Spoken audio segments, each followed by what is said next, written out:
Amidst the snow-covered mountains, fresh bloodstains signaled a brutal purge underway. Footprints etched in the snow, accompanied by a pool of crimson blood, indicated the prey had sustained severe injuries and was rapidly losing blood. The long-haired man was running for his life, his breath coming in ragged gasps as he desperately tried to escape the Grim Reaper's scythe. His face was pale, his purple eyes wide with panic, as he muttered curses about his current miserable and hopeless situation. The bone-chilling cold made him tremble, his mind reeling with countless unanswered questions about this bizarre predicament. Just as he was bewilderedly wondering why he was running, a sharp sword key tore through the air from behind him. The blade sliced cleanly into his back, causing blood to gush like a spring. He was in extreme pain, gritting his teeth to endure the shock of the fatal blow. He let out a desperate cry before collapsing face first onto the cold snow, his body completely losing the ability to move. A great sword plunged into the ground right before him, blocking all escape routes.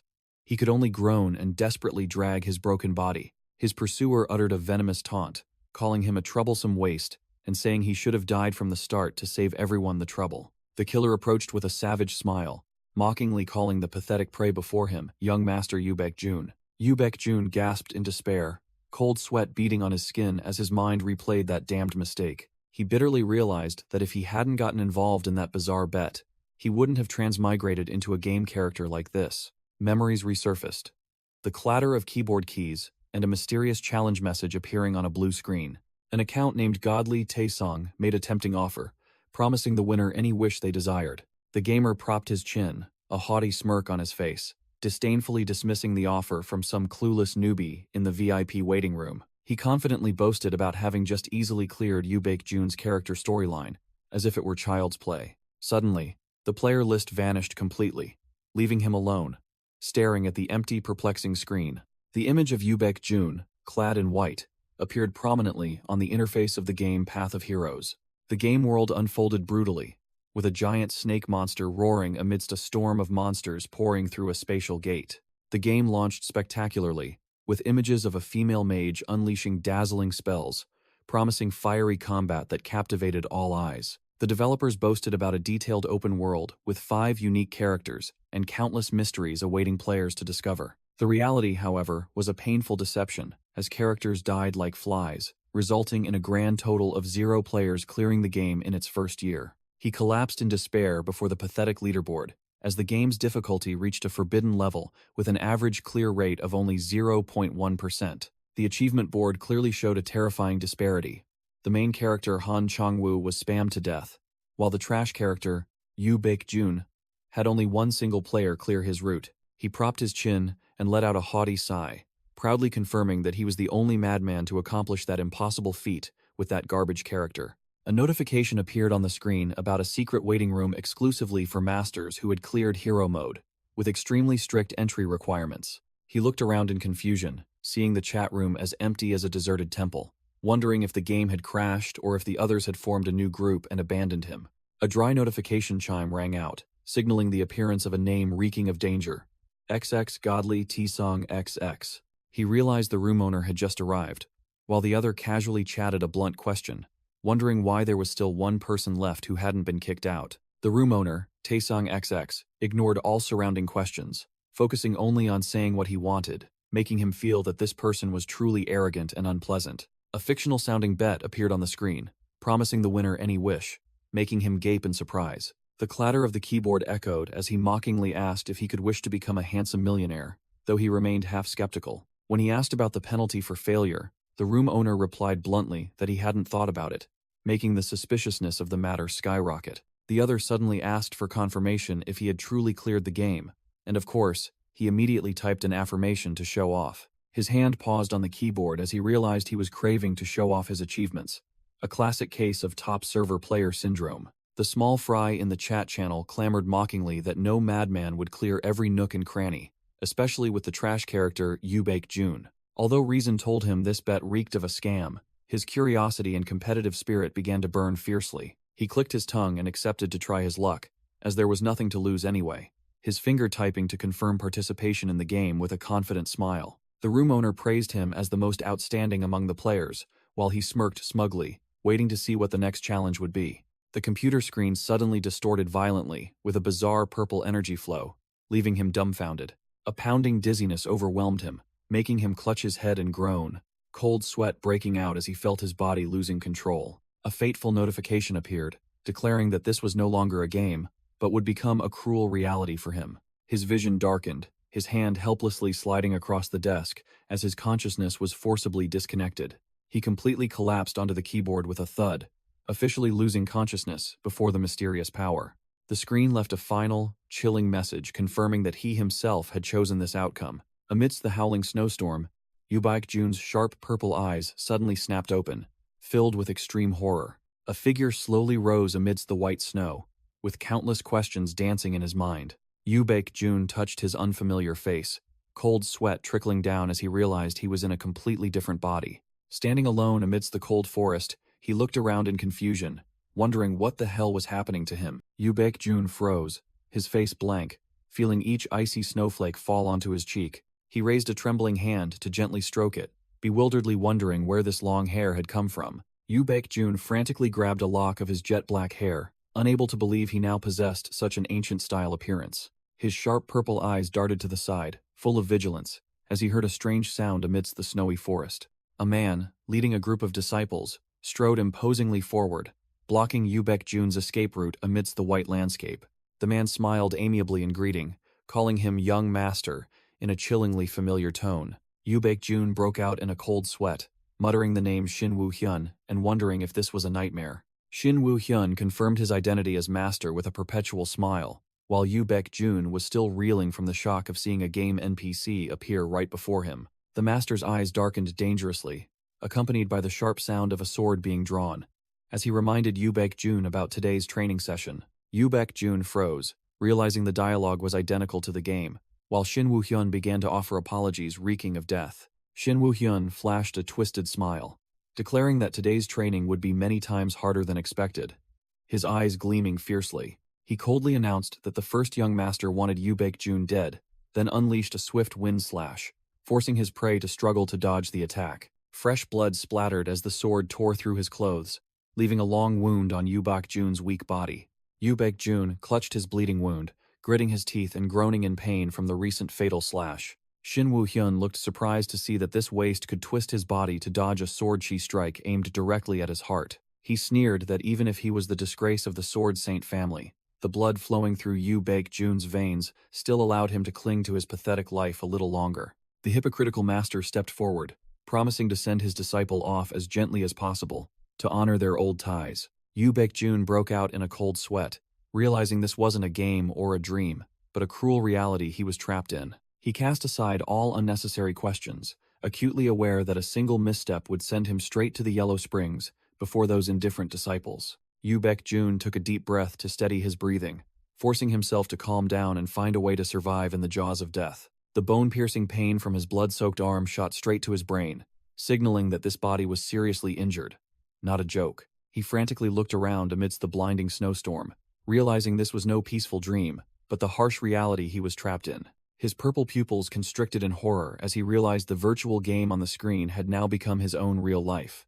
Memories flooded back with images of long hair and the last message before he fainted. All the data perfectly matched the in-game character. He turned back in shock to look at his pursuer, confirming that he had truly transmigrated into the worthless body of Jun, who was being hunted by Shin Woo-hyun. Shaking off his confusion, his gamer instincts kicked in, telling him to prioritize his life above all else. As he had cleared this scenario hundreds of times already, he rummaged through his memories for Jun's survival route, something he had relentlessly grinded in the game to find the only way to live. Facing the surrounding enemies, he immediately identified the first step in this character's survival textbook, an extremely bizarre tactic. Shin Woo-hyun was dumbfounded when he saw his prey suddenly turn and flee for his life, creating a wind-splitting burst of speed amidst the white snow. The disciples and the hypocritical master could only stand rooted in the snowstorm, listening to the howling wind as they watched the retreating figure of the one who had just made a spectacular escape. A disciple stood dumbfounded, silently watching the direction the enemy had fled, unable to utter a word. A terrifying shriek tore through the silent, white, snowy expanse, sending chills down their spines. Jun fell face first into the snow with a thud, his legs seemingly having given out after the excessive burst of speed. Fresh blood dripped onto the white snow while his enemy taunted him about this pathetic escape attempt. Shin Woo-hyun led his minions closer, a sneer on his face as he called out the name of the worthless young master lying on the ground. Yoo Baek-jun panted heavily, sweat pouring off him, but his eyes still burned with calculation, secretly hoping to buy a little more time. The hypocritical Shin Woo-hyun delivered another psychological blow, promising to send all the servants and Choi Seung-min to the Yellow Springs to keep him company. He turned to ask the familiar final question of show-off villains, wondering if his prey had any last words. A disciple suddenly looked up, his face changing color, as he realized the snowstorm had suddenly become unusually fierce. The fierce howling of the wind froze the entire group, their eyes wide as they stared at the eerie white mist rapidly approaching. A disciple turned his head blankly, looking around as he sensed something unusual lurking in the snowstorm. Shin Woo-hyun maintained his superior demeanor, raising his chin as he looked down at the defeated one and asked if he had any last words. He paused slightly, a hint of surprise on his face when he heard Yoo Baek-jun still had the strength to talk back. Yoo Baek-jun cursed him directly. "Get lost, you coward," which left Shin Woo-hyun dumbfounded, completely unaware that the wolf-like death god was opening its maw right behind his neck. The villain's face turned pale with horror, his pupils constricting as he realized the deadly killing intent surging from behind him. A shower of fresh red blood splattered into the air, tearing through the silent space after the brutal bite. The giant monster landed with a heavy thud, its pitch-black fur standing out against the pristine white snow. Shin Woo-hyun stood rooted to the spot amidst the blinding snowstorm, next to the towering figure of the beast that had just appeared. He touched the bleeding scratch on his cheek, muttering a guess that the scream earlier had lured this high-level snow wolf to join the fun. A desperate scream rang out, making Shin Woo-hyun spin around, witnessing the disciples being savagely torn apart by the frenzied wolf like mere weeds. Shin Woo-hyun frowned in annoyance, feeling humiliated that his useless subordinates were so easily torn apart by those puny snow wolves. He coldly judged the disciples as worthless trash with no future use, while the pack of wolves was starting to become troublesome due to their overwhelming numbers. The villain calculated that he needed to clean up this mess quickly before everything spiraled out of his control. Shin Woo-hyun's eyes flashed with sinister killing intent. He decided to prioritize dealing with the thorn in his side, Yoo Baek-jun, before worrying about the wolves. Ignoring the disciples who were becoming easy prey for the monsters, he leisurely walked through the snowstorm, sword in hand, to hunt down his main target. The snowstorm raged fiercely through the ancient forest, concealing all traces of the chase and the desperate screams. From a deep, well-camouflaged snow pit came the painful groans of someone desperately clinging to life.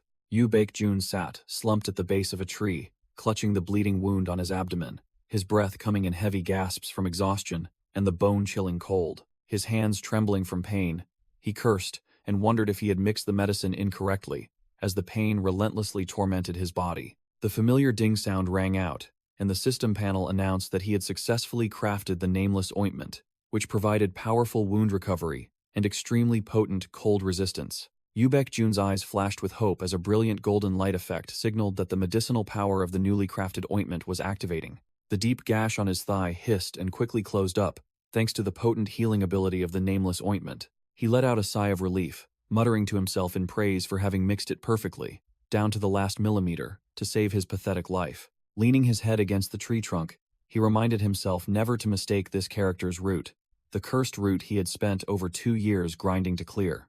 Sitting slumped at the base of the tree amidst the pristine white snow, he temporarily set aside his physical pain to try and swallow this harsh reality. His gaze drifted into the indefinite distance, his expression pensive and calculating, as if reloading all the game data in his mind. After a moment of contemplation, he let out a bitter curse, realizing his current situation was utterly ruined. He bitterly wondered why he had transmigrated specifically into Yoo Baek-jun of the illustrious Sword Saint family in Seoraksan, and no one else. In his gamer memories, the image of the martial god appeared, the supreme being who had quelled the gate incident and left behind a legacy that helped this family become a formidable power in Korea. And ironically, the man sitting under the tree, waiting to die, was the successor of the 6 Knights, one of the prestigious 5-colored fortress, Yoo Baek-jun. Yoo Baek-jun leaned back against the tree trunk, utterly exhausted. He lamented that this cursed reality was tens of thousands of times harder than just sitting and playing a game. He bent down to check the gash across his abdomen. Fortunately, the freshly crafted herbs had helped stop the bleeding and keep him warm, but their effects would only last a mere 30 minutes. Sitting slumped in the freezing snow, he reassured himself that he had to think fast, as time was running out, and every decision now would cost him his life. His purple eyes narrowed with calculation as a memory suddenly flashed of a system notification he had seen earlier. Confirming that the hero's road system still existed in this world, Jun coldly ordered the status window to open to check his strength. A brilliant golden light appeared before him. But what met his eyes was a pathetic status window. With all categories, strength, agility, stamina, and mana ranked at the lowest F grade, Jun glared at the trashy status window, just as he had expected, and couldn't help but feel bitter inside. Looking closely at the ruined achievement panel, filled with scores of 1 over 100 and completely devoid of any skills or traits, he confirmed that this was literally a pristine blank slate. He broke out in a cold sweat, admitting the harsh truth that with this body, he was currently nothing more than a harmless mobile scarecrow amidst a brutal battlefield. Jun's route was truly desperate. Starting with a fatal wound, a single slip-up, losing too much blood, or being caught by his pursuer, would result in an immediate game over. He fully understood that the Snow Wolves would only buy him a few minutes, as Jyn So Yun was no small fry. Not to mention the man held a powerful tracking artifact. As if being weak as a noodle wasn't enough, he searched himself only to bitterly realize he was in rags, without a single piece of equipment to defend himself. Amidst the bone-chilling cold, he wondered how on earth he was supposed to survive this Jun living hell route when everything was against him. Suddenly, his purple eyes flashed with a sharp glint as his gamer brain started calculating, finding a narrow opening. He decided to go all in, charging straight towards the maze forest, the only place that held a chance to turn the tables in this precarious situation.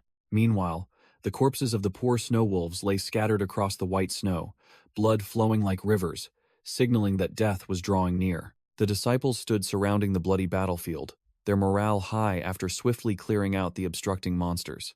Jyn So Yun stood there with a terrifyingly calm expression, as if slaughtering the wolf pack had cost him no effort at all, while the artifact began to glow. A disciple breathlessly reported to the master about the extremely strong reaction from the trace-tracking magic artifact. Jyn So Yun clenched the glowing necklace in his hand, growling that he would catch and finish off the rat who dared to provoke him this time. The junior disciples pinpointed the prey's direction and reported that the enemy was rushing headlong into the death trap of the maze forest. Jyn So Yun, with icy eyes, ordered his subordinates to prepare to risk their lives for this pursuit.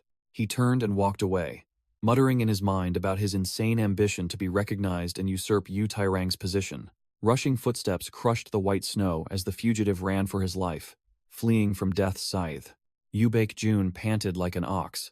This worthless body was screaming in protest from being overloaded, but he didn't dare to stop. In the gamer's mind, knowledge of the world of Heroes Road flashed by, a world where monsters were sworn enemies mercilessly slaughtered by hunters.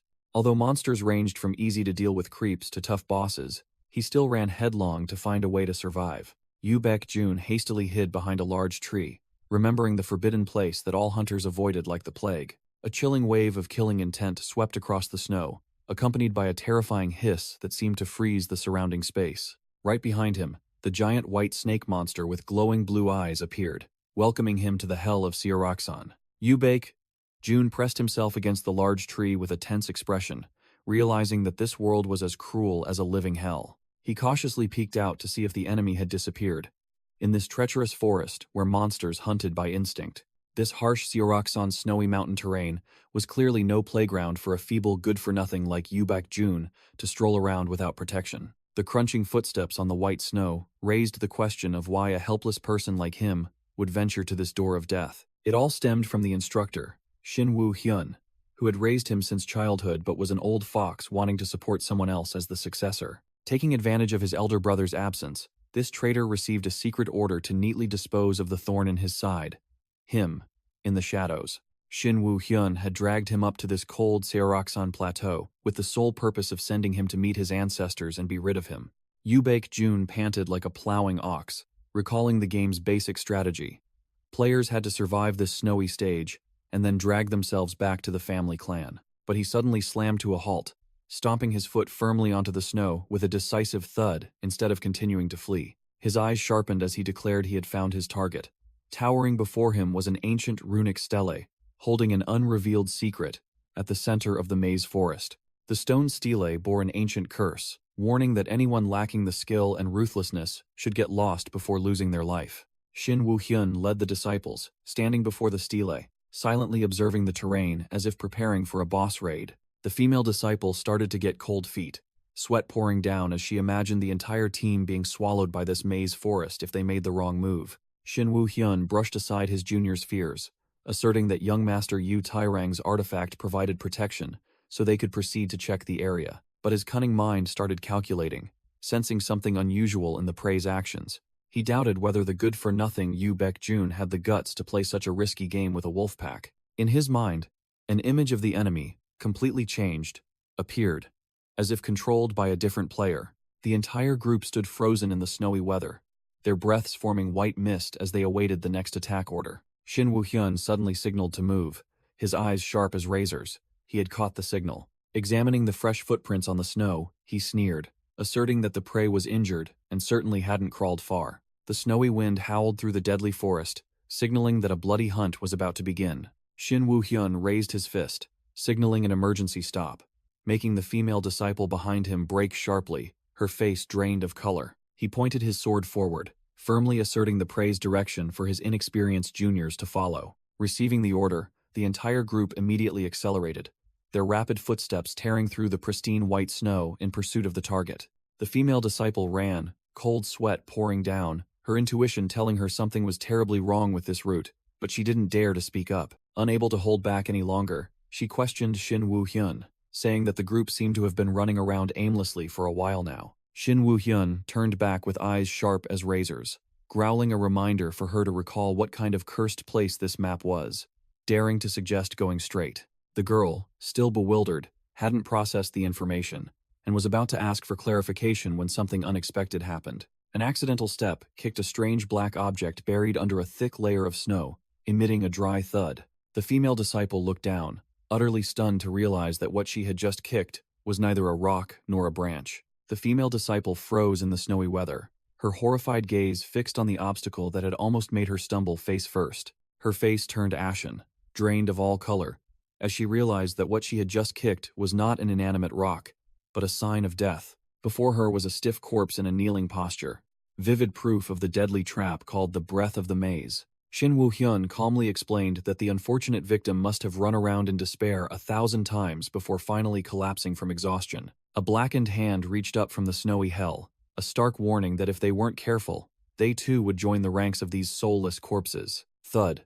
A bloody hand gripped a dry tree trunk to gain momentum, a dry sound echoing through the desolate forest. Yu Baek-jun panted like an ox, sweat pouring off him, his eyes wide with extreme pain and exhaustion. He dragged his heavy feet through the snow, distinctly feeling death's cold breath on his neck, and silently marveled at the miraculous restorative effects of the herbs. His distinctive purple eyes widened, nerves taut as bowstrings, as he sensed a cruel truth invading his mind. Seeing the fresh bloodstains on the white snow, his instinct told him this was the real deal. Dying here meant a permanent game over, with no respawning in town to recover. Yu Baek-jun gritted his teeth and cursed the damned Supreme Heavenly Venerate for hiding the deadly risks of this game. He trudged on, bitter at being tricked so painfully, but then sighed, admitting that he had willingly walked into this predicament himself. The wind howled in his ears as he suddenly remembered that he was no better, having tricked his opponent into believing he had never tried this game before. His stamina bar dropped to a critical red, making his steps falter, his breath ragged as if he were about to collapse in the freezing snowy weather. His eyes darted around, searching for a familiar sign, rummaging through a hardcore gamer's memory for a hidden coordinate somewhere nearby. A biting cold wind gusted through the mountain pass, signaling that the important destination was right before him. A triumphant, arrogant smile curled on Yu Baek-jun's lips as he pinpointed the location. Found it. Before him was the end of the maze, a bottomless abyss blocking all conventional escape routes. He recalled the first time he stumbled here, filled with despair, thinking he had found a way out only to hit this damned dead end. Standing before the abyss, Yu Baek-jun regained his deadly calm, deciding to turn the desperate trap of yesteryear into a spectacular comeback opportunity right now. Yu Baek-jun cast a calculating glance when he heard a sound, knowing full well the hunters had taken the bait, just as he had predicted. Shin Woo-hyun led the disciples, emerging from the snowy mist, shouting the prey's name with the overwhelming aura of one in control. The villain smirked, sarcastically praising him for dragging himself all the way to this godforsaken place to offer his life. Yu Baek-jun immediately switched to his acting mode, secretly despising them in his heart, as he saw the people who once served him, now not even bothering to call him young master properly. Cornered with the abyss behind him, he heard Shin Woo-hyun declare a death sentence for this meaningless resistance, right here. He roared in indignation like a man driven to desperation, questioning if this man had accepted becoming Yu Taerong's loyal dog. Shin Woo-hyun made no attempt to hide his ambition, his smile twisting further as he praised him for grasping the situation so quickly. The swordsman casually admitted to betraying to serve the stronger party, considering it natural to be worthy of the Sword Saint family's reputation. The mask of fear instantly vanished. Yu Baekjun's eyes turned sharp and cold as he confirmed that all events and dialogue were exactly like the game's storyline. Having tested the mechanics and dialogue, he turned his back to the abyss, deciding not to waste another second on these trash NPCs. Yu Baekjun's eyes widened in calculation, realizing that if he dragged out the act any longer, this pathetic life would freeze before he could do anything. He collapsed onto the freezing snow with a thud, his battered body seemingly reaching its final limit. His face was pale. Cold sweat poured down like a stream as his mouth stammered, refusing the approaching death with extreme fear. Looking at his hands stained with fresh blood, he knew he was about to bleed dry and die without needing to wait for the frost or his enemies to act. Shin Woo-hyun looked down from above with pity, sarcastically remarking that the prey seemed about to self-destruct before he could even swing his sword to finish him off. The traitor drew his sword, which glowed with a blue murderous aura, promising to grant the victim a peaceful death as a final blessing from a superior being. Yu Baekjun still trembled uncontrollably, but his tone suddenly changed 180 degrees as he thanked his opponent for his false kindness, saying this was the last time. Before Shin Woo-hyun's bewildered gaze, not understanding what was happening, he looked up and declared he would give him a valuable piece of advice. The corner of his mouth curled up, forming a haughty smirk, completely shedding the pathetic, weak facade from earlier. Yu Baekjun looked directly into his enemy's face with sharp eyes, cursing him directly as an idiot because the treasure around his neck could only be used once.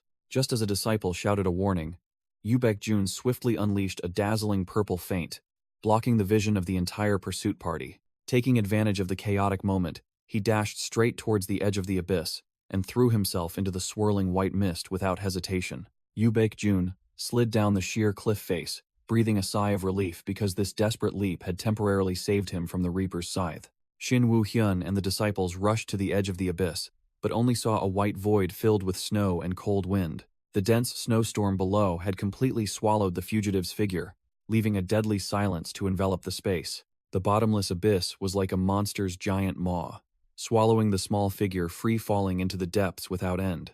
Shin Woo-hyun stood motionless before the sheer cliff, his cold gaze sweeping through the dense fog below, searching for a faint glimmer of hope. He turned to the disciple beside him, stating firmly that with such a height and injuries, that good-for-nothing was surely dead and dismembered. Shin Woo-hyun clicked his tongue in regret for not being able to retrieve the watch, and worried about how to explain it to young Master Yu Taerong before deciding to retreat. He clutched the necklace in his hand, his eyes thoughtful as he put it away, ending the pursuit with an incomplete result.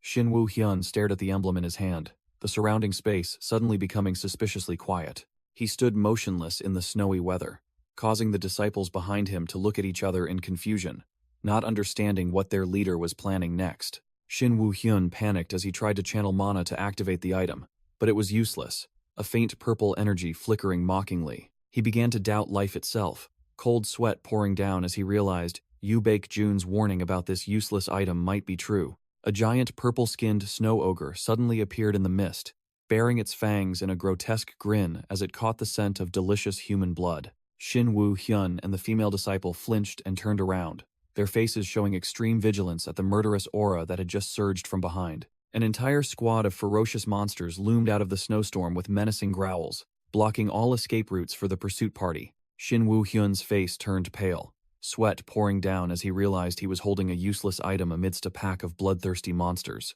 The tables had turned drastically. Scene shifts to the bottom of the abyss. Yu Baekjun's body free-fell and crashed hard, fierce blue lightning sparks erupting around him. He coughed up a mouthful of fresh blood, his ragged cough echoing, signaling that he was still alive, but his HP bar had dropped to critical levels after the landing. Yu Baekjun propped himself up, gasping for breath, his entire body battered after the freefall, but he stubbornly struggled to his feet. He gritted his teeth, enduring the bone-piercing pain, cold sweat pouring down his pale, bloodless face like a shower. His sharp purple eyes glanced forward, a faint glimmer of hope just flashing amidst his utter despair. An ancient book, radiating a brilliant golden aura, rested prominently on the dark ground. It was the only key to turn this game around. His trembling hand snatched the secret manual with a decisive thump, clutching it tightly as if holding on to his own life. Yu Baekjun silently screamed in his head, urging himself to act faster before death could knock. His eyes blazed with an intense will to survive, calculating that he had to recover immediately to have any chance of survival. His exhausted body gave out, causing him to collapse unconscious to the ground. But his hand still clutched the book tightly, refusing to let go. The book in his hand began to glow intensely, a stream of golden energy enveloping his battered body like a miracle. A series of system windows appeared, confirming his martial god bloodline, immediately activating the forced bloodline awakening process to upgrade this useless body. Yu Baekjun lay motionless on the cold ground, his breath as faint as a flickering lamp in the wind after being completely exhausted. A strange aura began to leak from his battered body, signaling that a spectacular comeback was about to begin. His body floated in midair, enveloped by brilliant golden flames, while system notifications continuously appeared, confirming. His eyes suddenly snapped open, emitting a powerful, blinding white light, erasing all previous signs of weakness and uselessness. Those blazing eyes seemed to contain an entire sky of thunder and lightning, piercing the heart of anyone who dared to look directly. The sky above the abyss was torn apart by golden lightning bolts, the space violently shaking before the overwhelming power descending.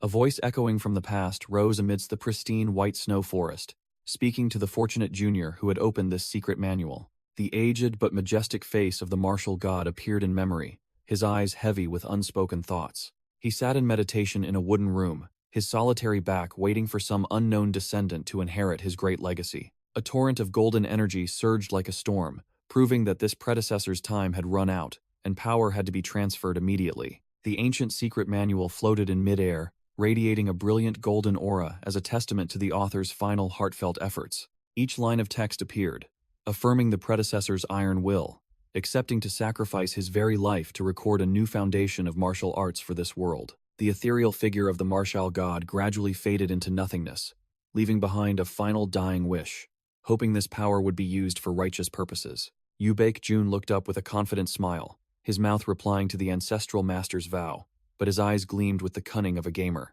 Yu Baekjun stood proudly amidst the swirling energy, boldly declaring he would use this legacy worthily, as the wind whipped his long hair. The system bell rang crisply, announcing that he had acquired the unique skill, Martial God's Tome, and the S-rank trait, Immortal Martial Body. Another notification window immediately popped up, confirming that all of his ability levels had been forcibly enhanced, thanks to the new trait's overwhelming effect. The status window appeared like a dream, with strength, agility, stamina, and mana stats all leaping to C rank, officially freeing him from his good-for-nothing existence. Yu Baekjun stood firm on the ground with the book in his hand, his breathing stable and the aura around him completely transformed compared to just a few minutes ago. He smirked in satisfaction, checking his perfectly healed body and confirming that this life-or-death gamble had succeeded beyond all expectations. Yu Baekjun scoffed as he held the book, confidently declaring that he had just acquired the most game-breaking skill set and traits in this world. In the dark cave, he knew all too well that this game, Hero's Road, was notorious for having no level system. To get stronger, one could only grind relentlessly to increase proficiency. In his previous life, Yu Baekjun himself had suffered immensely, enduring all kinds of torment due to the hellish difficulty this character had to endure. But now, times had changed. The skill window displayed two dazzling golden lines, confirming he possessed the EX rank Martial God's Tome and the S rank Immortal Martial Body. His eyes were sharp and calculating, affirming that the price he paid for almost dying was entirely worth it to gain this power. He carefully examined the Immortal Martial Body trait, a ridiculously overpowered buff that granted the body infinite martial arts talent and the ability to comprehend any technique in an instant. Not only did this trait make his stats skyrocket, but it also allowed him to master skills tens of thousands of times faster than ordinary people. Truly a legitimate game hack. Yu Baekjun looked at the book in his hand, his heart swelling with joy, certain that his path to power would be much easier thanks to this overpowered trait. Next was the main course, the Martial God's Tome, an encyclopedia containing all martial arts in the world, automatically recording new techniques, learnable instantly by spending points. This was the very definition of a unique skill, the ultimate exclusive power that others couldn't even dream of learning unless it was specially transferred. Yu Baekjun secretly admitted that the other guy's unique ability was truly game-breaking, far too overpowered compared to normal standards. He read the description, which stated that all martial arts in the world were automatically recorded by a mysterious force. As long as they existed, he could learn them. It didn't matter if it was wuxia martial arts or fantasy skills. As long as it was related to the words martial arts, he could learn absolutely everything. He clicked his tongue in regret that the system was a bit rigid, not supporting the learning of flashy magic or alchemy. However, Jun didn't care much, as he knew there were plenty of other ways to circumvent the rules and deal with those minor limitations. A notification sound rang out, interrupting his thoughts and drawing his attention back to the urgent matter at hand. Seeing the 100 skill points waiting, he decided to spend them right away, as keeping them wouldn't do anything. A series of offensive skills, like 3 talents, sword art, or basic movements appeared, but he dismissed them, deeming them completely useless at this moment. In his current weakened state, rushing into a bloody fight would be nothing short of suicide, so he decisively ignored those meaningless punching and kicking skills. His gaze settled on the most important goal at this moment, Lightfoot technique, a survival skill that increased speed and reflexes to save his meager life. Jun affirmed that Lightfoot technique was an essential foundational skill, both for saving his life and for its absolute usefulness in the future. He smirked calculatingly, remembering that by grinding the proficiency of the martial god's tome to a high level, he could unlock some extremely bizarre tricks. Having dealt with the skills, he turned and swiftly operated on the system panel to finish the remaining tasks. The quest log appeared with 2 options, one of which had a long, cheesy name, like apologies to the ancestor for being a tomb raider for a day. With his professional eye, he dismissed the autocomplete quest to focus on a more important objective. Just as Jun broke out in a cold sweat over the quest's cringeworthiness, the entire cave began to shake with terrifying rumbling sounds. Rocks and dirt rained down, signaling that this tomb was about to collapse, but he still stood there indifferently, as if unconcerned with death. He calmly stood before the dark passage, muttering the incantation to activate the quest, ignoring the collapsing surroundings. According to the game's script, accepting this quest would open a hidden labyrinth, along with a bunch of excellent starting equipment for beginners. He flashed the arrogant smile of a gamebreaker, considering the reward for clearing the martial god's tomb to be child's play. As Jun walked through the dark cave, he clicked his tongue, wondering what had become of that bastard Shin Woo-hyun. In his mind, outside, the green-skinned monsters were frantically searching everywhere, wanting to crush anyone still breathing. A club-wielding monster peered around a tree trunk with a dull but murderous expression, determined not to miss any prey. Shin Woo-hyun was currently hiding behind the tree trunk, his face drained of all color, breathless from exhaustion. His usual arrogance was gone. Now he was just trembling uncontrollably, cold sweat pouring down like rain, terrified of being discovered.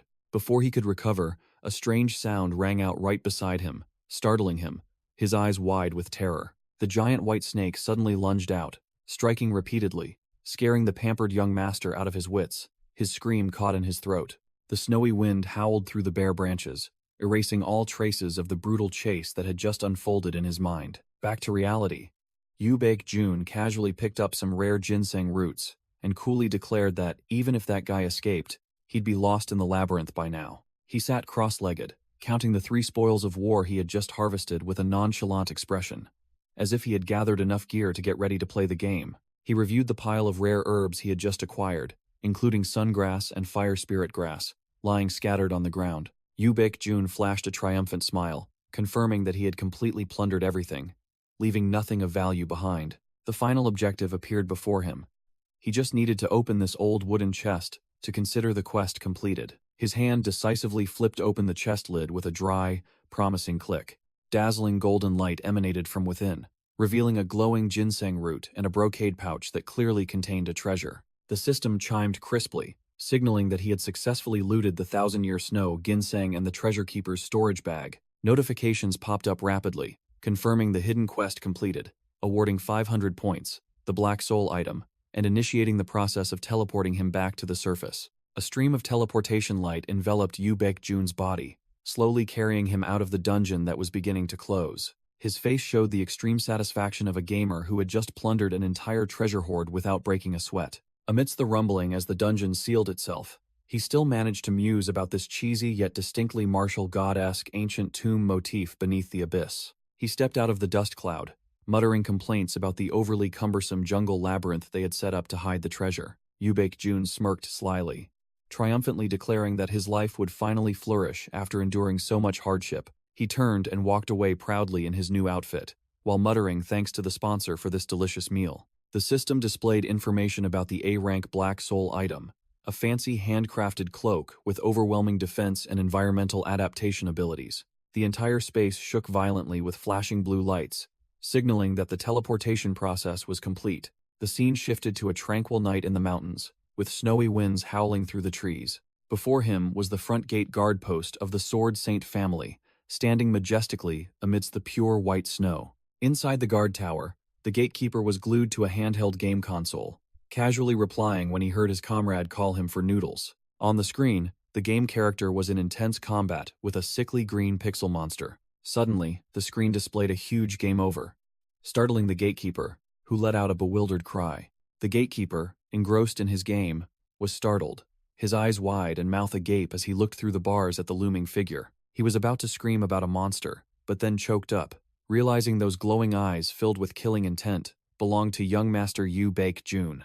Jun pressed his face against the door, his breath weak, yet he barked out an order to immediately summon Choi Sung-min. Seeing the guard still dazed and unable to process, he yelled directly at him, ordering him to call someone immediately, even as he collapsed to his knees. His body had reached its limit of endurance, making his steps heavy and stumbling like a drunkard in the freezing snowy weather. His pale face was devoid of blood, and cold sweat poured down like a stream, signaling that his HP bar had dropped to a critical level. His consciousness gradually disconnected, and his vision darkened as exhaustion shut down all his body's defenses. A dull thud echoed, and he fell face first onto the snow, fresh blood splattering and staining a wide expanse of white. The scene shifted to daytime at the family estate, where the people outside were buzzing with chatter, wondering if the young master would survive. In the quiet study, a voice confirmed that he had been in a coma, unconscious for 4 long days. Ju Jungwon grumbled, telling the person opposite him to calm down and try to be a little more patient, as the old man always said. Apothecary Ju Jungwon crossed his arms and stated firmly, with a serious expression, that the patient's current condition was not caused by physical injury. The attendant Choi Sung-min put a hand to his chin in thought, his face full of confusion, wondering what on earth was happening if it wasn't an injury. While Jun was muttering and twitching on the bed, the old apothecary remarked that his chi flow was very good, but his complexion was terrible, as if he were having a nightmare. Jun's eyes suddenly snapped open, his pupils contracted in terror, as if he had just been jump-scared in the middle of the night. He shot up as if struck by lightning and let out a piercing scream, startling the 2 people standing nearby. Cold sweat poured off him, and Jun panted with a pale face, trying to calm down after an extreme panic attack. Seeing the young master was back online, Choi Sung-min beamed and cheered with relief, while the old apothecary beside him also sighed in relief. Jun stared blankly at the 2 people in front of him with a suspicious gaze, not yet having processed where he was. He absently wondered if he was stuck in a dream within a dream, his face blank with confusion. Choi Sung-min stood dumbfounded, a huge question mark above his head, completely unable to understand why the young master was reacting so excessively. Jun spun around, his eyes dazed, as if he had just realized a shocking truth that he dared not believe was real. He rushed to slam his hands against the wooden doorframe with a resounding crash, determined to verify reality. The door flew open, and Jun leaned out and took a deep breath, his face stunned as he looked down at the scene below. Below, in the vast training ground, the disciples were enthusiastically swinging their swords, their shouts echoing to the heavens and shaking the earth, radiating fervent energy. 2 disciples walked and chatted animatedly about a B-rank gate that had just appeared in the west, their faces full of worry. They resolved to clear that gate before monsters flooded down the mountain, completely oblivious to the gaze looking down from above. Jun broke out in a cold sweat, his mouth stammering soundlessly as he recognized this terrifyingly familiar scene. The old apothecary Ju Jungwon clasped his hands behind his back and calmly confirmed to the young master that this was indeed the renowned Sword Saint Manor. Before him was the entire grand and majestic family estate, a colossal domain befitting a legendary great clan. Jun stood frozen on the spot, sweat pouring off him as he realized his nightmare was a cruel reality. He slumped down like a lost soul, muttering despairingly, while old Ju Jungwon looked at him with a sympathetic gaze. To hide his confusion, he clutched his head, feigning pain, and asked if this body had sustained any injuries. Choi Sung-min and the old apothecary immediately panicked. One demanded to brew medicine, the other intended to fetch nourishing food immediately. Jun hastily called Choi Sung-min back just as the attendant was about to turn and run off to make arrangements. He tried to maintain a calm expression as he asked for the date, and learned that he had been unconscious for the past 4 days. As soon as he asked for the year and received the answer, January 2035, a golden system panel suddenly appeared before him. The attendant quickly asked permission to leave and prepare things, leaving him alone in the room with the hovering virtual screen. A calculating and arrogant smirk appeared on Yoo Baek-jun's face as he accepted this reality. A crisp notification sound rang out, confirming he had completed the quest Catch Me If You Can and earned a sweet 100 bonus points. Yoo Baek-jun let out a long sigh, staring at the completed quest notification panel and feeling a sense of relief at having preserved his small life and returned to the real world. The magnificent scene of the Sword Saint family appeared under the blue sky, a false sense of peace concealing deadly undercurrents surging within. Yoo Baek-jun sat down at the dining table with an inscrutable, thoughtful expression, while the attendant Choi Seung-min stood meekly beside him, awaiting orders. The clinking of cutlery against the ceramic plate echoed as he cut a piece of steak, beginning to scheme his next moves in this game of life and death. He chewed noisily to fill his empty stomach, fully understanding that returning to the family estate was no safer than that god-forsaken place. Seolwon. Choi Seung-min bowed his head in silence, while his master was pondering the cruel truth that this place was the bloodiest political battlefield. He continued his energy replenishment, in his mind envisioning the familiar scene of all great clans, where children had to trample over each other to contend for the family head's seat. Powerful shadows successively appeared in his mind like predatory beasts.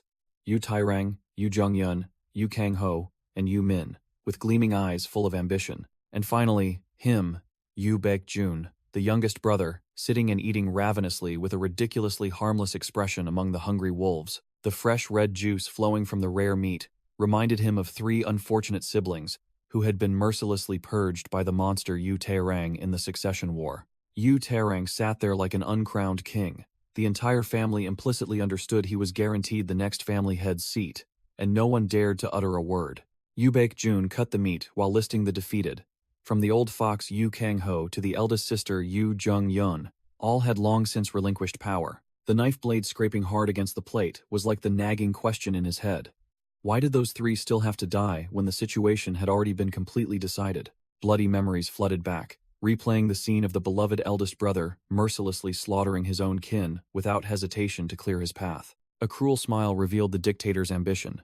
He swore not to leave any seeds of disaster that could threaten his throne. The deathly shadow of Yu Tairang stood towering amidst piles of corpses, using fresh blood to end all trivial succession disputes once and for all. Yoo Baek-jun chewed noisily, fully understanding that that madman wanted to completely eliminate the possibility of anyone forming factions to oppose him. He swallowed the piece of meat along with the firm conclusion that Yu Tairang was pursuing absolute power that no one was allowed to touch. While intensely analyzing, hunger suddenly struck, and he suddenly made a blank face and heartily praised the steak as incredibly delicious, truly satisfying his foodie soul. Pushing his hunger aside, he finalized his ultimate goal.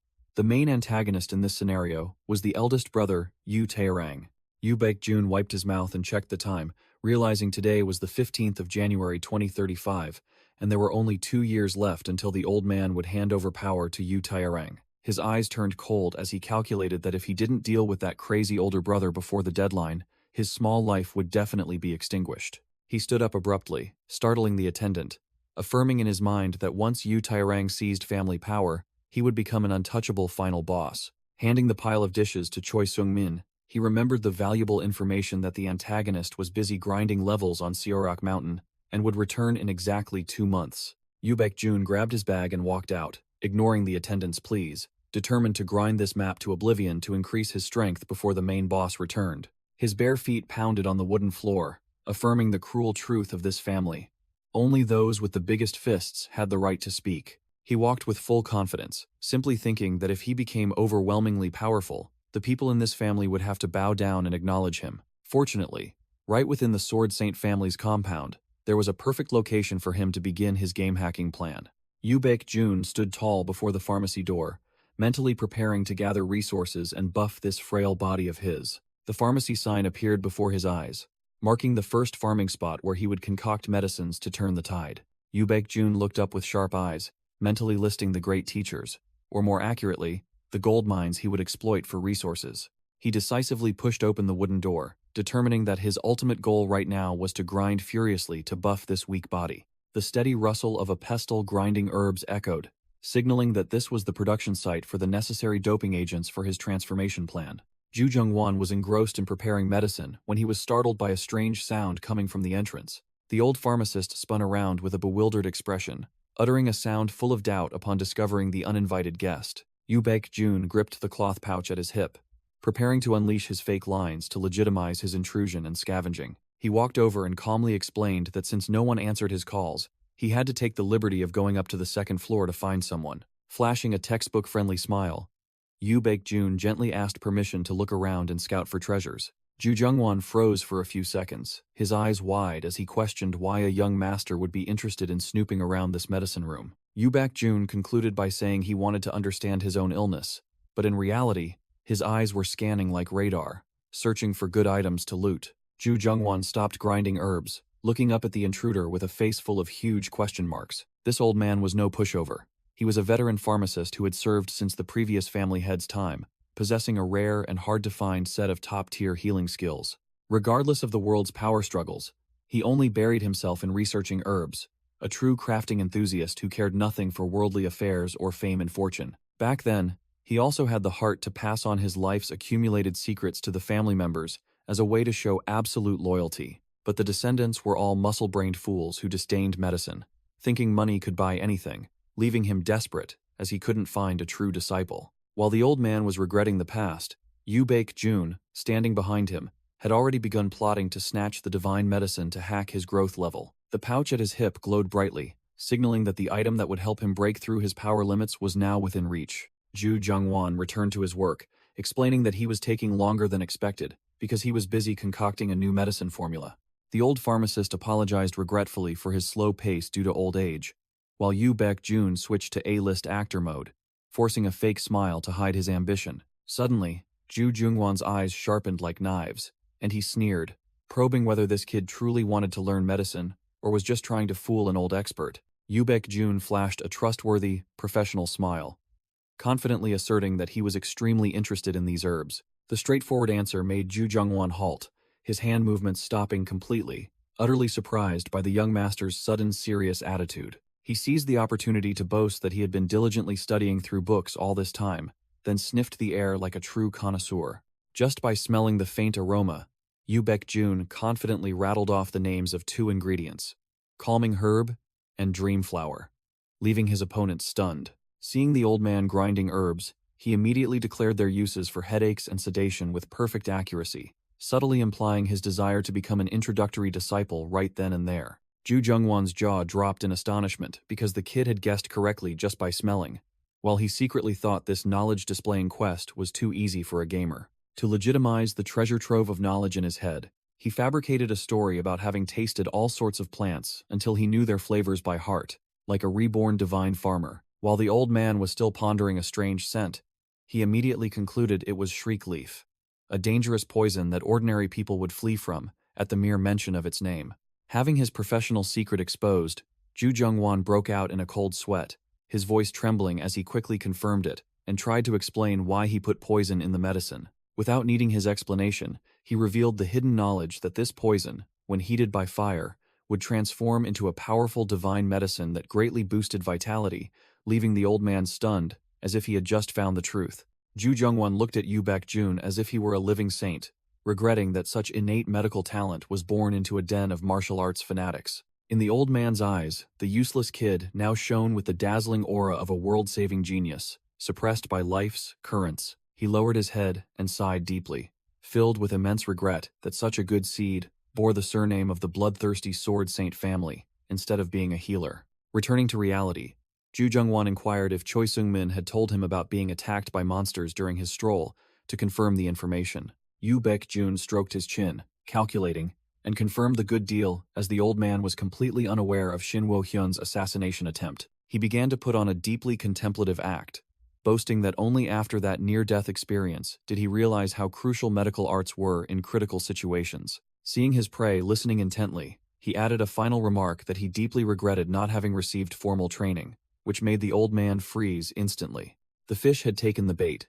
Ju Jungwon spun around with eyes shining like headlights, offering to teach the young master his craft right away. Yu Baek-jun feigned bewilderment, pointing at his own face as if he couldn't believe a high-level pharmacist like Ju Jungwon would accept him as a disciple. He maintained his feigned humble attitude, asking if the old man was busy, while the old man chuckled and denied it, eager to secure this potential disciple as quickly as possible. Yu Baek-jun widened his eyes, acting touched when he heard Ju Jungwon declare his readiness to arrange time to impart medical arts immediately. The old pharmacist warned that he would have to test his entry-level proficiency, while he bowed respectfully as if he had just struck gold. Ju Jungwon kindly invited the young master to drink the freshly brewed medicine, completely unaware that he was falling into the psychological trap of a veteran gamer. The scene outside the Sword Saint family's mansion remained majestic and cold under a blanket of white snow, concealing the schemes within. The familiar ding sound rang out, and a quest panel appeared, requiring him to demonstrate his medical knowledge to formally acknowledge a master and unlock awesome professional skills. Sitting cross-legged on the bed, Yu Baek-jun smirked confidently because he had already crushed this trivial test hundreds of times in the game, so there was nothing to worry about. He assessed Ju Jungwon as a trustworthy NPC to place his faith in, completely unlike the power-hungry and ambitious Shin Woo-hyun. Continuing to sift through data, he confirmed that the attendant Choi Seung-min was also a loyal pawn, absolutely devoted due to the original owner's family saving his life years ago. Although that attendant was utterly useless in martial arts, loyalty was a rare commodity, and he smiled triumphantly, knowing that was more than enough to build his own empire. Discarding all calculations, Yu Baek-jun's eyes turned sharp and intensely focused, his body beginning to exude an aura, preparing for his next move. The damn system displayed a quest panel, insulting him as an anchovy saint, and demanding he run for 6 hours to grind his stamina stats. Yu Baek-jun's jaw dropped, and cold sweat poured down him like a stream, as he saw the insane stamina requirement the game presented for this weak body. Ignoring the disciple's sarcastic remarks about his title as the weak young master, he grabbed his training gear and walked straight out with a defiant attitude. The long-haired disciple wondered about this sudden change, but he merely gave a perfunctory reply and ignored him to focus on the main task. Choi Seung-min stood dumbfounded, his face full of question marks, seeing his master suddenly act up and demand to exercise instead of lounging around. The original owner's dark memories flooded back, with images of the family head screaming harsh words at him about his extreme weakness and uselessness. Before the entire family, the cruel father disowned his useless son and banished him for not adhering to the survival law of the strong. The Sword Saint family was likened to a kingdom of wild beasts, where strength was the ultimate truth, and the weak were merely prey for the strong to tear apart. That cruel law spared no one. Even blood ties were torn apart by the claws of power and bloodlust. The Yu Baek-jun of the past was originally a gentle, weak individual, completely out of place like a lamb among this den of violence-worshipping monsters. The trashy disciples began to whisper and snicker, saying that this bookworm probably dragged himself to the training ground just to find a cool spot to read comics. They didn't let up, continuing to insult his scrawny physique and guffawing that if they were the family head, they would have kicked this good-for-nothing out long ago. Yu Baek-jun recalled his past weak thoughts, once wishing he hadn't been born into this monstrous family so he could live peacefully as a bookworm. But life wasn't a dream. He stomped his sneakers on the ground, accepting the cruel reality that he was living in the lair of the Sword Saint family. He stretched, warming up his body with a confident smile, silently declaring that times had changed, and it was no longer the era for insignificant nobodies to look down on him. His feet tapped rhythmically on the ground to get a feel, his mind already loaded with all the theories and methods of skill execution like a professional gamer. He took a deep breath to regulate his breathing, his eyes highly focused, though he still had a slight doubt in his heart whether this weak body could keep up with his mind. Dismissing all doubts, he channeled force into his legs, stomping hard on the ground with a dry thud, using the propulsion to shoot forward like an arrow. Activating the Lightfoot technique, his movements became as light as a feather, gliding across the ground with boosted speed and reflexes reaching a new level. A surge of extreme excitement washed over him, and Yu Baek-jun smirked, regaining the familiar sensation he had experienced when leaving the martial god's dungeon. Yu Baek-jun realized that the skill activation mechanism in this world was so convenient that he could cast them instantly just by thought. He smirked, feeling that controlling his body and executing skills was much easier than he had previously worried. His joy was short-lived as exhaustion hit him. His eyes widened, mouth agape, sweat pouring down like rain, and he began to pant heavily. Yu Baek-jun stumbled, unable to run steadily, complaining to the heavens and earth that this frail body made him feel like he was about to log out of the server. Just as he was dazed from exhaustion, a ding sound rang in his ear, making his sweat-soaked face pause in bewilderment to listen. The system panel appeared, announcing that he had completed Step 1 of the quest to escape his pathetic existence, receiving reward points and a power buff. Jun collapsed to the tiled floor, groaning with relief that the quest completion notification had finally appeared. He hung his head, panting, bitterly admitting that this physical training quest was anything but easy. It was terribly grueling. Though his body was utterly exhausted, his eyes still gleamed with sharpness and calculation as he pondered the effort he had just expended. He looked at the new stats panel with satisfaction, acknowledging that 6 hours of grinding for dear life had yielded a better set of stats than expected. Jun was about to rest when his keen sense of smell suddenly detected an unusually foul stench wafting strongly. He turned his head with a displeased expression, thinking it was a decomposing corpse or a pile of garbage nearby, but it turned out to be an acquaintance. Ho appeared with a sneering smile on his lips, immediately taunting that his younger brother's sweat smelled like garbage. Jun narrowed his eyes, full of calculation, wondering what ill wind had blown this hateful face here to bother him at this exact moment. His esteemed older brother stood proudly with his lackeys, looking down at Jun as if he were an insect, lecturing him about polluting the fresh air. Jun immediately switched into acting mode, flashing a fake smile to greet his long-unseen older brother and fabricating a reason about exercising. Ho sneered mockingly, taunting his good-for-nothing younger brother for always hiding in his room like a turtle in its shell, rarely showing his face outside. He continued to interrogate him about his training with an arrogant, condescending attitude, while Jun secretly despised his hypocritical show-off act. Outwardly, Jun chuckled in agreement like an obedient lamb, but inwardly, he was cursing this bastard for barking too much nonsense. Ho, the third young master of the Sword Saint family, revealed his true colors as a notorious troublemaker, exuding a strong third-rate villain aura. While Ho's reputation was ruined by drinking and womanizing, Jun had to make up stories about encountering monsters to cover up the reason for his secret grinding. Jun sat on the ground, chuckling and scratching his head, feigning innocent naivety, saying he was just doing a little exercise to stay healthy in front of the bullies. He put on the most obedient face he could, his mouth chattering that his older brother could order him around if he needed anything. But inwardly, he surely wanted to send this guy to his grave soon. Thwack! Before he could finish his flattery, Jun took a devastating kick straight to the face, sending blood gushing from his nose. The merciless kick sent Jun flying, tumbling to the ground with a painful thud, witnessed by the lackeys. Ho curled his lip into a sneer, shamelessly declaring that as an older brother, he would be delighted to help this good-for-nothing younger brother correct his behavior with violence. The thugs turned and walked away, roaring with laughter, gloating as they relived memories of bullying a cripple. Just like in the old days. Once the trash was out of sight, Jun's legs began to tremble violently, not from fear, but from suppressing his extreme rage. He hung his head to the ground, his hands clenched so tightly that his fingernails dug into his flesh, trying to suppress the boiling anger in his veins to keep from immediately rushing to fight to the death. Jun lifted his face, his purple eyes blazing with killing intent, blood streaming down, but his mouth mumbled a death sentence for that wretched older brother in the near future.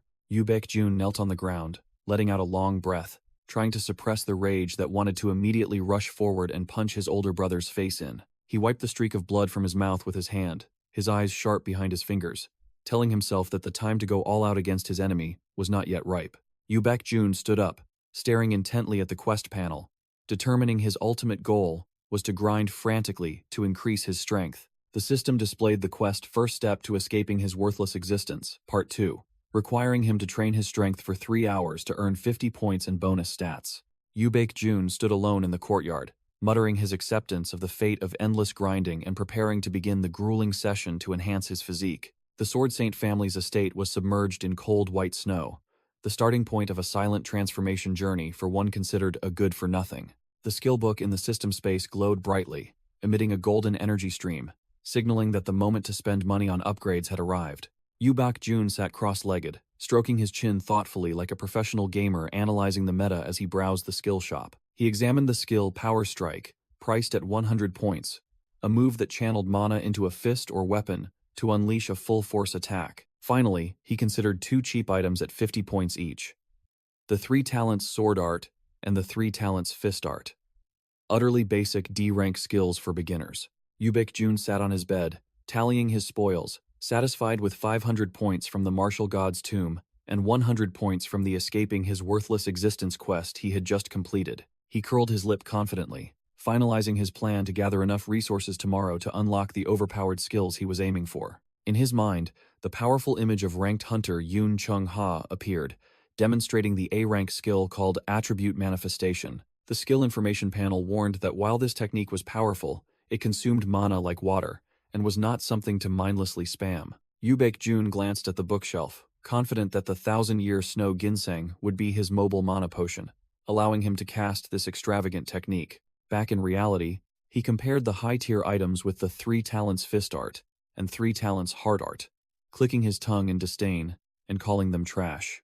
The system confirmed that those martial arts were indeed worthless compared to A-rank items, but Power Strike, in particular, was a bargain worth keeping.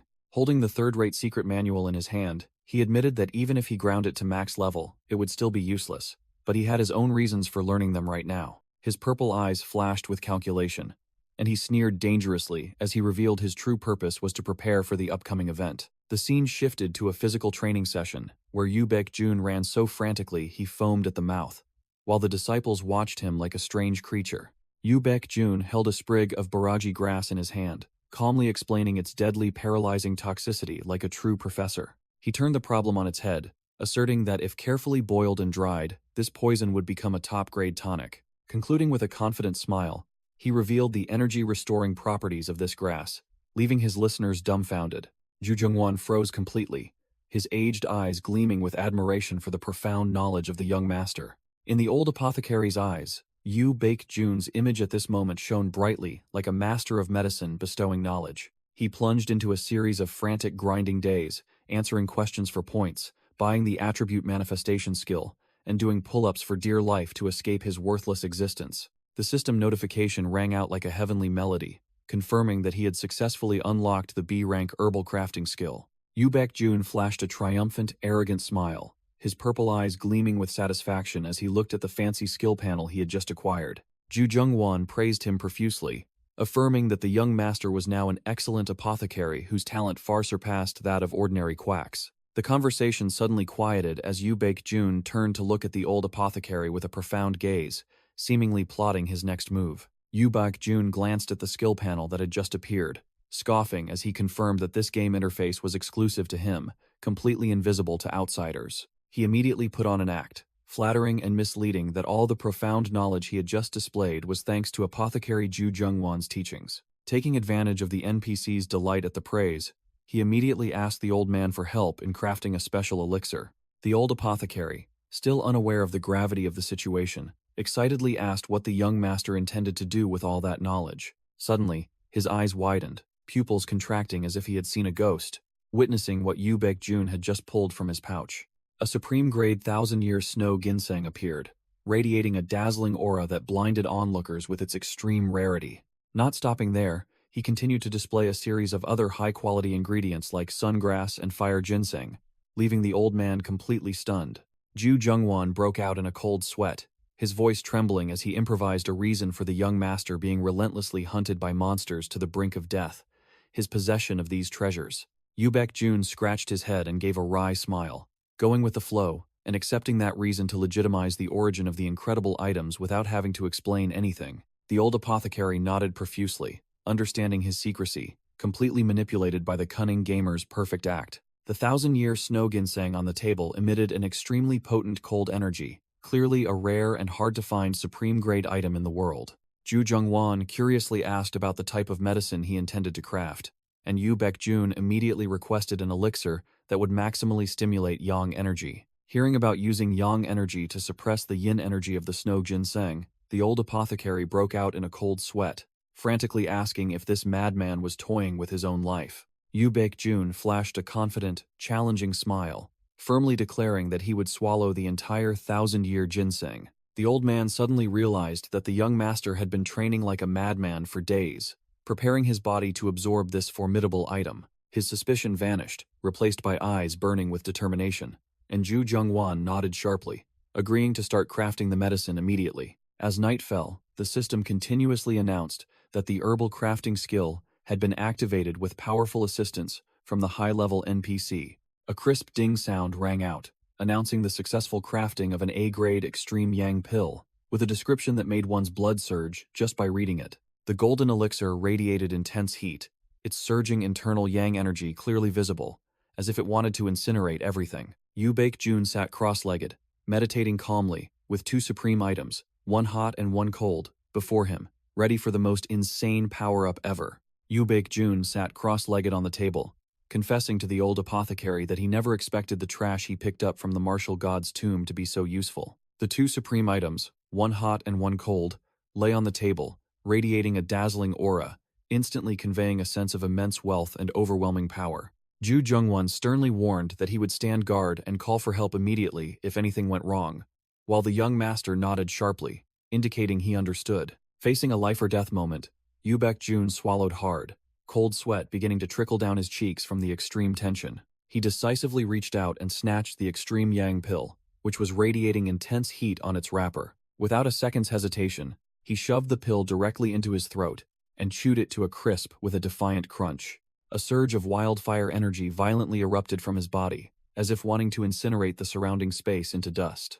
Ju Jungwon stared wide-eyed, his face drained of color as he witnessed the terrifying and unimaginable reaction to the medicine. Yu Baek-jun's entire body blazed with crimson fire energy, his hair stood on end, and his eyes glowed stark white, making the old man beside him turn pale with fear. He gritted his teeth, enduring the pain as if being melted from within, screaming in his mind that it was hellishly hot, but still desperately holding on to absorb the power. Yu Baek-jun sat cross-legged, meditating calmly, his chest glowing brilliantly as if containing the sun, as he patiently waited for the yang energy to spread throughout his body. He felt each surge of scorching energy coursing through his meridians like lightning bolts, calculating the golden moment to activate the next step.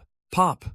Yu Baek-jun's pupils dilated sharply, a small explosion echoing in his mind, signaling that the decisive moment of life or death had arrived.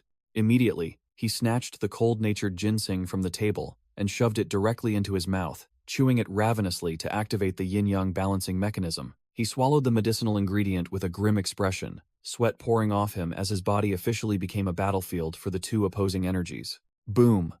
A violent explosion of blue cold energy erupted from his body, sweeping away the heat and engulfing the surrounding space.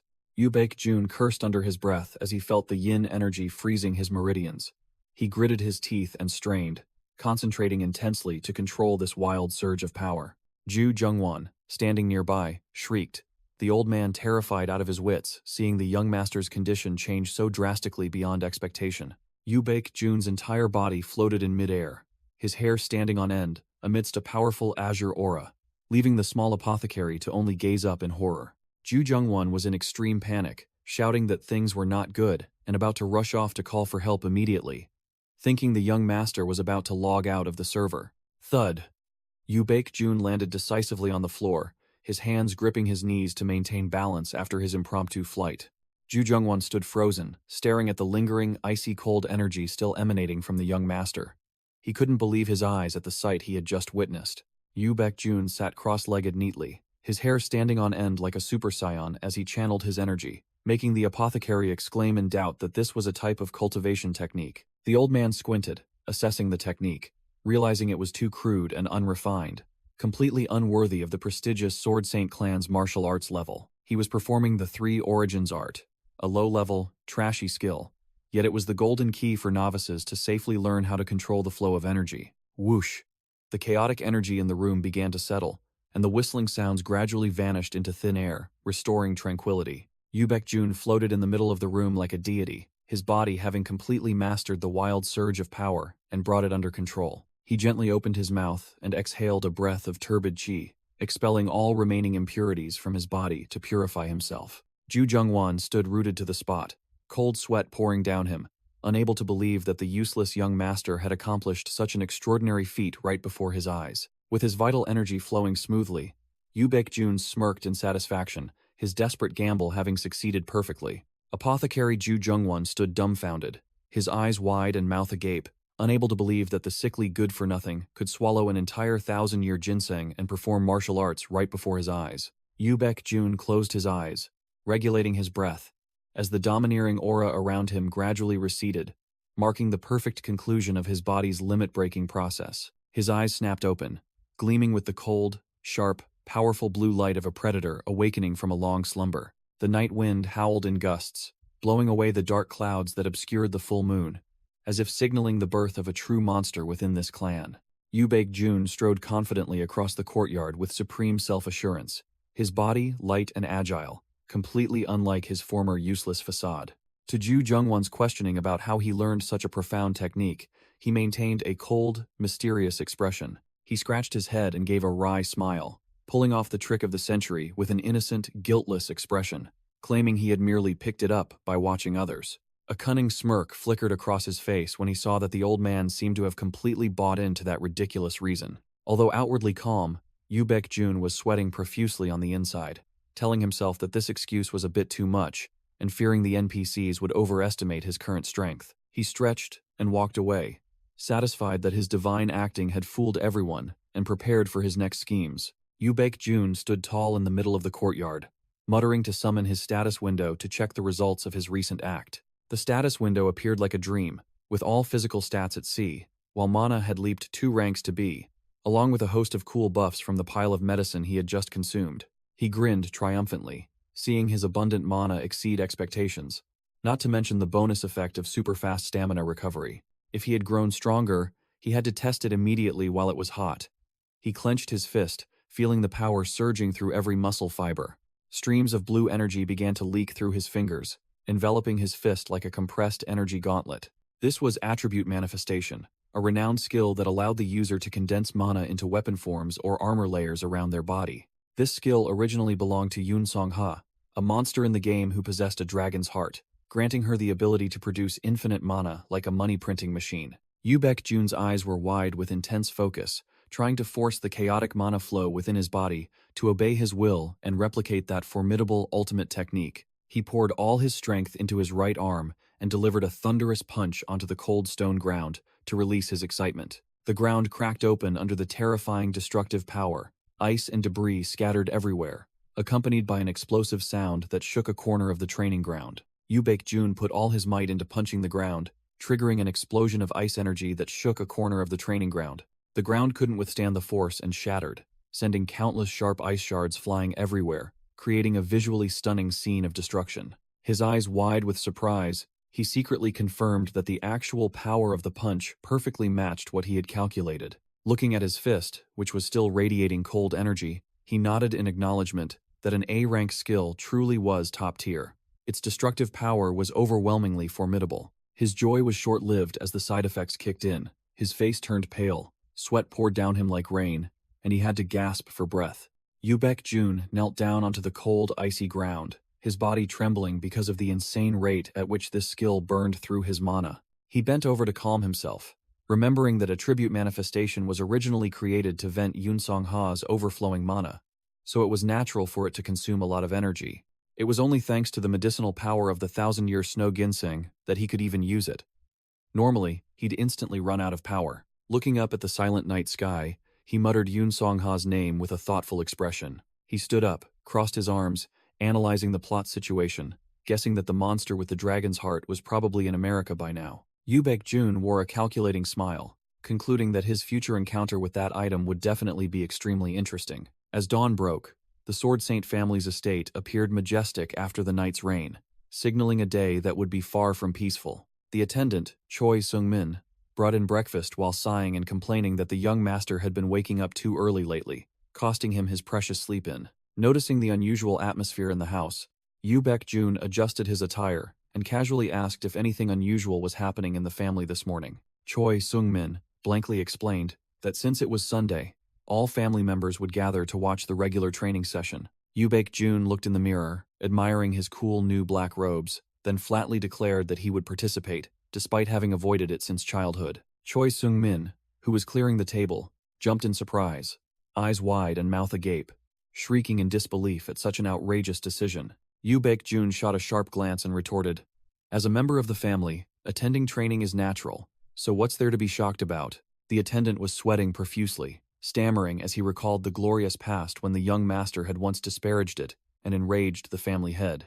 Jun brushed aside that unnecessary worry, curling his lips into an excited smile because it was almost time for the game's first main event. Jun finalized his decision to participate and ordered Choi Sung-min to announce it, leaving the attendant only able to stammer yes while trembling. Decisive footsteps echoed on the stone floor, signaling the intense debut of the useless young master after a long period of seclusion. Jun strode with an imposing aura in his cool black attire, a stark contrast to the anxious, sweating face of the disciple walking beside him. The disciples around them began to stare and whisper, unable to believe their eyes that the one who always skipped training had actually shown up. Ignoring the trashy gossip of the small fry, Jun maintained a cold, arrogant expression as he walked. The Sword Saint family's trainees were gathered in droves like ants to perform the boring morning roll call tradition. Jun swept past the crowd, secretly scoffing at the meaningless ritual that the elders had concocted for show. He stopped, stepping onto the stone platform, mentally preparing to face the important figures observing from above. Jun narrowed his eyes in thought, suddenly realizing this was the first time he truly paid attention to the presence of the family head at this event. From the high-seated position of honor, a terrifying pressure emanated from the family head's back, signaling an imminent, tense confrontation. Muhak, the current family head of the Sword Saint family, sat regally on his throne with the overwhelming aura of a true final boss, his gaze sweeping over the descendants below. Standing imposingly behind him were the Grand Masters, a group of old men whose faces were filled with killing intent and calculation, forming an unignorable wall of power. Jun was deep in thought when he startled and turned upon hearing his name called unexpectedly from the seating area of the direct lineage members. The eldest young miss, Jung Yun, sat there with a worried expression, asking her younger brother about the monster attack, as if she genuinely cared. "I heard you were attacked by a monster. Are you all right?" Jung Yun exuded the gentle aura of an exemplary elder sister, a benevolent smile on her lips. But in this scheming family, it was hard to tell friend from foe. Jun immediately switched to acting mode, smiling brightly like a friendly beauty queen, thanking his sister, and subtly mentioning the healing efforts of apothecary Ju Jungwon. Sitting right next to her, Yu Kang-ho muttered curses with an expression of extreme disdain, shattering the fake atmosphere. What a useless piece of trash. He turned to insult Jun mercilessly, considering it an unbearable disgrace for someone of Sword Saint blood to almost die from a monster. Hearing this, blood rushed to Jun's head. His face twitched, his eyes wide. He had to force himself to chant a mantra of patience to keep himself from lunging and punching that brat's face in right then and there. Sitting next to the loudmouth was Yu Min, the short-haired girl with a cold expression, who propped her chin on her hand and observed, not bothering to care about the cheap drama unfolding before her. Yu Min, the fourth young miss of the family, sat with her chin propped, her eyes bored as if she were forced to watch a dull B-grade movie. Yu Kang-ho continued to spew trashy words, mocking his useless younger brother who only knew how to bury his head in medicinal books because he had no talent for swordsmanship. Jun trembled violently, covering his mouth as if about to cry. But in reality, he was sneering inwardly, deciding to accelerate the bloody main event earlier than planned. The wretched older brother glared threateningly, demanding to take his younger brother away for a private lesson. But the strong scent of killing intent suggested he wanted to send him to his death. No longer bothering to play the victim, Jun raised his head, revealing his sharp, cold purple eyes, and growled, ordering his brother to shut his mouth. The old grandmasters froze for a few seconds, unable to believe their ears that the obedient grandson dared to retort so sharply. Even the bored Yu Min had to widen her eyes in surprise, realizing that the real show was just beginning. Jung Yun gaped in astonishment. The atmosphere in the room grew heavy with tension at her younger brother's sudden, sharp turnaround. Yu Kang-ho's face went utterly blank. His brain hadn't processed the information yet because he never expected the lamb to bare its fangs. Jun covered his nose with disdain, openly criticizing his brother's foul breath, reeking of cigarettes and coffee, which stung him more than eating chili. Yu Kang-ho's eyes were wide and his mouth agape, stammering, asking what his younger brother had just spewed, because his brain hadn't yet processed this shock. Jun didn't bother to argue further, turning on his heel decisively to prepare for his next move. He turned back with a provocative smile, adding a final jab, advising his brother to use that beautiful mouth to brush his teeth and scrape his tongue to reduce the stench. Ignoring Yu Min, who was covering her mouth and giggling at the good show, Jun calmly walked away as if no one else was there. Yu Kang-ho trembled violently with rage, his entire body shaking violently, as if electrocuted by the public humiliation. Unable to restrain himself any longer, he sprang up, yelling curses, intending to lunge and teach his younger brother a lesson he'd never forget for being tired of living. Jun completely ignored his brother's rage and calmly knelt on one knee with an extremely solemn demeanor. This unexpected action made Yu Kang-ho freeze mid-stride, his face utterly blank with confusion, like an NPC with a script error. Before Yu Muhak, who sat majestically on his high throne, Yu Baekjun loudly called out to his father to attract attention. His eyes burning with firm resolve, he declared his desire to learn martial arts, officially activating the first main quest of his life. A resounding shout signaled the official start of the first form of the 8 Heaven Sword Art training, the air brimming with fighting spirit. Yu Jung-yeon, sitting on a high chair, also had to turn her head, her gaze fixed on her younger brother, causing a stir below, with unconcealed curiosity. The Grand Masters stood staring at each other, their faces dumbfounded as if they couldn't believe their ears at the good-for-nothing's bold declaration. Yu Muhak maintained a stone-cold expression, his sharp gaze scrutinizing every nuance on his youngest son's face, wondering what trick he was playing. Yu Baekjun held his head high, facing the immense pressure from his father, his eyes showing no wavering or fear, unlike a weakling. The family head ruthlessly poured cold water on him, asserting that an incompetent and useless individual with no interest in martial arts should not even dream of stepping into this sacred place. He smirked slightly, calmly retorting that he had suddenly found an interest in swordplay after years of being a nobody. Yu Muhak, seated on his throne, recalled his weak past, a time when he had openly criticized killing skills as barbaric, even as a child. Yu Baekjun maintained a confident smile, acknowledging his past but asserting that his recent near-death experience had completely purged that childish mindset. He boldly declared that he would rather learn to kill to survive to the very end than rot away in despair, officially discarding his former weak self into the trash. Yu Muhak narrowed his glowing golden eyes, filled with pressure, and growled, asking what this damned son planned to pull next after his opening act. Yu Baekjun didn't hesitate to drop a bombshell, demanding to be personally taught martial arts by one of the 4 great masters. The masters froze completely, speechless, at the good-for-nothing's excessively confident and absurd demand. A fiery master roared in indignation, insulting him by saying that his demand to learn martial arts was a joke that even stray dogs wouldn't touch. Yu Muhak, seated on his throne, made a blunt statement, asserting that his talent was zero and teaching him would only waste precious time. The family head added a fatal blow, emphasizing that those masters were mountains that someone like him should never dream of touching. Yu Baekjun smirked, turning the tables with a question about hidden talent, making Yu Muhak gasp in astonishment for the first time.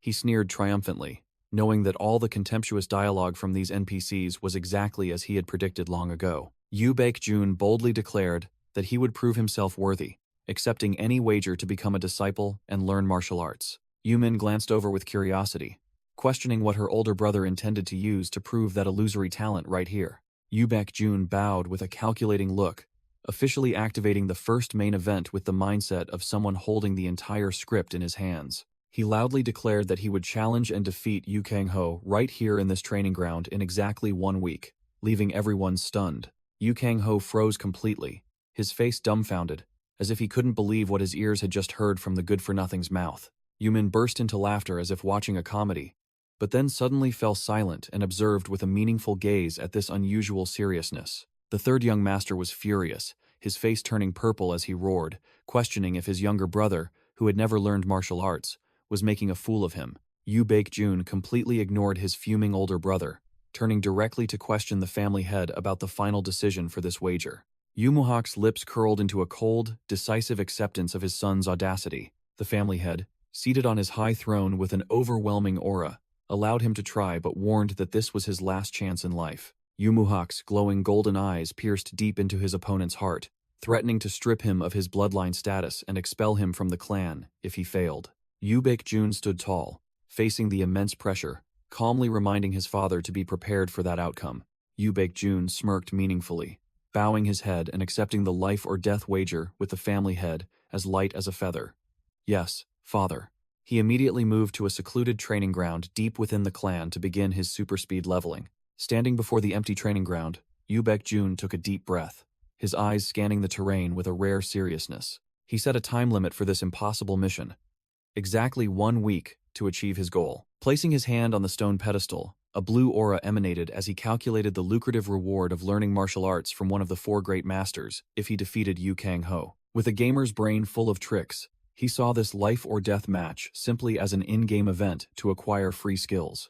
He immediately activated the Magic Scarecrow, a mana-consuming skill that created a straw puppet capable of moving and attacking like a real person. Yu Baekjun's lips curled into an arrogant smirk again, clearly revealing the excessive confidence of someone who held the script firmly in his hands.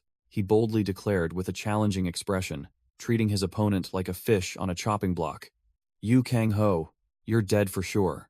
The disciples passing by stared at each other in disbelief, unable to believe their ears when they saw the notoriously lazy, good-for-nothing diligently training. The idle disciples began to bring up old stories to tease him, scoffing at how Yu Baek-jun once cried and ran away like a child when Yu Kang-ho disciplined him. They huddled together, betting on how long he would last this time, convinced that the good-for-nothing's miserable end was inevitable. Ignoring the gossip and whispers of the NPCs, Yu Baek-jun unleashed the Samjae Fist technique, a basic skill, yet the aura it emitted was unusually sharp. He executed rough-and-tumble style punches and kicks with bright, piercing eyes, attacking with full force, making the poor scarecrow tremble. The continuous combo ended with a powerful elbow strike and uppercut, the wind whistling with each of his crisp movements. Immediately, Yu Baek-jun activated the light step technique, his footwork becoming agile and leaving faint afterimages on the training ground, dazzling onlookers. He channeled mana into his fist to unleash a power strike,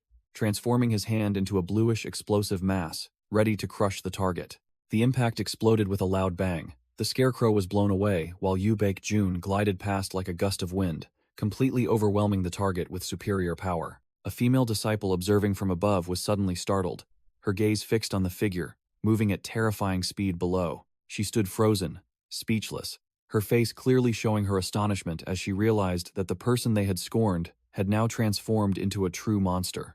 On the third day of the hellish leveling streak, Yu Baek-jun relentlessly spammed skills at the poor scarecrow without mercy. His fist slammed straight into the target with terrifying force, creating a crisp explosion as if to crush the opponent. The straw scarecrow trembled violently under the pressure of the attack, suffering heavy physical damage from the endless combo. Yu Baek-jun exhaled, sweat-drenched, but his purple eyes still burned with the determination of a grinding gamer. A disciple observed from afar, his gaze fixed on the young master's solo performance with a scrutinizing, doubtful look. The disciple smirked, judging that the young master's performance was nothing special, just basic, boring, sleep-inducing exercises. In his eyes, Yu Baek-jun was simply running around, maintaining the light step technique, and then rushing in to punch and kick the scarecrow with a cheap Samjae Fist technique. However, the disciple's face gradually changed, and he began to wonder how on earth a good-for-nothing could maintain such ox-like stamina. He was utterly bewildered when he saw Yu Baek-jun maintain the light step technique all day, yet his footwork remained as steady as a rock, an unreasonably high skill level. Yu Baek-jun unleashed a powerful, wind-splitting punch, leaving the observer unable to comprehend why he chose this thorny path of martial arts, instead of settling for a peaceful life. Han Songa stood pensively observing a corner of the training ground, her face thoughtful as if considering the moves in the family's power game. Elder Lee Gunmo unexpectedly approached and questioned her, making her jump in surprise, and she vehemently denied her anxiety with a social smile. The cunning old man still persisted stubbornly, pressing her if she intended to change her mind and support the other faction, but received a cold bucket of water of outright refusal. Ignoring the threatening warning about supporting Yu Terang for an easier life, Han Songa coldly bowed and turned on her heel. She looked back with a sharp gaze, keeping her own calculations hidden in her mind and remaining unfazed by the pressure from her superiors. The silent night fell, enveloping the entire martial arts hall, but the echoes of the frantic battles had yet to cool down. Yu Baek-jun panted like an ox, sweat pouring off him, his lungs burning after a relentless, non-stop combo of grueling moves. He quickly wiped away the sweat, his eyes still blazing with intense focus and vigilance even as his body reached its limits. Around him was a chaotic battlefield of shattered magic scarecrows, lying scattered on the ground after the horrific physical torture. Yu Baek-jun smirked, praising the scarecrow's resilience after thoroughly pummeling it during his late-night grinding session. Yu Baek-jun slumped to the floor, panting, secretly marveling at the potent medicinal power of the Millennium Snow Ginseng that had helped him endure this ordeal, or he would have been long gone. As he was busy regenerating his stamina bar, a voice calling young master made him freeze, cold sweat trickling down his bewildered face. He looked up at the figure who had just appeared, his mind rapidly processing to identify the owner of that familiar voice in the silent night. Han Seonga emerged from the shadows with a worried expression, asking about his health, while Yu Baek-jun had already recognized the identity of this prime target. The hierarchy of the Sword Saint family appeared clearly like a skill tree. At the top was the family head, followed by the direct bloodline, then the Grand Masters, the instructors, and finally the low-ranking trainees. In this game of power, the Grand Masters and instructors didn't just observe, They formed factions, carefully choosing whom to support as their preferred successor. The larger the faction, the greater the advantage in the succession race, the allure of power drawing crowds like moths to a flame. However, there were still those outside that power struggle, maintaining a neutral stance, and the most reputable among them was Han Songa. Jun flashed a cunning, calculating smile, his eyes gleaming with satisfaction as if the plump prey he had long awaited had finally walked into his trap. He quickly snatched the handkerchief Han Songa offered, subtly questioning her recent concern to begin his recruitment plan. Han Songa froze for a few seconds, blurting out a bewildered question at his nonchalant attitude, as if nothing had happened. Jun calmly wiped his sweat with the handkerchief, immediately exposing her thought that he was just a fool trying too hard, waiting to be utterly defeated. She hastily waved her hands, denying it in embarrassment, but he bluntly cut her off, admitting that anyone looking at him would think he was crazy. He turned to look her straight in the eyes, firmly stating that he wasn't pointlessly feeding kills, but that everything was part of a well-thought-out strategy. Han Songa was stunned, her eyes wide open as she vaguely realized that the trump card in his plan was martial arts, not swordsmanship. Jun's sharp purple eyes seemed to pierce through her, igniting the intense curiosity that had long been suppressed within her. In a family where everyone revered swordsmanship like a sacred decree, Han Songa was a rare game anomaly with a mindset completely different from the masses. She secretly researched all sorts of different fighting styles, grinding day and night just to find ways to optimize her own strength instead of being conservative. Though she yearned to learn magic but was bound by the title of instructor, she now felt like she had struck gold, seeing a successor dare to openly use martial arts. Han Songa, with a serious expression, quickly reminded him of the unwritten rules of the Sword Saint family. She looked down at the chaotic battlefield, her voice trembling as she emphasized the taboo against learning anything other than swordsmanship. Jun sat on the ground, sneering, throwing back a provocative question about who had established such an archaic rule. He directly challenged the paradox of the martial god, a master of countless arts from spears and bows to fists and kicks, not just sword-wielding like these descendants. Seeing Han Songa stammer and fall silent, he immediately took the initiative and ordered her to listen carefully to his perspective. With eyes blazing with ambition, he flatly declared that he would trample over all the garbage traditions to absorb anything that would make him more formidable. Jun's back now exuded an overwhelming aura and resolve that made the person facing him hold their breath. Han Songa stood rooted to the spot, completely speechless and utterly shocked by the audacious, unconventional thinking of the monster before her. Despite his bold words, his eyes still held a hint of contemplation about the mystery of why the martial god's true legacy only consisted of sword techniques. The image of the martial god's secret manual flashed in Jun's mind, reminding him of a legendary character who had never appeared in the original game. Han Songa looked down, nodding in acknowledgement that only a young master unbound by family rules would dare to possess such groundbreaking thinking. She hesitated, biting her lip, intending to refuse because she felt inferior and unqualified. But then she smiled gently, offering to help him train if he didn't mind. Jun's eyes widened in triumph. The system in his mind chimed, signaling that Han Songa's curiosity had been successfully activated. Even so, Han Songa still worriedly warned him that she was someone despised and looked down upon by the entire family. Ignoring the warning, Jun steadfastly called her instructor and asked her to disregard the gossip. Han Songa smiled brightly, sealing their alliance with a profound statement. Since we are both outcasts, what does it matter?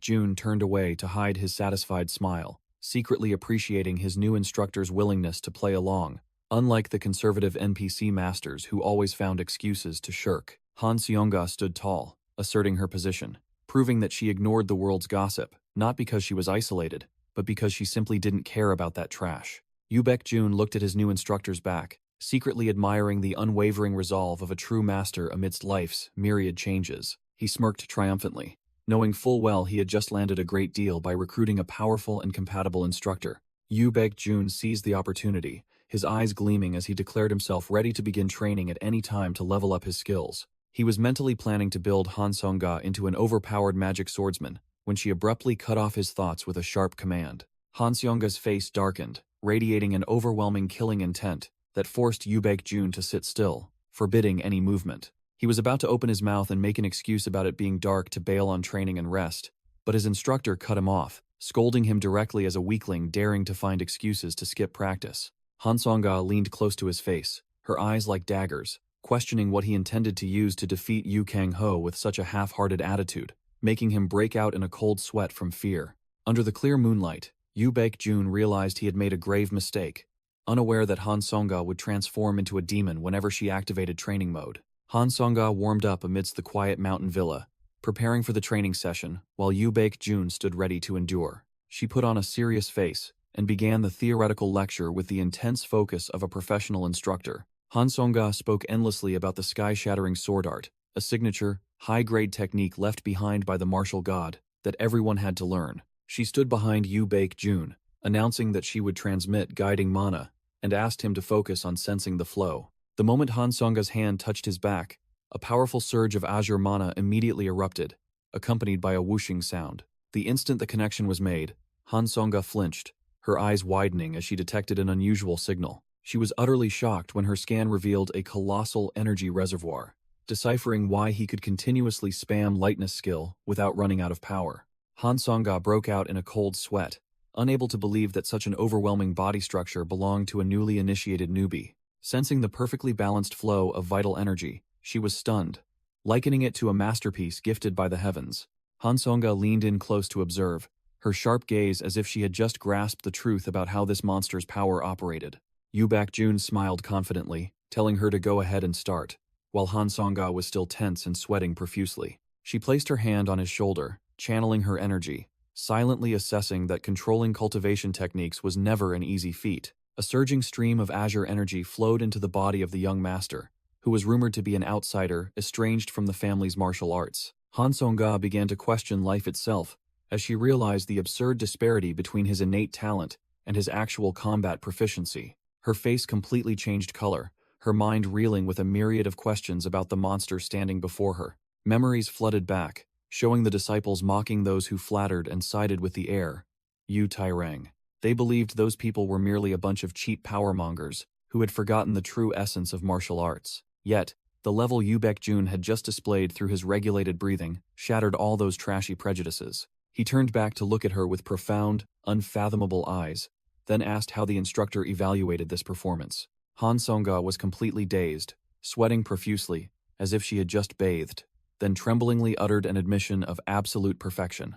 Jun stretched and yawned refreshingly, while Han Songa stood rooted to the spot in shock, seeing him perfectly replicate the movements after just one glance. The instructor shivered as she reevaluated, realizing that this young master's potential might even surpass that of the prominent direct descendants in the family. Han Songa walked away with a troubled mind, the image of Jun and his recent performance lingering in her thoughts. Memories resurfaced with his rebellious question, challenging why the Sword Saint family was so conservative, only using swords.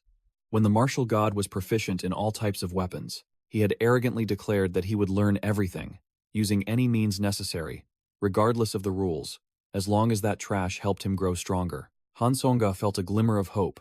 She began to believe in this path because she had never intended to assist the legitimate heir anyway. The moment the instructor was out of sight, Jun immediately dropped his act, revealing the cunning smile of someone who had just pulled off the scam of the century. He lay sprawled on his bed, reading a secret manual, gloating and enjoying the pleasure of looting a rare skill without spending a single penny. It turned out everything was part of his plan to grind for favorability. Step 1 was deliberately showcasing unorthodox skills to attract attention. Step 2 was to deliver pre-written lines that struck at the opponent's hidden desires and deepest aspirations to manipulate their psychology. Jun lay sprawled on his bed with a triumphant smile, sealing the deal to learn the sky-shattering skill tomorrow to optimize his power for the upcoming battle. The system displayed information about the sky-shattering fist, a B-rank signature cultivation method of the martial god that helped accumulate energy and strengthen the body to be incredibly tough. He recalled Han Songa's AI mechanics, well aware that this NPC was extremely picky and would immediately say goodbye if the player couldn't demonstrate so-called innate talent.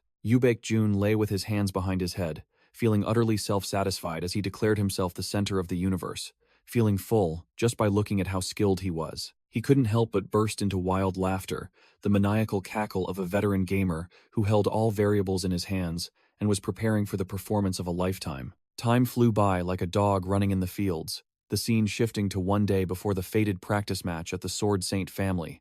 With an atmosphere as tense as a drawn bowstring, the disciples gathered, whispering and wondering why this useless young master was trying so hard, working himself to death without resting to recover. Footsteps stomped heavily on the stone floor.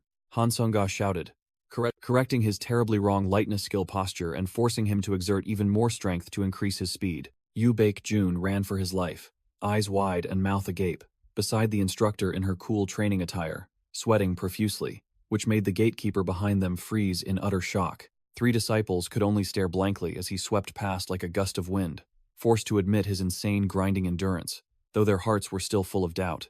Han Song-ga yelled loudly, forcing Yu Baek-jun to increase his speed to the maximum, while he ran for his life, eyes wide and mouth agape, wondering where this woman got so much stamina. Sunset descended, painting the Sword Saint family's training grounds red, signaling the end of a day of frantic physical grinding. Yu Baek-jun collapsed to the ground, gasping for breath like a beached fish, while Han Seong-ga stood with her hands on her hips, looking at him with satisfaction, mixed with a hint of worry due to the excessively high training intensity. The beautiful, sweating instructor declared the session over, kindly reminding him to take care of his body to prepare for tomorrow's decisive battle. With eyes as dark as a panda's from exhaustion, Yu Baek-jun still tried to act obediently, thanking his master for diligently feeding him hardships all day. Han Seong-ga was astonished by the notorious young master's unusually cooperative attitude, while he skillfully flattered her, saying all these achievements were thanks to her excellent teaching. He humbly admitted that the sky-shattering sword, art, and lightness skill he had just learned still had many flaws that needed to be overcome,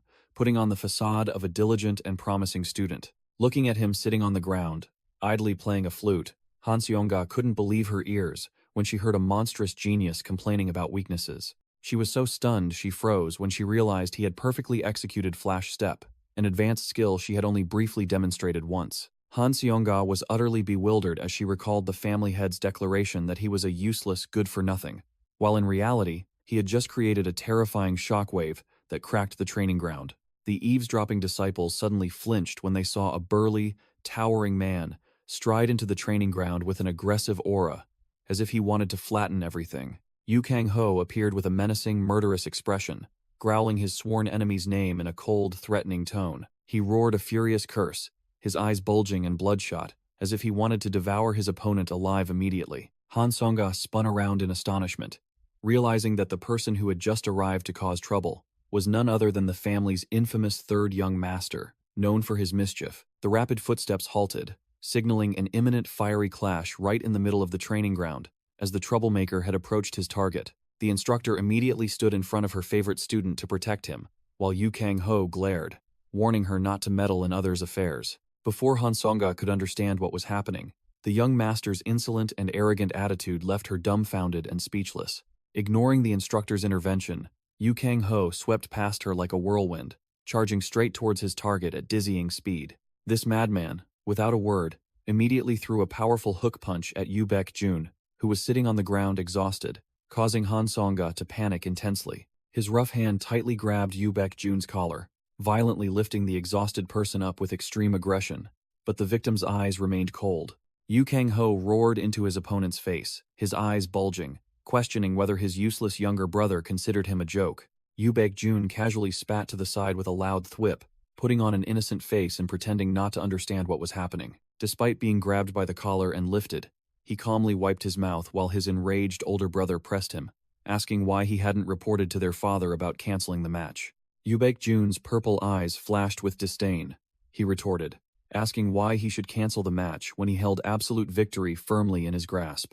Yu Kang-ho gritted his teeth, declaring that fighting trash was an insult, but was immediately cut off by a sarcastic call of older brother. The third young master paused with a puzzled expression as his younger brother compared his grimace to a dog needing to relieve itself. Yu Baek-jun displayed a provocative smile, delivering a fatal psychological blow by directly asking his opponent if he was afraid of losing. He added a finishing blow, reminding him that this match had been approved by the patriarch, meaning no one had the right to withdraw or renege on the agreement now. A disciple standing nearby gaped, sweating profusely as he witnessed the insane verbal battle and the incredible audacity of the seemingly weaker party. Yu Kang-ho's face darkened. He stood frozen, realizing he had completely fallen into his cunning younger brother's inescapable linguistic trap. Yu Kang-ho lowered his head and let out a mad cackle, like a lunatic, to hide his extreme bitterness at being cornered by his younger brother's sharp logic. He released his grip from his opponent's collar and admitted he had spoken out of turn, trying to salvage his last shred of dignity before being forced to retreat. Yu Baek-jun watched his esteemed older brothers retreating back with sharp eyes, bidding him farewell with a subtle reminder about the rules. He flashed a deathly smile and added a final statement that sent shivers down the listeners' spines. The competition rules did not forbid taking an opponent's life. Yoo Baek-jun warned his opponent to prepare thoroughly, leaving Han Sung-ga rooted to the spot, utterly shocked by his ruthlessness. Han Sung-ga was completely speechless, her dazed eyes fixed on the student who had just issued a bloody declaration of war, unable to utter a sound. Yu Kang-ho angrily turned and walked away, veins bulging on his hands, secretly cursing his younger brother for humiliating him so badly in front of everyone. The disciples who had been eavesdropping began to whisper and bet on how long tomorrow's match would last, their attitudes mocking and disdainful. Yoo Baek-jun turned and invited Han Sung-ga inside as if nothing had happened, leaving her to stammer a nod and follow his arrangements. Time passed quickly, and the most anticipated fateful day finally arrived, casting a tense atmosphere over the entire family. The dusty arena scene signaled an impending bloody showdown, the air thick with the smell of gunpowder. Yoo Jung-yeon and Yoo Min ascended the stands, discussing who was responsible for choosing this dusty location. The eldest young lady smirked meaningfully, knowing that her younger brother, Yoo Baek-jun, was the one who had arranged this unique combat venue. She glanced down at the arena, seeing Yu Kang-ho already waiting like a fierce beast, while the main character had yet to make an appearance. Her sharp gaze immediately shifted to the group of old-fashioned elders gathered in the VIP area. The family's high-ranking leaders were already seated around the empty main chair, exuding an invisible pressure that weighed heavily on the arena. Yoo Jung-yeon secretly showed her disdain as she watched the Grandmasters openly supporting Yoo Tae-rang's faction, but her eyes quickly swept past those minor figures, searching for the truly important person. Jaeyeon, the female Grandmaster with a face as cold as ice, was the strategic pawn she needed to win over to her side at all costs. Yoo Min suddenly patted her older sister's shoulder, gesturing towards the entrance as she spotted today's star performer making an appearance. Yoo Baek-jun strode into the combat area with the relaxed demeanor of someone taking a leisurely stroll, followed by his tense attendant. Choi Seung-min was sweating profusely, his face pale, trying to remain calm amidst the suffocating pressure from his surroundings. The crowd began to whisper and chatter, noticing Han Sung-ga's unusual presence beside the infamous good-for-nothing. Amidst the falling snow, Yoo Baek-jun mumbled, assessing the quality of this shoddy wind barrier. He casually complained that the barrier only blocked wind, not cold. His attitude so flippant it was as if he were on vacation, not about to fight. Yoo Baek-jun turned with a meaningful smile, teasing his attendant who stood frozen in fear beside him. Choi Seung-min hesitated, then spoke, trying to reassure himself and his master that he believed in the young master's victory. The attendant recalled the insane training sessions he had witnessed firsthand, affirming that his belief was well-founded. However, Choi Seung-min still kept his head down, worried that Yu Kang-ho's insane ferocity would severely injure his master, even if he won. Yoo Baek-jun remained silent, his eyes growing deep and inscrutable at his subordinate's anxious concern. Han Sung-ga flinched, sweating profusely as she heard her cunning student speak, as if the outcome was already decided. Before she could recover, she was utterly flustered, her face drained of color, when it was announced that the old patriarch was personally arriving. In contrast to his teacher's panic, Yoo Baek-jun merely glanced sideways with an oddly calm and indifferent expression. He looked towards the high platform from which an oppressive aura emanated, casually muttering that it was time for the show match to begin. The cunning fellow took off his cloak and handed it to Han Sung-ga to hold, seizing the opportunity to drop a meaningful question to pique her curiosity. He looked towards his older brother, who was shirtless and flexing his muscles in the distance, and began to expose his wild, reckless past. He recounted how Yu Kang-ho had once recklessly charged at a monster, resulting in his right arm being shattered, forcing the family to piece together every fragment of bone. Han Seung-ga bewilderedly took the cloak like a puppet, still not understanding why he was suddenly recounting this secret family history.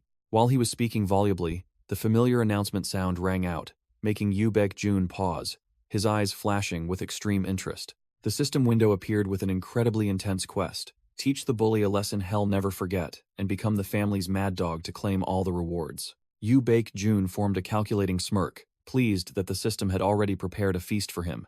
On the towering main chair, Patriarch Yoo Moo-hak leaned back majestically, his deep eyes observing what kind of show his descendants would put on.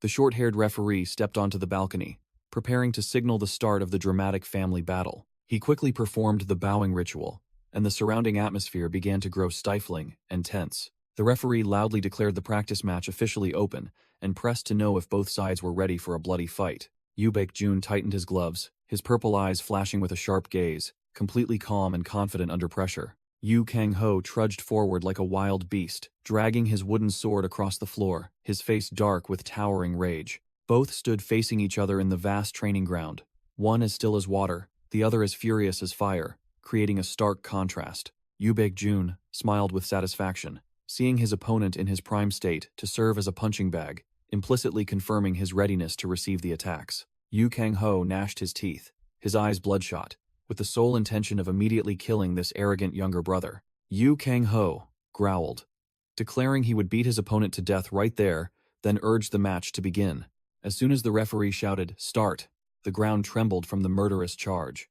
Yu Kang-ho fiercely unleashed the sky-shattering sword art, 9 dragon fangs.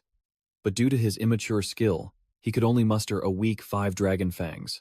The good-for-nothing young master still loudly proclaimed that this was enough to deal with the outsider, then unleashed a surge of energy to surround his target. Yu Baek-jun merely shifted his body slightly, and the entire surge of energy glided past him in a flash, looking as effortless as a stroll. He dodged the attack by a hair's breadth with terrifying composure, his glowing purple eyes illuminating every movement of his opponent. Memories of his past life flooded back. His gamer self had once slammed his mouse onto the table, utterly frustrated with this game. He sat in a dark room, tearing his hair out, trying every possible build, but still stuck on the Yu Baek-jun character line. The gamer's face was contorted with frustration, wondering how on earth to overcome the early game boss named Yu Kang-ho. He threw his head back and complained to the heavens that no one bothered to play this useless character to offer guidance, but he was still determined to find a loophole to win. In his gamer self's memory, Yu Baek-jun sat blankly on a chair, muttering, simulating a smooth combo chain that ended with a finishing blow. Suddenly, his pupils dilated. A bold idea unexpectedly clicked in the seasoned gamer's shrewd mind. He sprang from his seat, exhilarated and smug, confident that while this move might be a bit cheap and dirty, its effectiveness was undeniably real. The most overpowered mechanic in this game was skill combination, allowing players to merge abilities to create bizarre monstrosities. Back before the match, Choi Sung-min innocently advised the young master to rest, unaware that he was brewing a scheme. Yu Baek-jun feigned obedience, retreating to his bedroom and subtly dismissing his attendant to freely execute his dark plan.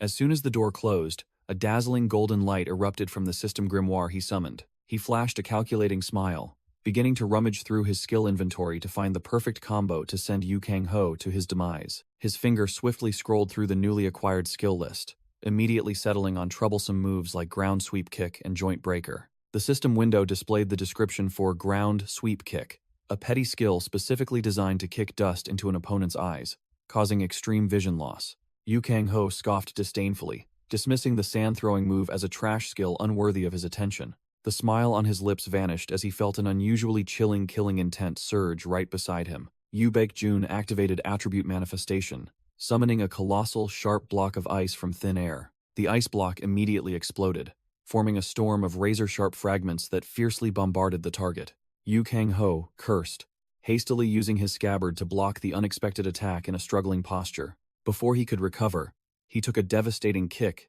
that sent his internal organs into disarray. He gritted his teeth through the pain, still straining his neck to shout that these petty tricks wouldn't be enough to defeat him. In response to his stubbornness, a powerful strike punched him directly in the face, making his features sink deep into the fist. The powerful punch sent Yu Kang-ho flying backward, fresh blood splattering into a beautiful arc. Yu Baek-jun's hand immediately seized the sword hilt, cutting off all escape routes for the defeated opponent. Yu Baek-jun's iron-like grip tightened around his opponent's wrist, stifling all feeble attempts at resistance in vain. Killing intent erupted as he raised his scabbard high, preparing to deliver a cruel, punitive blow upon the trembling, defeated opponent. Choi Sung-min and the Grand Masters below were stunned, speechless, their faces drained of color at the unimaginable events unfolding. Yumin's eyes widened in astonishment as she witnessed the scabbard lash down with wind-splitting speed, creating a powerful, jarring impact sound. Yu Kang-ho's face contorted with extreme pain and fear. He stammered, trying to say something, but his throat was choked. He let out a pathetic scream that echoed across the arena, collapsing to the ground, clutching his broken arm in a posture of utter humiliation. Ignoring his opponent's ear-splitting screams, like a pig being slaughtered, Yu Baek-jun maintained an icy, emotionless face, devoid of any pity. Activating Lightfoot skill, Flash Step. His figure glided, leaving afterimages, causing the defeated general to stumble and fall onto the cold ground.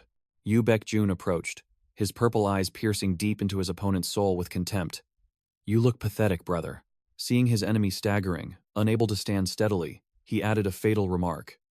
"You talk about killing me and all that, but with such a weak skill level, how can you even scratch me?" Yu Kang-ho panted, his face twisted with resentment, as he shouted, interrupting his opponent in utter helplessness. Yu Baek-jun remained nonchalant, coldly asking his esteemed elder brother if he knew why their father tolerated such arrogance.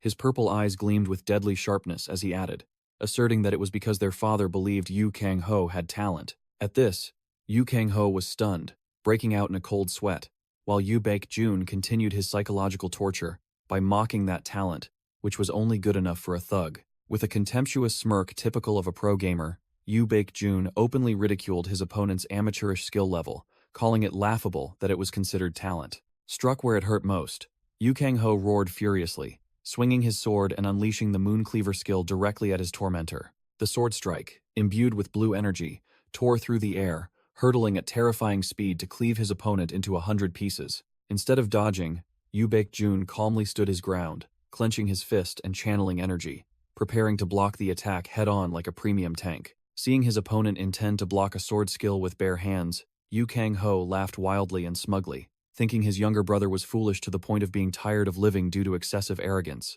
At the moment of impact, Yu Baek-jun activated attribute manifestation.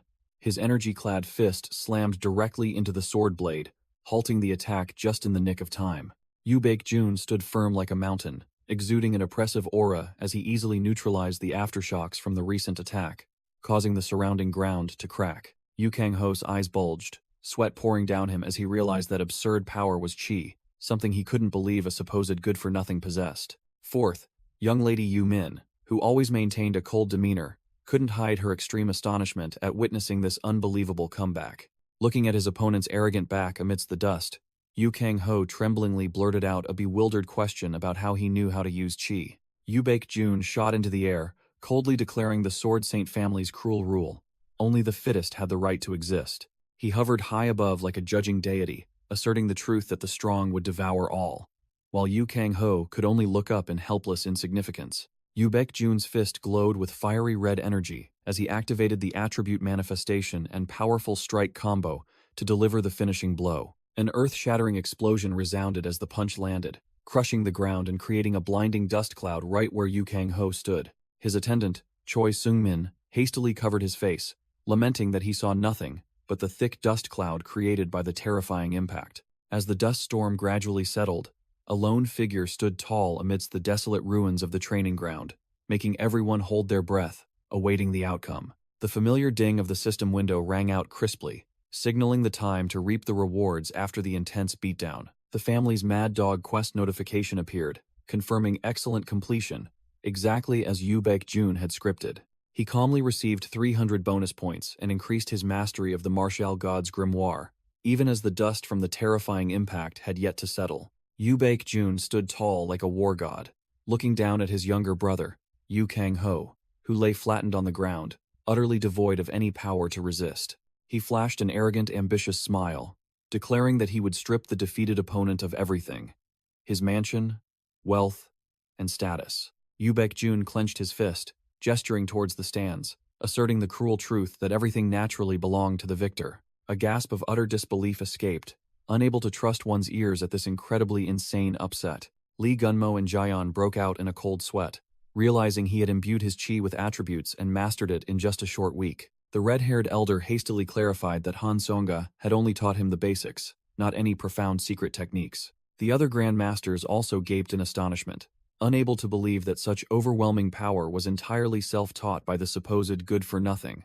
Yu Jung-yun frowned skeptically, recalling how her father had tried every method on her good-for-nothing younger brother. All in vain. Yu Mahak sprang from his throne, his face stunned as he realized he might have misjudged the potential of his outcast son. The old man curved his lips into a meaningful half-smile, as if he had just found an interesting new toy after years of boredom at the pinnacle of power. The eldest young lady coldly ordered Han Seonga to immediately bring Yu Baek-jun to her private room for a personal assessment. Yu Baek-jun exhaled, feigning exhaustion from depleted mana, while Han Seonga, still in shock, praised his recent feat. He casually changed his shirt right in the middle of the arena, shocking the female instructor because he didn't have a single scratch on his body after the battle. Baek-jun narrowed his eyes at Han Songa with the calculating expression of a gamer checking an NPC's stats and affection level. In his eyes, she was now nothing less than a glowing, high-grade item, inviting the player to recruit her as a personal disciple. He received the new clothes and secretly affirmed that if this were a game, he would definitely recruit this teacher into his main party. The conversation was interrupted when an old servant appeared, respectfully announcing that the family head was summoning Baek-jun for an audience. Baek-jun calmly deduced that the old man would surely ask him whom he wished to choose as his master, so he said he would go for the audience right after changing. He walked decisively on the cold ground, his mind already calculating dialogue options to optimize the benefits from the upcoming meeting. The medics hastily carried Yu Kang-ho's battered body away for emergency treatment, everyone stunned that a mere week-long trainee could so thoroughly defeat the third young master. Baek-jun smirked, calculating that the good-for-nothing older brother's status would plummet uncontrollably, meaning he could extract even more assets from this defeated opponent. He adjusted his brand-new black suit, a cunning glint in his eyes as he considered whether to replay his old act to manipulate these high-ranking NPCs. In the family head's private chambers, a solemn atmosphere prevailed as Baek-jun knelt, performing the respectful bows of a good child and student before his old father, Muhak, and the servants. Muhak stared intently at his youngest son, with sharp, aged eyes, his finger tapping rhythmically, full of pressure, as if scrutinizing the depths of the person before him. Baek-jun maintained his obedient kneeling posture, making himself small before the powerful, imposing figure of his father seated on the high chair. He bowed his head, replying, "Yes, father," with a deceptively gentle expression, confirming his desire to seriously learn martial arts to conceal his true ambitions. Muhak declared loudly before Lee Gunmo that the Grand Masters were the pillars of the family, and only those with exceptional talent were qualified to be taught by them. Muhak narrowed his aged eyes, full of doubt, and directly asked his youngest son where he got such immense confidence to demand such privileges. Baek-jun put on an innocent expression, casually asking a rhetorical question, as if his overwhelming power was an undeniable truth. The timid servants' hearts pounded, and they stammered, calling for their master as the tension in the room grew taut like a bowstring before the young master's audacity. The family head smirked, seemingly amused by his troublesome son's arrogance, cleverly hidden beneath a veneer of politeness. Seated grandly on the high chair, Muhak stipulated that he could not learn from all the Grand Masters standing there as mere scenery, but had to choose selectively. Lee Gunmo, standing nearby, added a warning, saying that if he were rejected, he would have to accept it gracefully, and not throw a tantrum or complain.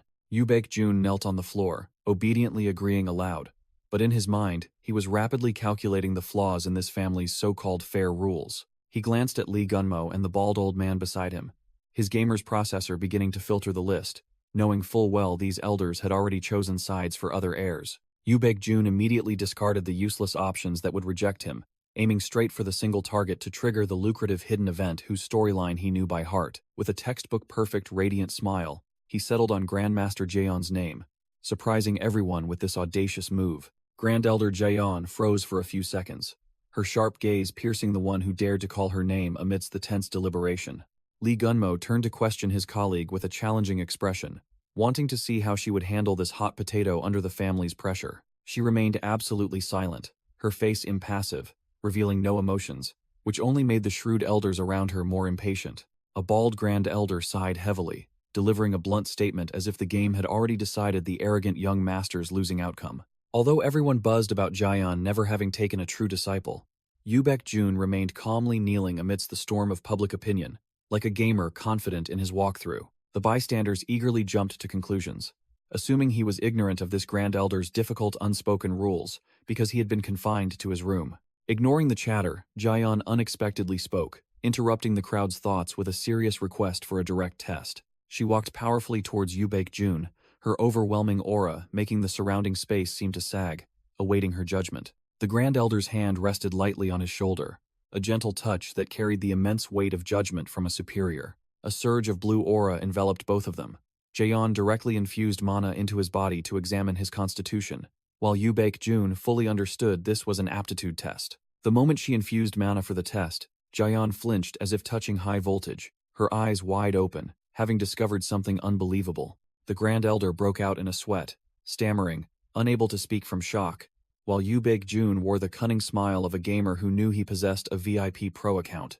To the astonishment of Lee Gunmo and the bald elder, Jaeyeon tremblingly turned back and delivered a blunt statement that silenced the entire hall. Perfect. Lee Gunmo couldn't believe his ears. His face contorted like a monkey eating chili as he pressed her, asking if she had lost her mind to give such an incredibly high evaluation. Jaeyeon ignored the doubt, firmly asserting once more that Yoo Baek-jun's body was a perfect masterpiece, a rare and hard-to-find treasure in the world. The top expert's affirmations silenced Lee Gunmo, while the bald elder could only sigh, accepting the truth that their side had clearly lost this round. From his throne, Yu Mahak coldly spoke, cutting through the buzzing atmosphere, directly asking Jaeyeon about her final decision after the shocking assessment. Jaeyeon began to explain her haughty past, recalling how she had refused to teach anyone to avoid trouble and gossip. However, faced with Yoo Baek-jun's overwhelming aptitude, she made a drastic change, declaring she would break her principles to accept him as her true disciple. Yu Mohawk nodded in agreement and was about to dismiss the crowd, but Yoo Baek-jun unexpectedly spoke up, interrupting with another request that stunned everyone. Yoo Baek-jun suddenly lowered his eyes, feigning obedience, but his mouth uttered a proposal that piqued everyone's curiosity. Yu Mohawk raised an eyebrow, full of interest, allowing his son, who had just achieved a feat, to state his wish. Without beating around the bush, Yoo Baek-jun delivered a critical blow to their finances by demanding the right to use the family's resources and money. Lee Gunmo froze completely, his face dumbfounded, unable to believe this kid dared to open his mouth and demand such significant privileges. Jaeyeon was equally shocked. She hadn't expected her newly accepted disciple to possess such immense audacity. In his mind, images of siblings like Yoo Tairang or Yoo Jung-yun spending money like water flashed, while he had lived like a neglected child. He understood clearly that only by being granted the right to use the family's assets would he truly be recognized as a core member of this family. With the mindset of a hardcore gamer, he knew he needed mountains of money to build his character for the future, so he seized the advantage to close the deal immediately. Yu Mohawk smirked, thoroughly satisfied. It seemed his son's blatant greed and ambition perfectly suited his taste. The old man issued a cruel verdict, ordering all assets of the good-for-nothing Yu Kang-ho to be stripped and transferred as a reward to Yoo Baek-jun. The servants stood rooted to the spot, their faces drained of color upon hearing the master's brutal punishment order. Yu Mohawk sat grandly on his throne, coldly ordering the complete freezing of his good-for-nothing son's assets until he came to his senses, making the servants turn pale with fear at his ruthlessness. The family head's aura exuded terrifying pressure, accompanied by a deep, dull rumble, his golden eyes blazing as if to crush anyone who dared to object. The female servant broke out in a sweat, stammering, unsure how to react to this tense situation. Yoo Baek-jun coldly cut off that cheap pity, questioning the female servant in return whether this punishment was truly excessive. He added a fatal question about whether that defeated opponent had neglected his training, while Yu Mohawk silently observed with sharp eyes. The female servant tremblingly admitted that the other person had talent, which was why his bad habits had been tolerated for so long, completely cornered by his logic. Yoo Baek-jun concluded with a simple truth of this world. The victor becomes king, the loser becomes a bandit, and the Sword Saint family is no place to coddle the weak. Yu Mohawk reaffirmed that cruel rule with an impassive face, declaring that the weak had no place in this family, officially striking the loser's name from the honor roll. The old servant could only close his eyes and sigh, resignedly accepting the truth that times had changed and the strong were now the ones holding the power of life and death. Yu Mohawk coldly dismissed them, dispersing the useless crowd to restore quiet to the family. The wind howled outside the mansion, signaling major upheavals about to descend. In contrast to the storm outside, the space inside the tea room was unusually quiet and solemn. Jaeyeon calmly raised the hot teacup in her hand, displaying the serene and unhurried demeanor of a true master. The Grand Master sipped her tea, casually probing the family head's thoughts on the recent performance. Yu Mohawk stood with his back turned, full of arrogance, while Jaeyeon respectfully remained kneeling behind him. She confirmed that the subject of both their interests was indeed the youngest young master, Yoo Baek-jun. Jaeyeon pondered deeply, her sharp eyes beginning to sift through her memories to assess the boy. She unhesitatingly declared that among the countless geniuses she had encountered, Yoo Baek-jun was the most formidable, incomparable to anyone else. A glint flashed in Jaeyeon's eyes. She seemed to be vaguely realizing the terrifying potential hidden within him. Yu Mohawk stood with his back turned, full of authority, contemplating that his youngest son's power might have reached the level of the family head. The old man squinted suspiciously, muttering that this matter was far too strange compared to the norm. Memories flooded back, confirming that for all these years, he had been nothing but incompetent, showing no signs of genius whatsoever. Yu Mohawk pieced together the events, suspecting the turning point occurred when his son went missing for a few days after the monster attack. He firmly asserted that this was the only reason explaining this spectacular transformation before Jayun. Instead of anger, Yumuhak smirked with keen interest, as if he had found an exciting game stage. The arrogant old man declared that the battle for the succession now had a new, unexpected variable. Wind swept clouds across the brilliant sky, signaling that the family's era was about to shift. The quiet estate under the snowy sky concealed fierce undercurrents about to erupt. After recovering, Jun immediately plunged into grinding, sitting on his bed to study secret techniques to absorb the essence from nature. The system window displayed dazzling golden text, confirming that the martial god's tome had been upgraded to 2 stars, unlocking an overpowered feature that allowed copying even character traits. Jun smirked smugly, realizing this EX rank item could not only learn skills, but now also fully absorb opponents' hidden passives. Truly a top-tier item. The system's human body simulation glowed brightly, explaining valuable passives like poison resistance or mana recovery, expensive resources that every gamer yearned to possess. He snapped the book shut, his eyes flashing with calculation as he held the key to unlock hidden events meant only for those with special passives. Jun was racking his brain, calculating about the hidden in-game events, which only activated when players possessed the correct passive needed to unlock the storyline. He looked out at the snowy sky, mentally calculating that there was about a month and a half left before the true monster, Yu Taerang, returned to the family to settle scores, clearly defining his goal to grind levels frantically to face the final boss. Jun decided it was time to leave his safe zone and venture into society to earn his keep. Before officially leaving the mountain, he decided to utilize his attendant to gather intelligence, meticulously preparing for his upcoming hunt in the outside world. Choi Sung-min bewilderedly received the order to go to a bar in Gangnam to investigate the auction item list, obediently nodding to unconditionally obey his master, even though he didn't fully understand the purpose. The game map appeared, revealing the wretched roguelike mechanic where enemy base locations constantly changed with each playthrough, forcing him to recalculate all variables when directly interfering with the storyline. Jun calculated the optimal move, deciding to delegate errands to NPCs so he could focus on siphoning skills from his defeated older brother. He was overwhelmed by the mountains of gold, silver, and jewels piled in the courtyard, the fruits of years of grinding by the good-for-nothing Yu Kang-ho, now belonging to the victor. While engrossed in appraising his assets, a call of young master rang out, making him turn his head to check the identity of the disturbance. A pair of hands presented a powerful black card, an important item he thought his attendant was handling. The black card shimmered in his hand, proof of the Sword Saint family's willingness to spend and their massive wealth, ranking in the top 0.1% of the server. Jun smirked with calculation, realizing there was a change in the quest chain, as the item deliverer was not his disciple, Choi Sung-min. He calmly took the card, his gamer mind quickly analyzing the situation to determine who was behind this move. Han Seonga appeared with a bright smile, confidently declaring that she had changed her class to his exclusive personal trainer starting today. He immediately saw through the true nature of this title. The trainer label was merely a front for a personal secretary and bodyguard position.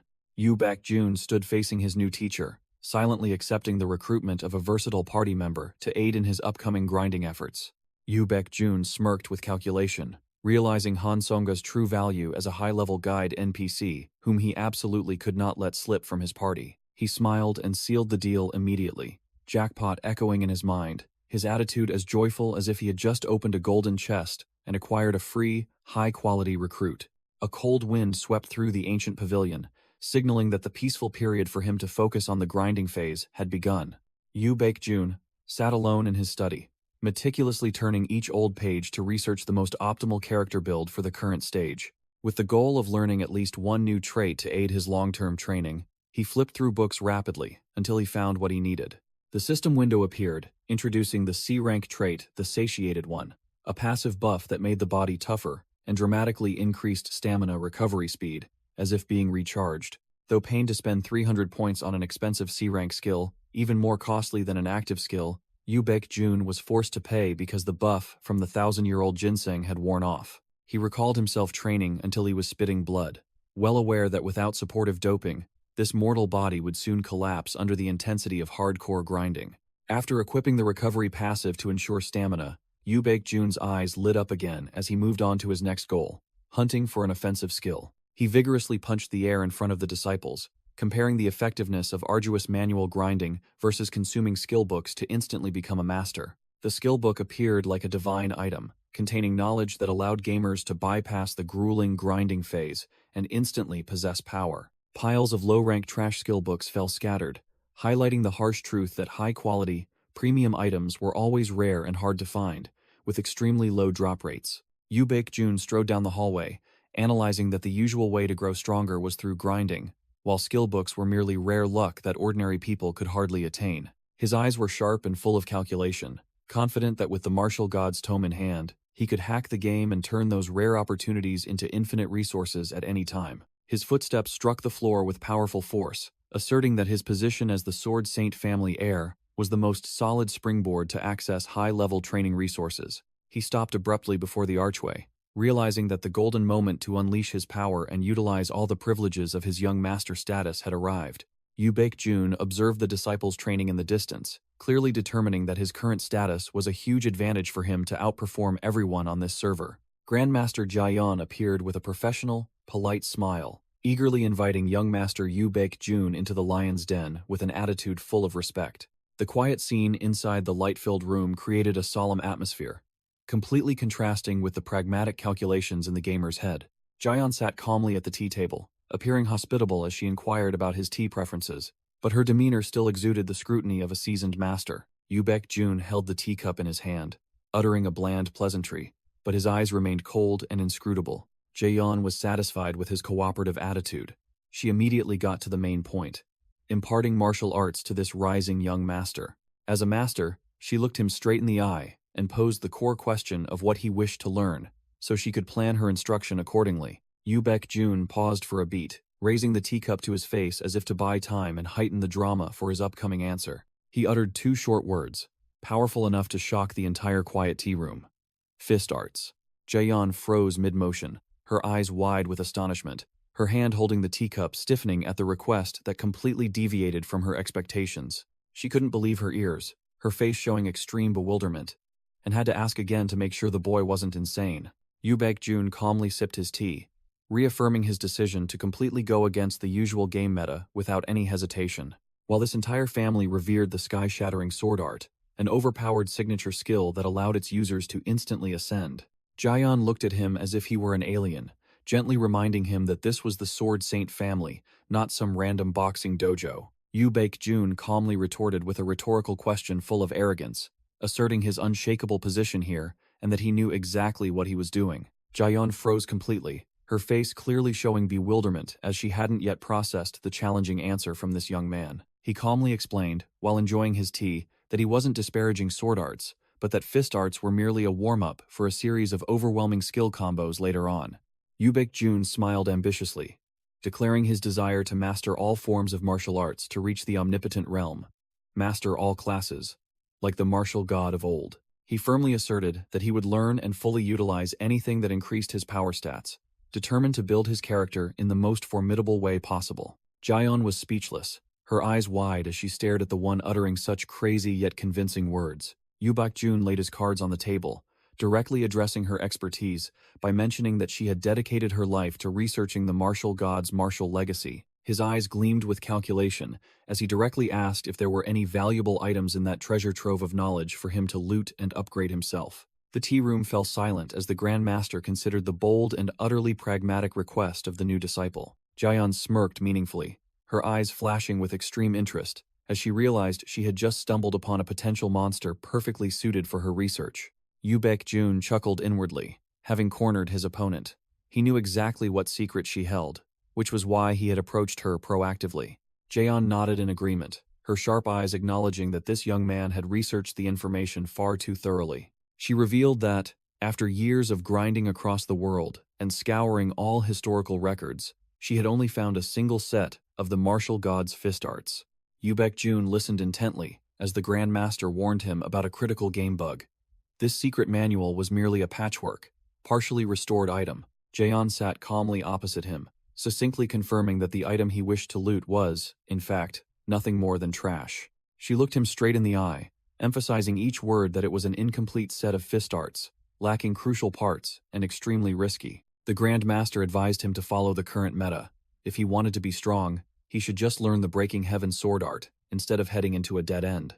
Jaeyeon slammed her teacup onto the table with a clatter, asserting that sword arts had countless overwhelming variations, while those fist arts were mere garbage compared to 9 dragons. Yoo Baek-jun stubbornly refused to follow the beaten path. He firmly maintained his stance and demanded to learn those flawed fist arts at all costs. Jaeyeon turned away, utterly speechless and helpless in the face of this eccentric disciple's inexplicable stubbornness. Jaeyeon sighed helplessly at the young man's persistence, finally concluding that he was too stubborn. She nodded, agreeing to teach, indulging the young master's bizarre wish even though she felt something was off. Both entered the training ground, noisy with the shouts of the disciples, the air thick with the smell of sweat and strenuous grinding. Yoo Baek-jun secretly appreciated the Grandmaster's keen eye for talent, believing she had recognized his hidden potential. Jaeyeon poured cold water on his enthusiasm, declaring that these fist arts were so meager that only 2 basic techniques remained. She looked him straight in the face, emphasizing once more that this was a flawed item, with most of the martial stances completely lost. Without further ado, Jaeyeon placed her hand on the wooden post, activating a brilliant blue stream of mana that made the surrounding space tremble. The aura gathered, forming magic scarecrows around the training ground, preparing for a real demonstration. The disciples froze, jaws agape in astonishment, seeing a Grand Master personally instructing the infamous young master. A familiar ting sound rang out, and a system window appeared, assigning a skill replication quest with a sweet reward of 200 points. Yoo Baek-jun smirked arrogantly, looking at the quest window with only one thought in his mind: easy as pie. Jaeyeon stood with her back to him, exuding the aura of a Grand Master, coldly declaring that she would now show him the first form. Her face darkened with intense concentration, and her low voice rang out, beginning to chant the name of the secret technique. A boom shook the ground as Jaeyeon stomped her foot, a powerful force erupting so intensely that the surrounding air seemed to scream. The magic scarecrow in the distance began to sway violently under the invisible pressure storming towards it from the Grand Master. The sharp gust of wind from the unreleased move made the fabric on the scarecrow's head flutter, as if it would tear instantly. Jaeyeon gracefully moved her hands, summoning streams of emerald mana that spun around her, forming a beautiful yet deadly vortex of leaves. She channeled all her strength into her right arm, unleashing a wind-rending punch. Her sharp eyes locked onto the target. Jaeyeon's steps glided like lightning, stomping hard on the tiled floor to build momentum for her decisive attack. The emerald mana-clad fist slammed directly into the target, creating a blinding explosion of light, its devastating power truly monstrous, sweeping everything away. Jaeyeon swung her hand, unleashing an overwhelmingly powerful, coiling green dragon-shaped force that shot straight towards the target with wind-rending speed. The emerald mana tore through space, creating sharp slashes carrying terrifying destructive power that swept across the training ground. A horrifying explosion echoed as the attack hit the ground, the energy erupting violently, forming a deep crater at the point of impact. Dust billowed from the cracked earth. Jaeyeon stood there, regulating her breath after unleashing the destructive ultimate technique that sent shivers down observers' spines. Yoo Baek-jun smiled with delight, recognizing the high-level skill he had just witnessed as the renowned Heavenly Annihilation. The mana vortex still spun at the explosion site, making him nod in acknowledgement of its terrifying destructive power. True to its name, Jaeyeon brushed her hands, warning that this move consumed mana like water. Those with average dantian shouldn't even dream of touching it. Yoo Baek-jun broke into a sweat, agreeing with that assessment, while the Grand Master eagerly suggested moving on to the second demonstration. In just a fleeting moment of distraction, Jaeyeon had glided behind the magic scarecrow at dizzying speed, preparing for the next lesson. She calmly explained the operating mechanism of these magic scarecrows, specifically that they could fire mana bullets to counterattack practitioners. The magic scarecrow began to hum with magical engine sounds, and a brilliant blue light flared, signaling that combat mode had been activated for the demonstration. With just a slight infusion of mana, the inanimate scarecrow instantly transformed into a mobile fortress, a dangerous aura enveloping its entire body. Whoosh! A mana bullet tore through the air, shooting straight towards the target at light speed, without warning, leaving observers no time to blink. Bang! Yoo Baek-jun, with divine reflexes, raised his hand to block the attack. The colliding energy created a powerful shockwave that made his hair fly wildly. His hand was red and smoking after the block, while the Grand Master calmly explained that the damage had been minimized to prevent fatalities. Though not fatal, the impact still left his skin tingling. Yoo Baek-jun's face darkened, speechless at this violent training method. His eyes widened in extreme bewilderment, wondering why he had become a target dummy, as the game scenarios he had played never featured such an absurd beatdown. Jaehyun calmly walked over, explaining that bringing out these scarecrows was a necessary stepping stone for demonstrating the second ultimate technique she was about to impart. She turned her head, her eyes sharp, demanding that he focus intently on the scarecrow in the distance so as not to miss the crucial moment. The magic scarecrow once again vibrated violently, mana energy gathering above its head, emitting immense pressure, preparing for a new skill release. The magic scarecrow shot forward at an incredible speed, leaving a blue streak of light that tore through the air, dazzling observers. It activated its attack mechanism, unleashing a fierce stream of blue mana bullets directly at the target in front. Yubek, Jun, and Jaehyun stood still as statues, calmly watching the stream of bullets fly past them, with an incredibly precise hitbox, not a single hair harmed. The surrounding air compressed. A pillar of emerald energy descended from above, signaling that the final boss was beginning to channel its power. Jaehyun closed her eyes in concentration, her entire body enveloped by a surging torrent of wind elemental true chi, preparing to unleash her ultimate. She gathered mana in her palm. The spinning energy orb emitted a low, threatening hum, compressing its power into a single point. Jaehyun gracefully waved her hands, controlling sharp currents of wind that enveloped her body. Her movements fluid yet filled with killing intent. She decisively unleashed a palm strike, sending forth a barrage of wind blades that tore through space, moving at speeds invisible to the naked eye. Boom, boom, boom. A series of chi bullets shattered the poor straw scarecrows, their absolute precision instantly obliterating the targets. The disciples gaped in awe at the Grand Master's overwhelming skill, while Yu Baek-jun looked at the smoking scarecrow corpse and shook his head in resignation, immediately determining that he couldn't copy this move. Jaehyun began explaining the return strike skill, with its mechanism of absorbing force and returning it intact, asserting that this move looked simple but was much more difficult than the destructive blow she had just demonstrated. Yu Baek-jun's eyes lit up when he heard about the difficulty. His gamer's mind immediately assessed it as an extremely practical, sect-founding skill to spam in real combat situations.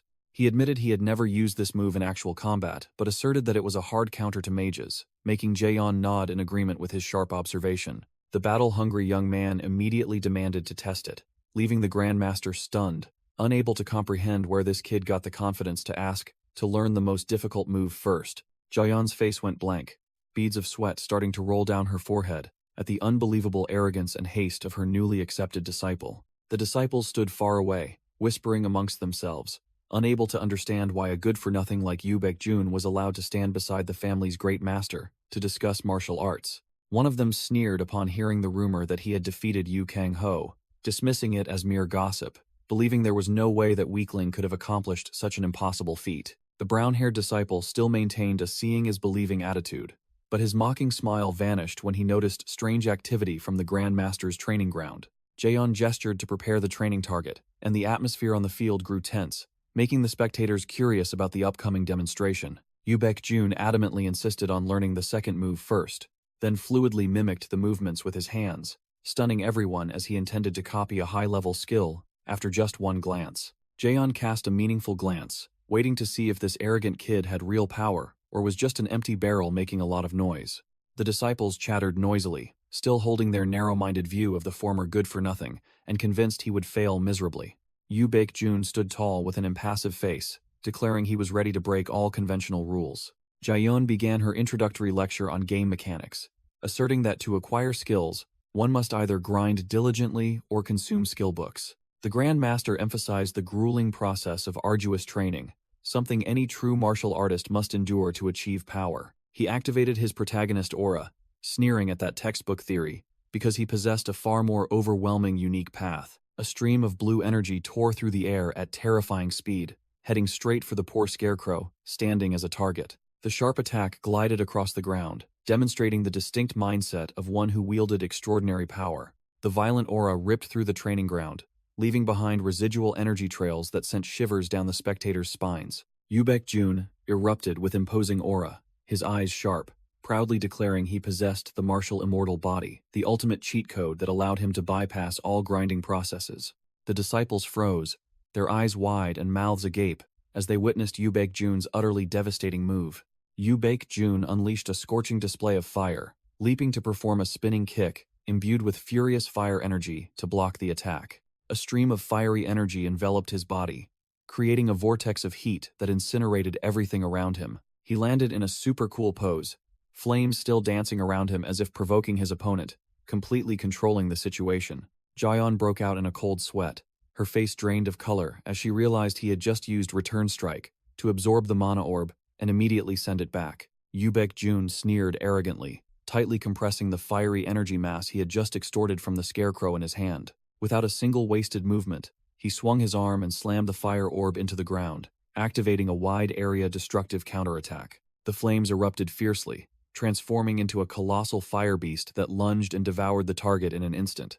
An earth-shattering explosion echoed, shaking the entire area, a towering column of smoke signaling the complete annihilation of the enemy. The poor magic scarecrow was now just a glowing lump of charcoal rolling on the ground, proving the protagonist's absolute overwhelming superiority. He landed softly with a neat thud, embers from the impact still scattered around as proof of the terrifying destructive power. The disciples were completely frozen, their faces blank as if their souls had left their bodies, unable to process the surreal performance they had just witnessed. Grandmaster Jyon broke out in a cold sweat, her eyes wide open as she wondered if an outsider could truly accomplish something so absurd. Jyn stood proudly amidst the ruins, forcing Jyon to bitterly admit that it had taken her an entire lifetime to master this move. In the Grandmaster's eyes, he hadn't merely copied the skill, but had elevated it to a terrifying new level. The system window immediately popped up, announcing that he had completed the quest. Of course, I am a genius, and pocketed a sweet 200 points.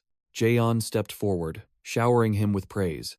She was astonished to see him use mana to counterattack and perfectly execute heaven-shattering world destruction. Jyn flashed his familiar professional smile, humbly responding to the praise like a truly obedient and talented student to conceal his smug satisfaction. He explained that his meager mana reserves were no match for the Grandmaster's, so he had to borrow external force to compensate for the deficiency. He glanced at the two deep craters on the arena floor, then feigned a sigh, saying that his skill level was still far inferior to Jyon's overwhelming original. Jyon mused, likening the heavenly destruction she once prided herself on to merely an empty cart making a lot of noise, utterly incomparable to the recent performance. The Grandmaster stared intently at him, her gaze completely changed as she respectfully addressed him as young master. Jyon unhesitatingly admitted that from the very first glance, she had sensed the extraordinary innate talent emanating from him. She firmly asserted that throughout her teaching career, she had never encountered anyone as overwhelmingly powerful as him, leaving the disciples behind her speechless with embarrassment. Jyon turned her back, her tone softening as she confessed that she didn't know if she was skilled enough to teach a monster like him. Jyn broke out in a cold sweat, so stunned he was speechless upon hearing a high-ranking Grandmaster express self-doubt about her teaching abilities in front of her student. A familiar ding sound cut through his thoughts. He glanced to the side, recognizing the scent of a newly triggered hidden scenario. The system window glowed brightly with the image of a coiling dragon, announcing that he had activated the hidden mechanism of the quest and officially embarked on the path to becoming the martial god's successor. He strained his eyes, scanning the new quest's content, his heart pounding as he anticipated the most important line of text that was about to appear at the bottom of the window. The quest required him to diligently grind under Jyon's guidance, and the ultimate reward was the legendary Ghost Shadow Steps skill, making him groan with delight. Jyon prattled on about the commonality of Ghost Shadow Steps, while Jyn outwardly nodded, but inwardly he was overjoyed, having stumbled upon a rare skill he had planned to buy. He feigned a startled jump, his eyes widening in surprise when he heard the Grandmaster declare her intention to personally teach him this skill. His pupils constricted as he heard her analyze that this footwork was the perfect piece to overcome Heaven Shattering's fatal weakness regarding its casting time. Jyon gave a meaningful smile, concluding that practice was always better than theory, and the fastest way for him to grasp it was to dive into training immediately. A week passed in a living hell. Jyn was literally worked to the bone with an insane training intensity that would make ordinary people scream. He lay sprawled on the cold stone floor, eyes glazed over, gasping for breath, and groaning that he had reached his body's limit after days of being utterly drained. As he lay gasping like a beached fish, he suddenly froze when he heard the Grandmaster unexpectedly praise his excellence instead of her usual harsh words. Jyon stood with her arms crossed, looking down at her disciple sprawled on the floor, her eyes gleaming with unconcealed satisfaction at the tenacious vitality and potential of this little monster. She smiled, acknowledging that in just one short week, he had comprehended and leveled up both Ghost Shadow Steps and Heaven Shattering at rocket speed. Jyn immediately switched to his deep acting mode, giving a humble, forced smile and asserting that he was still very green and inexperienced compared to the Grand Master's supreme skill. Jun lay sprawled on the cold stone floor like a dead fish, while Jaeyeon stood with her arms crossed, sarcastically asking if he was idly dreaming of catching up to a Grand Master's level. Ju Jungwon and Han Songa suddenly appeared. The old apothecary bowed, quipping that such a thought was indeed too arrogant, even for a young master like him. Jaeyeon narrowed her eyes, recognizing an old acquaintance, and exchanged polite greetings with apothecary Ju Jungwon and Han Songa after a long time apart. The old apothecary brought recovery medicine to save Jun's small life, while Jaeyeon greeted him back with the formal title of Envoy of Nature. Han Songa bowed respectfully, but Jaeyeon didn't beat around the bush and went straight to the main point, asking what brought the two of them here. Jun gulped down the bitter medicine, raising his innocent eyes to look at the old man who was staring at him with a suspicious expression. Holding the empty cup, he suddenly realized that these people were still stuck in the past and completely unaware of the latest developments in the story. He nonchalantly announced the shocking news that Han Songa had officially become his direct trainer a week ago, leaving even her stunned. Everyone burst into laughter when Jun exposed how Han Songa had once boldly declared she would remain neutral and not side with anyone. Han Songa blushed furiously, coughed awkwardly to hide her embarrassment, and mumbled that one must know how to change their views to suit the times. Jaeyeon chuckled, apologizing for the excessive joke, confessing that she only wanted to tease a little because she was so happy to see her beloved disciple again after a long absence. Han Songa broke out in a sweat, seriously explaining that her decision to switch sides and become his direct trainer was not a rash or easy one. Jaeyeon interrupted with a concise, "I know," leaving Han Songa frozen in surprise at the elder's understanding. The elder smiled confidently, asserting that she always had absolute faith in Han Songa's careful consideration because she was a cautious person. Ju Jungwon stared at Jun, who was calmly drinking tea, the old man's eyes full of scrutiny and contemplation about this master-disciple relationship. Jaeyeon stood up and brushed off her clothes, declaring an end to the lessons and promises here to move on to more thorny political matters. Her eyes suddenly became sharper and more serious than ever, signaling that extremely important information was about to be revealed. Both Ju Jungwon and Han Songa paled, horrified when Jaeyeon announced the grim news that the monster Yu Tairang would return in just over a month. She turned to look directly at Jun, asking the crucial question of whether he truly harbored ambitions to inherit the Sword Saint family. Jaeyeon concluded with a cold warning that everything was set, and he was now too deeply entrenched in the power struggle with no way out. Jun calmly analyzed that his revealing his fangs would not sit well with his siblings, even mentioning the possibility of joining the faction of the good-for-nothing Yu Kang-ho. He sneered arrogantly, considering the prospect of having to grovel under someone else's command a dull joke. Jun turned to look directly at his opponent with sharp eyes, asking in return if someone like him would ever stoop to such a lowly act. Jaeyeon breathed a sigh of relief, immediately admitting that her worries about his pride were completely unnecessary. The conversation shifted to the hypothesis that if the deceased like Yu Jongmin and Yu Rian were still alive, this power struggle would be far more complicated and bloody. The melancholic image of the late elder brother Yu Jongmin appeared through the narrative, a person once doted upon by the eldest young lady Yu Jung-yeon, whose death caused her immense suffering. Jaeyeon leaned in close, warning Jun that from this moment on, the remaining heirs would begin a fierce hunt for his head. She specifically emphasized the names Yu Tairong and Yu Jung-yeon, two individuals so greedy for power that they would readily use the dirtiest tricks to eliminate rivals. Jun stood with his back to the crowd, confidently asserting that he understood the situation better than anyone else, with the demeanor of a gamer who had memorized the lore. At the end of a week of hellish training, Jaeyeon expressed her honor at having taught a monster like him and offered heartfelt thanks before parting ways. The majestic snow-covered fortress appeared under the cold sky, signaling hidden storms waiting to erupt. Jun strode alongside Han Songa, their footsteps echoing in the tense silence. He pondered the untimely deaths of his two brothers, Yu Jongmin and Yu Rian, which had been fabricated as accidents. The image of a blood-soaked sword appeared in his mind, shattering all naive theories about accidental deaths. The shadowy figure reeking of murderous intent, Yu Tairang, revealed himself, wielding a blood-stained blade to clear the path for his ambition for power. He asserted confidently that Yu Tairang himself had massacred all his rivals and then perfectly fabricated the crime scene. Jun realized he had landed on the top purge list after daring to bare his fangs and display his skills before the world. He startled and stopped walking, engrossed in planning how to accumulate strength to confront that monster, when he saw a familiar figure. A plump, round face with chubby cheeks suddenly appeared, blocking his view, accompanied by a gasp. The attendant Choi Sung-min appeared, round as a ball, leaving both Yoo Baek-jun and Han Song-ga stunned and questioning. Before Yoo Baek-jun and Han Song-ga was a plump, round mass of flesh blocking the way, none other than the attendant with an unbelievably bloated appearance. The entire room seemed to shrink due to Choi Sung-min's presence. He stood there dumbfounded, making the atmosphere unusually awkward. Yoo Baek-jun broke out in a cold sweat as he rummaged through his gamer memories. He recalled a bizarre storyline where this disciple developed in such a corpulent direction. He flinched, almost failing to recognize the acquaintance due to the dizzying change in appearance. It was truly a significant psychological shock. Suddenly, there was a clang of metal. A sharp blade was drawn, accompanied by surging murderous intent, aimed directly at that moving mass of flesh. Han Song-ga's eyes gleamed with deadly intent.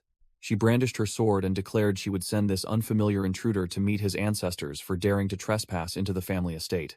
Yoo Baek-jun rushed forward to intervene, hastily explaining that this was not an assassin but his attendant, Choi Sung-min. Han Song-ga was dumbfounded, still holding her sword, but her face clearly showed extreme confusion with a huge question mark above her head. She squinted, scrutinizing the round creature before her eyes full of doubt, as if asking her master if this pig-like thing was actually a person. While the other two were still debating his identity, Choi Sung-min stood there with an innocent, harmless expression, completely unaware that he had just narrowly avoided being decapitated. Choi Sung-min stood there, round as a ball, his face innocently clueless, accompanied by humorous bouncing sound effects.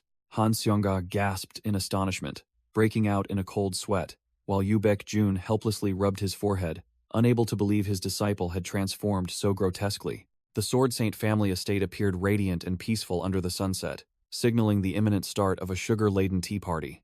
The cause of the obesity was revealed: a box of premium macarons with eye-catching colors, radiating a sparkling, tempting aura.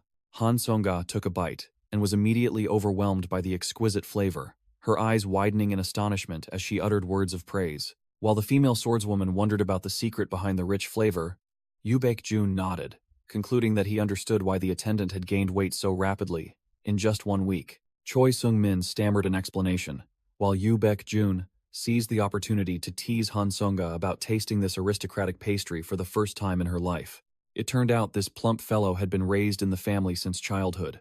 Memories flooded back with an image of his mini version, just as round as he was now. Yoo Baek-jun chewed his pastry and pondered, recalling information that someone had once said Choi Sung-min was an orphan, which made him feel a slight contradiction in the story. Returning to business, Choi Sung-min seriously reported on the auction at Somnium Bar, where the hot item was the corpse of a rare spirit. Han Song-ga pointed to her own face, looking utterly innocent and bewildered. Upon hearing the next plan, Choi Sung-min eagerly presented 2 VIP invitation tickets, chattering away as he asked if his master intended to use both. Yoo Baek-jun snatched the ticket without hesitation at lightning speed, the crisp rustle of paper sounding decisive. He flashed a cunning smile, like someone who had victory assured, boldly declaring that it would be foolish not to use free items. The whole team quickly finalized the deal in the room, and Choi Sung-min began to recheck the operational timing for the auction mission. The scene shifted to Seoul's night, brilliant with lights, the blaring car horns signaling a sleepless night. Busy traffic flowed on the modern streets, a complete contrast to the ancient atmosphere of the hidden family estate. The towering skyscraper of the Sword Saint family's Seoul branch appeared majestically in the heart of the city. In the dark office on the top floor, a mysterious man leaned back in his chair, coldly answering the report. Reflected on the luxurious glass table, the mysterious man uttered a brief, calculating confirmation. Lee Jun-woo answered the phone, his face changing color upon receiving the bad news that the young master was about to arrive in his territory. He introduced himself as the Seoul branch manager, immediately switching to a docile servant mode to confirm the order and prepare to welcome the VIP. The night view of Seoul unfolded glamorously with its skyscrapers, a new playground for the strong to showcase their skills. 2 pairs of feet walked side by side on the street, a stark contrast between modern sneakers and outdated traditional cloth shoes. The passers-by stared at the mismatched pair, one dressed luxuriously, while the other looked like she had just stepped out of a martial arts film. Yoo Baek-jun, in his dapper suit, was speechless, scolding Han Song-ga directly for her overly attention-grabbing outfit in the city. Han Song-ga activated her high-alert radar, fearing assassination, but Yoo Baek-jun teased her, saying that her secretive attitude was precisely what made them look suspicious. The young woman tried to justify her rustic appearance, and the group continued to move under the scrutinizing gaze of passers-by, who looked at them like strange creatures. Choi Sung-min, in his casual clothes, wondered about the frequency of this naive female master's outings, as she seemed so out of place. When Yoo Baek-jun asked for the specific time, Han Sung-ga hesitated, confessing that the last time she visited Seoul was when she first advanced to master rank. Han Sung-ga explained that she had to come out to re-register with the Hunter Association after reaching master rank, while Choi Sung-min quickly confirmed the information. Yoo Baek-jun mumbled the name Hunter Association with a thoughtful expression, as if sifting through the game lore in his head. His sharp gaze quickly darted to the side, seemingly having pinpointed their destination. He looked up at the towering skyscraper in front of them, confirming with his disciple if this was indeed the den they needed to visit. Han Seong-ga confirmed the correct address but bluntly criticized the place, saying it was just an empty organization with nothing formidable about it. Yoo Baek-jun remained silent, his eyes becoming profound and unfathomable as he assessed the true value of this so-called association. Memories flowed back to the chaotic era hundreds of years ago, when monsters began pouring through gates and devastating the human world. The strong individuals of that time, predecessors of today's hunters, had to gather into organizations to fight for survival. The organizations that survived over time evolved into guilds, magic towers, or prestigious families like the current Sword Saint family. Yoo Baek-jun sneered, exposing the greedy nature of these organizations and asserting that the power of the Sword Saint family now even overshadowed the government. Han Song-ga flatly remarked that this organization was merely small fry, not worth the concern of a noble young master like him. Yoo Baek-jun calmly nodded in agreement, but his profound gaze hinted that this order was only temporary. He looked up at the building and silently calculated that the balance of power would completely shift when Han Chang-woo officially entered the fray. He decisively pulled out his wallet, using the power of money to quickly open a private path. Both strode confidently past the bowing receptionist, serving with the demeanor of superiors. His finger pressed directly on button B6, precisely locating the hidden VIP area underground. The electronic board flashed, signaling their arrival, accompanied by a clear announcement chime. The elevator doors slid open, revealing Yoo Baek-jun standing tall in his elegant suit, ready to step into the lion's den. Han Song-ga froze for a few seconds, her eyes wide open in shock at the scene inside. Before them was a luxurious underground restaurant, where the elite were leisurely dining, completely separated from the world above. The banquet tables were laden with delicacies from premium steaks to fancy desserts, affirming the opulent status of the underground super-rich. Expensive red wine glasses were served by the service staff, transforming this underground space into a true paradise of enjoyment. Yoo Baek-jun was satisfied to arrive just in time, while Han Song-ga still couldn't close her mouth at the unexpectedly grand scale of the area. Han Sung-ga couldn't hide her craving when she saw the mountain of food. The hungry stomach of the rustic disciple began to protest against the material temptation. Amidst the luxurious setting, Yoo Baek-jun sharply scanned the room, identifying numerous hunters mingling among the elite guests. To his disciple's naive question about the crowd's purpose, Yoo Baek-jun calmly confirmed that everyone was waiting for the auction. He cut short Han Seong-ga's curiosity, directly leading her to the second floor to secure the most advantageous observation spot. Like a true boss, the stage lights came on, and the auction host appeared with a confident demeanor and his signature smile, officially welcoming everyone to the Somnium auction house. He warmed up the atmosphere with an introduction to rare and hard-to-find items, from earthly treasures to equipment dropped from the other world. As soon as the two master and disciple settled in, the auction host immediately sped things up, skipping the lengthy greetings to go straight to an item dropped from a special monster. The auction host had just announced an A-grade item from the Dark Zone, making Han Seong-ga immediately perk up her ears to listen. The covering cloth was ripped off at lightning speed, challenging the knowledge of anyone who dared to call themselves an expert. Han Song-ga's eyes widened to their fullest, focusing intently on the stage as if afraid to miss a life-changing moment. The auction host shouted excitedly into the microphone, announcing the appearance of the ultimate item every gamer craved, a skill book. The magic book floated in midair, emitting a mysterious blue light, proving its genuine high-class status, not a fake. While the crowd was still dazed, Yoo Baek-jun immediately identified its origin from the LeBron Kingdom on the Fantasia continent. The starting price jumped to 100 million, stunning Han Song-ga, and the number was immediately pushed to 120 million in an instant. The eyes of the rustic disciple began to sparkle like car headlights as she witnessed this insane, money-burning spectacle. Han Seong-ga turned to look at her master with sparkling, meaningful eyes, while Yoo Baek-jun maintained his cold, emotionless face. He let out a calculating hum, seemingly pondering whether this toy was worth his money. The auction host was still shouting 140 million, while Jun knew very well that Hansonga was drooling because she was building a magic-based character, so she was definitely hooked. Jun began to get annoyed, frowning at his vague memory of the artifact's name. He needed to find it quickly, not waste time playing around. He narrowed his eyes, looking down at the auction floor, muttering that it was time for the main character or the real item to appear. A fierce money battle erupted as the rich bidders continuously pushed the price from 200 to 240 million, making the atmosphere as hot as a frying pan. Suddenly, a hand-raised bid paddle number 18, cutting through all the noise with the decisive demeanor of a wealthy individual. Bidder number 18 stunned the entire hall by shouting a price of 1 billion, an insane all-in move that crushed all other opponents in an instant. The rich bidder's face was revealed with tired, dark-rimmed eyes and an arrogant expression, proving he was either a true high roller or a rich madman. From the VIP balcony, Jun observed the arrogant man with sharp eyes, seemingly having recognized something interesting. He turned back with a devilish smirk, making a chilling remark confirming that everything was unfolding exactly according to the game script he knew by heart. The auction host moaned with pleasure, shouting loudly into the microphone to announce the final item, the ultimate boss of the evening, officially entering the stage to conclude the game. The auction host spread his arms wide, shouting to announce that the main course of today's blood feast had officially hit the stage.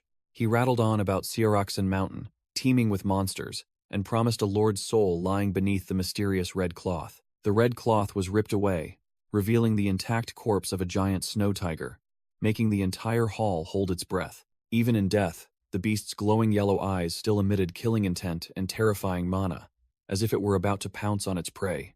Hansonga broke out in a cold sweat, her mouth agape and eyes wide, as she felt the terrifying mana pressure emanating from that corpse. The auction host proudly boasted that this specimen had been expertly processed, its mana-rich skin and kidneys perfectly preserved, not a single drop of essence lost. An impatient VIP guest slammed the table and shouted, demanding to know the starting price immediately, instead of listening to the tedious advertisement. While the spiky-haired rich bidder sat with his arms crossed, silently biding his time, the auction host began to announce the opening bid for the monetary battle. He shouted into the microphone a crazy starting price of 1 billion, a sum that ordinary people wouldn't dare dream of earning in a lifetime.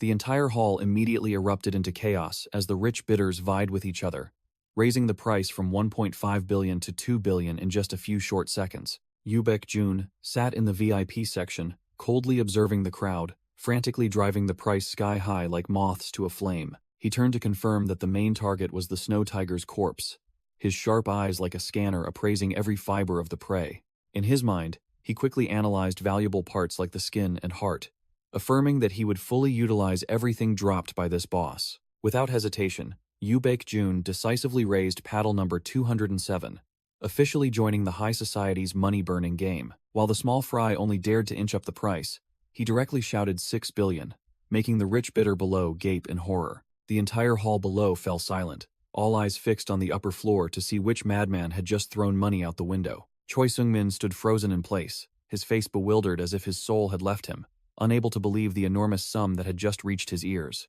Jun flashed a cunning, calculating smile as he looked at the reflection of his panicking attendant on the bidding paddle. Choi Seung-min broke out in a cold sweat, his voice trembling as he tried to dissuade his young master and remind him of the risks of using family assets. Jun casually brushed aside all worries, declaring that this amount of money was nothing and he would handle it himself if the family head found out. A VIP guest broke out in a cold sweat, muttering to reassure himself that this money was nothing to the Sword Saint family, but still couldn't hide his trembling fear. The monetary battle showed no signs of cooling down as another bidder immediately cut in, raising the price to 6.2 billion, making the atmosphere scorching hot. The entire hall seemed to explode with constantly fluctuating numbers, the rich bidders frantically shouting prices, vying for every last bit in a shower of money. Jun narrowed his eyes, calculating. He fully understood the value of the snow tiger's corpse, knowing his opponents wouldn't give up easily, so he decided to go big. Ignoring his attendant's weak pleas, Jun directly threw out the number 10 billion, instantly freezing the atmosphere. Choi Seung-min froze completely, his eyes wide open, as if he couldn't believe his ears at his master's outrageous arrogance. The auction host groaned with pleasure, shouting excitedly as he saw the price skyrocket to an unimaginable sum in an instant. The spiky-haired rich bidder sat motionless, facing the suffocating pressure from the powerful all-in bid and the final question from the auction floor. He gnashed his teeth, sweat pouring like a river down his tense face, and cursed under his breath, utterly frustrated at encountering someone crazier than himself. He was completely defeated by the insane price jump from 6 to 10 billion, bitterly admitting that he had no chance of fighting back in this game. The spiky-haired rich bidder broke out in a cold sweat, his eyes bloodshot as he recalculated his entire fortune to go all in on this round. He looked up at the VIP section with extreme resentment, silently cursing that pretty boy who had just ruined his plans. Jun sat leisurely with his legs crossed, looking into a mirror, leaving his opponent bewildered as to just how rich this young master truly was. Ignoring his opponent's intense struggle, he picked up the bidding paddle with a nonchalant attitude, as if money were mere scrap paper. The spiky-haired rich bidder gritted his teeth in determination, raising paddle number 18 and shouting 10.2 billion to claim the snow tiger's corpse at any cost. Jun clicked his tongue, complaining about this time-wasting cat-and-mouse game, while Han Songa, sitting opposite him, could only look on in bewilderment. Without bothering to haggle, he coldly finalized the bid at 15 billion, making the entire hall feel like it was about to explode. Han Songa instantly turned to stone upon hearing the astronomical figure, her mind blown by her master's excessive extravagance. His opponent was utterly shocked, his face drained of color, as he desperately tried to raise the price to 15.1 billion in extreme despair. Before his opponent could even catch his breath, Jun delivered a final blow of 20 billion, light as a feather, officially eliminating his rival from the game. The rich bidder's psyche officially shattered into pieces like a stone statue under the immense pressure. He slammed his fist onto the chair in frustration, gnashing his teeth and cursing at his own powerlessness. Sweat poured down him like a shower. His face contorted in panic as his brain struggled to process the 20 billion figure. The arm holding the bidding paddle trembled uncontrollably, and he finally gave up in despair as he heard the countdown. Jun leisurely glanced back with an arrogant gaze as the auction time ticked down to its final seconds. The gavel struck, and Jun officially acquired the item with the demeanor of an absolute victor. The auction host stood beside the enormous snow tiger corpse, loudly declaring the end of the item auction. He continued to stir up the atmosphere, promising more exciting entertainment for the VIP patrons. The cityscape at night, brilliant with lights, appeared, concluding an auction reeking of money. Jun picked up the spatial bag, examining it and appearing quite pleased with its unexpectedly convenient features.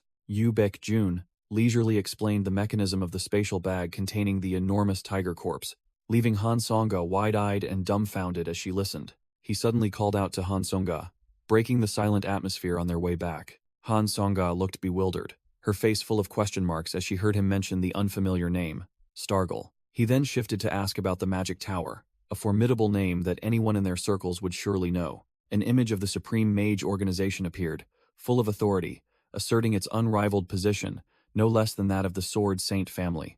Jun walked and analyzed the insane harshness of the training process there, a place reserved only for true monsters. He exposed Stargle's origin as a collection of failures mercilessly discarded by the Magic Tower. His steps paused for a beat as he mentioned the mercenary title that people had given them. Jun's eyes turned sharp and cold as he seriously and completely rejected that flashy, fake facade. He uttered a chilling, murderous statement, asserting that the true nature of the Stargle group was nothing more than a trashy criminal gang. The vultures began to reveal their crazed, greedy nature as soon as they caught a whiff of valuable magical items. An entire gang, numerous as ants, immediately surrounded Jun and Han Songa, blocking all escape routes in the dark alley. The spiky-haired Stargle leader, with his dart-ringed eyes wide open, greedily demanded to brazenly steal the snow tiger corpse without any regard. The small fry whispered their calculations, planning to quickly kill and rob them, judging their targets to be wealthy but weak. They smugly confirmed that they had deployed sound-insulating magic to conceal their crime, preparing to execute their targets in silence. Jun coldly issued a brief command, officially unleashing the monster beside him.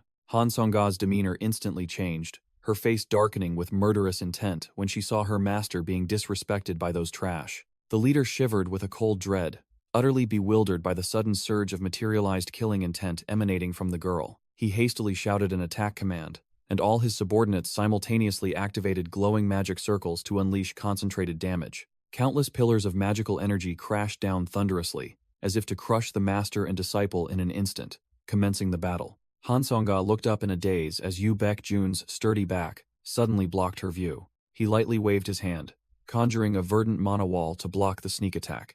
A barrage of magical firepower from the small fry rained down, but it was utterly powerless against the absolute protective shield. Yu Baekjun stood calmly with his arms crossed in the eye of the explosive storm, treating the enemy's killing blows as nothing more than fizzling fireworks. His eyes, sharp as ice, pierced through the smoke, seeing into the hearts of the trembling scum on the other side. The minion broke out in a cold sweat, his face drained of color, stammering, unable to comprehend why their attack was so useless. Another mage cursed bitterly, desperately pouring all his mana into the magic circle in utter despair. Yu Baekjun didn't bother with words, swinging his hand to unleash a powerful, wind-rending force in return. His face was expressionless, his eyes highly focused as he controlled the energy stream to sweep away the gnats.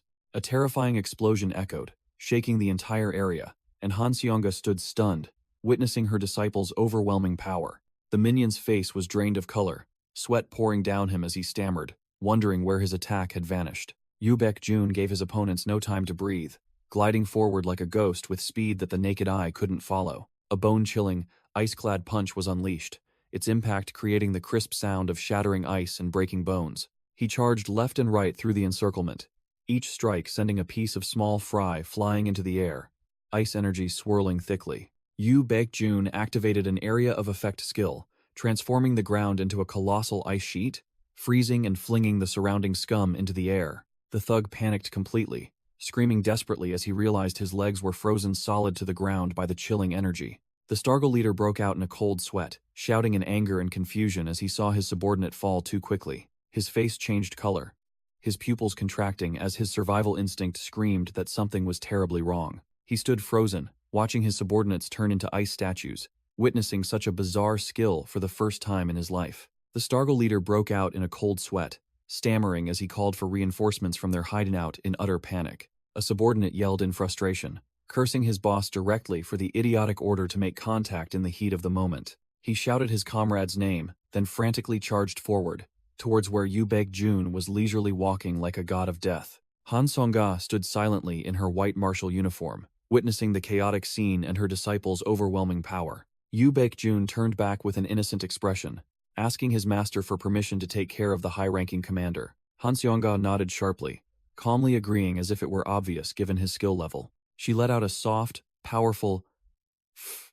exuding a chilling aura that seemed to make the surrounding space heavy.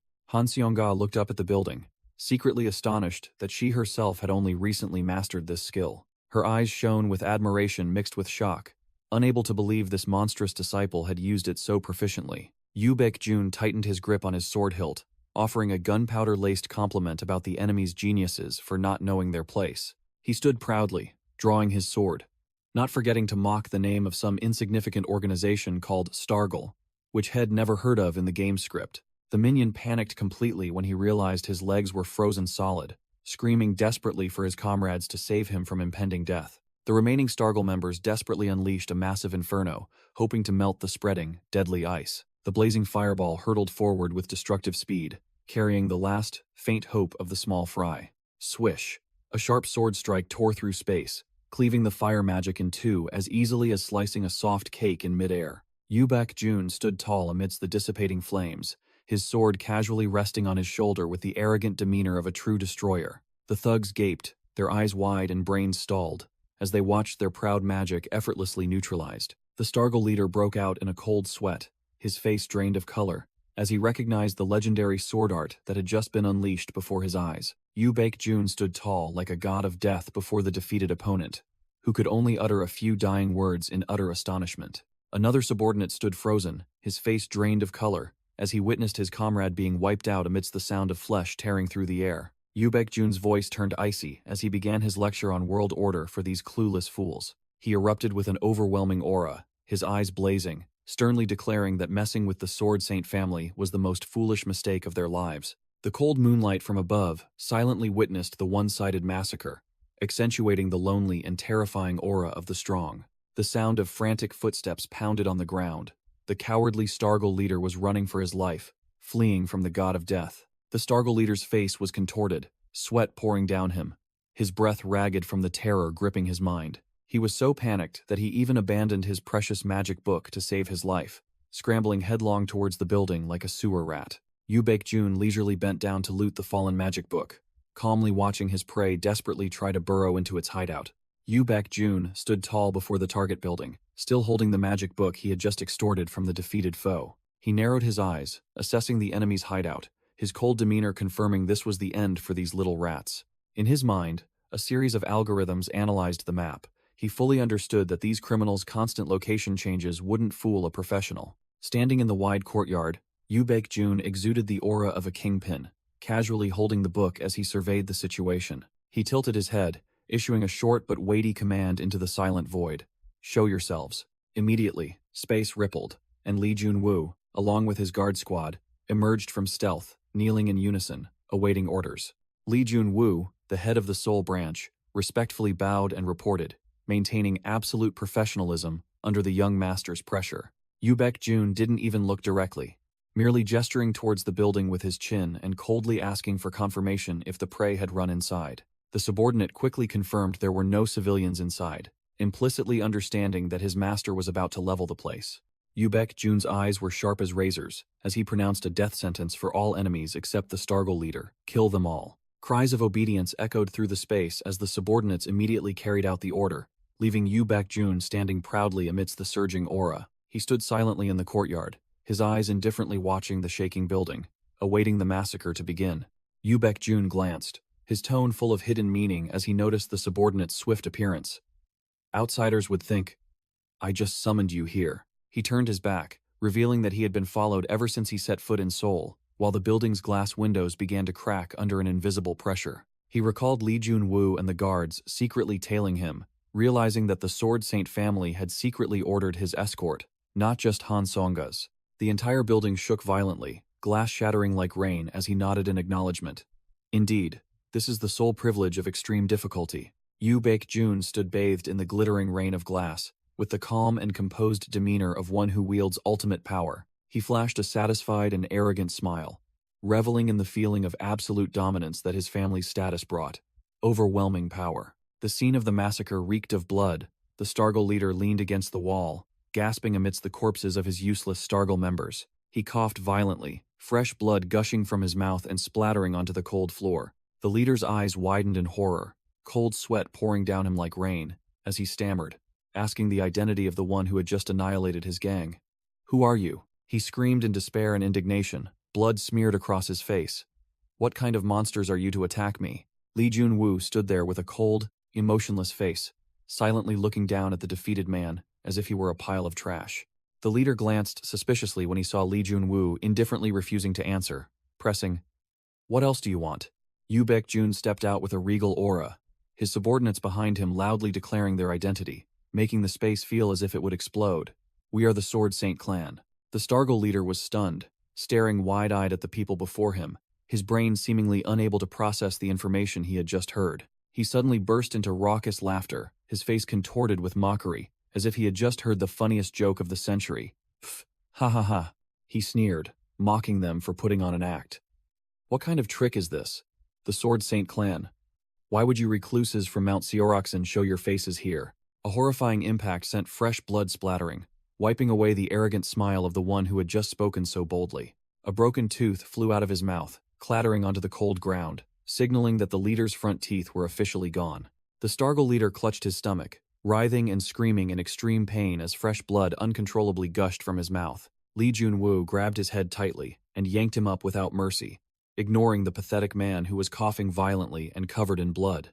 A purple killing aura enveloped Lee Jun-woo as he threw a warning punch, coldly cautioning him to think twice before speaking to the young master if he didn't want more bones broken. Jun stood there with the demeanor of a true boss, casually inquiring about the situation, while Lee Jun-woo confirmed that the remaining small fry had been dealt with cleanly. Jun ordered him to be tied up and taken to the third basement level, causing the leader, despite being thoroughly beaten, to look bewildered and ask again in confusion. Lee Jun-woo looked down at the defeated man with pity, delivering the harsh truth that the secret basement had already been completely cleared out. The scene shifted to a dark room filled with towering bookshelves, a silent atmosphere enveloping the mysterious space. Even footsteps echoed, breaking the silence.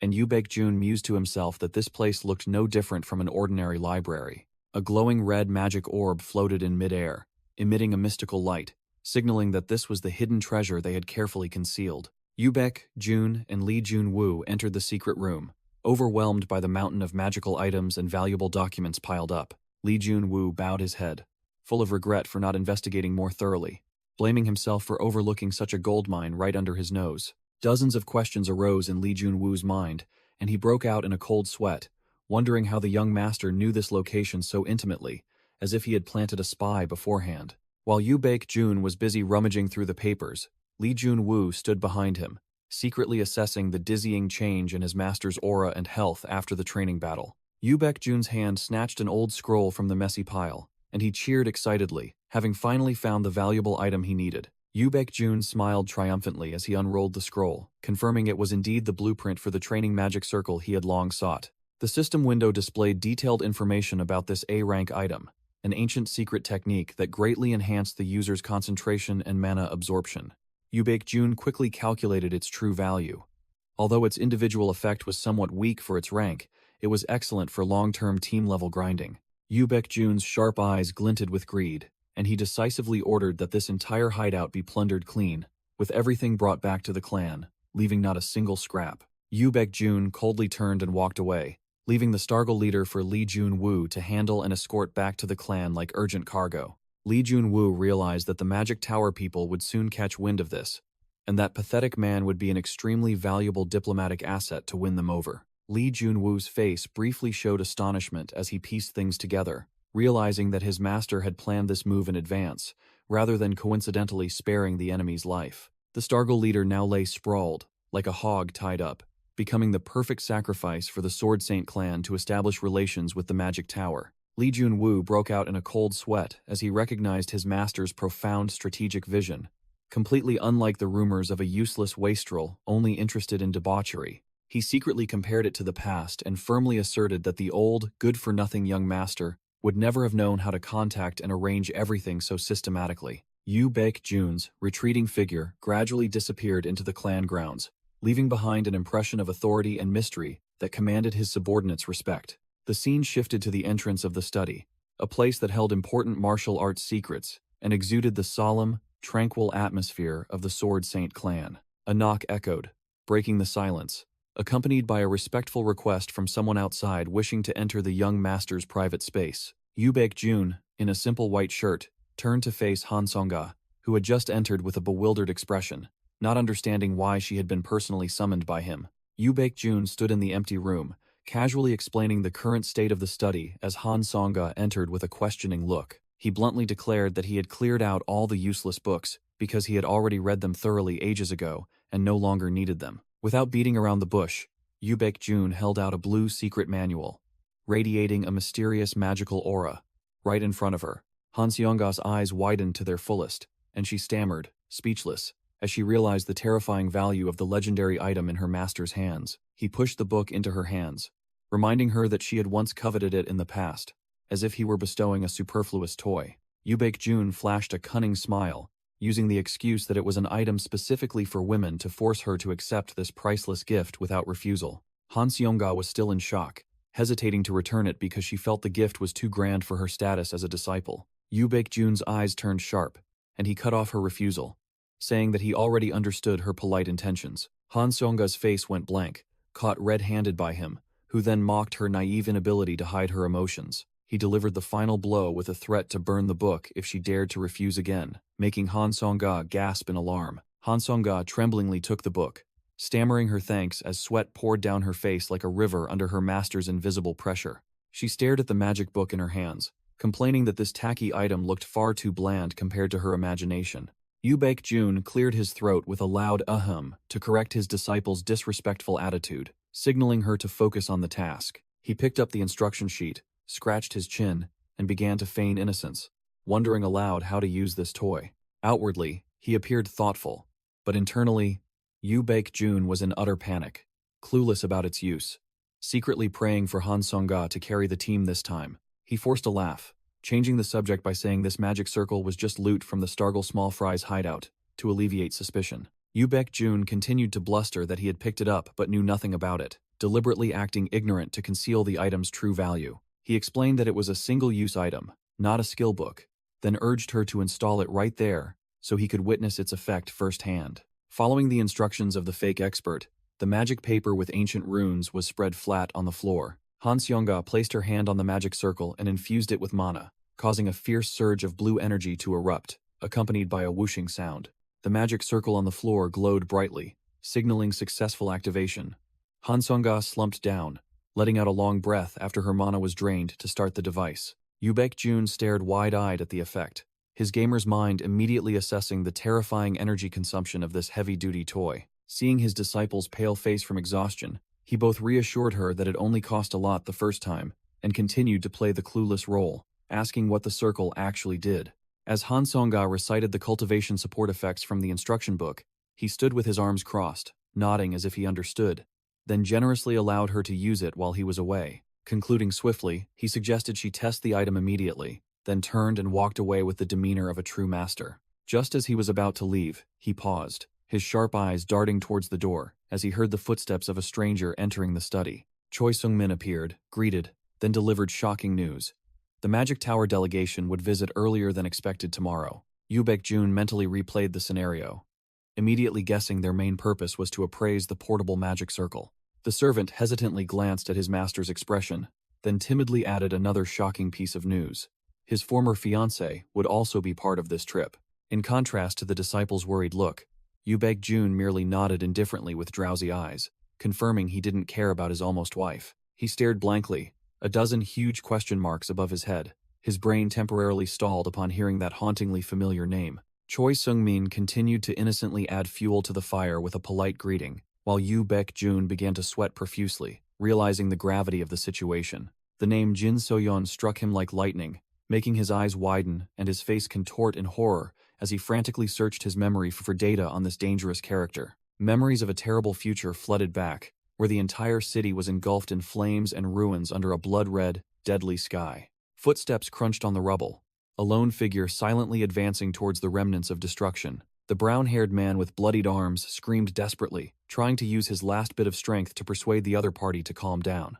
A blazing red magic formation activated with a deafening hum, coldly questioning the cruel revenge. Jyn So Yun stood at the epicenter of power, her small figure the source of a colossal magic matrix that devoured the entire space. Her eyes glowed with destructive light, her hands reaching out to control the flow of energy with cold indifference and overwhelming power. Witnessing that absurd sight, the man could only scream in utter bewilderment, completely collapsing before a power beyond his comprehension. The balance of power was completely shattered, Jyn So Yun's face utterly cold and emotionless amidst the destructive storm poised to swallow everything. A terrifying explosion ripped through the night, instantly blowing away an entire skyscraper, sending bricks and stones scattering like rain. The entire city collapsed like dominoes under the destructive power, engulfed in a sea of red flames and desperate screams. The system window displayed a giant game over, making the gamer version of Yoo Baek-jun furiously smash his keyboard, cursing as all his grinding efforts went down the drain. He clutched his head helplessly before the computer screen,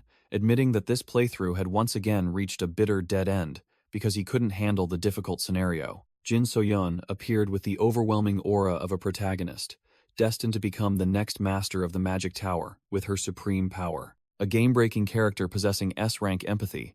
But if the Magic Tower's collapse couldn't be prevented, she would immediately go berserk. Yoo Baek-jun broke out in a cold sweat, recalling her power capable of wiping out all of Korea, utterly shocked to learn this ticking time bomb was his former fiancée. He stood frozen in the room, his brain working at full capacity to search his memory for hidden settings that had never appeared in thousands of previous playthroughs. His heart pounded with fear, wondering how many more deadly variables awaited him in this bizarre world. Yoo Baek-jun sweated profusely, bitterly admitting that if this were just a trash game, he would have reset and started a new round long ago.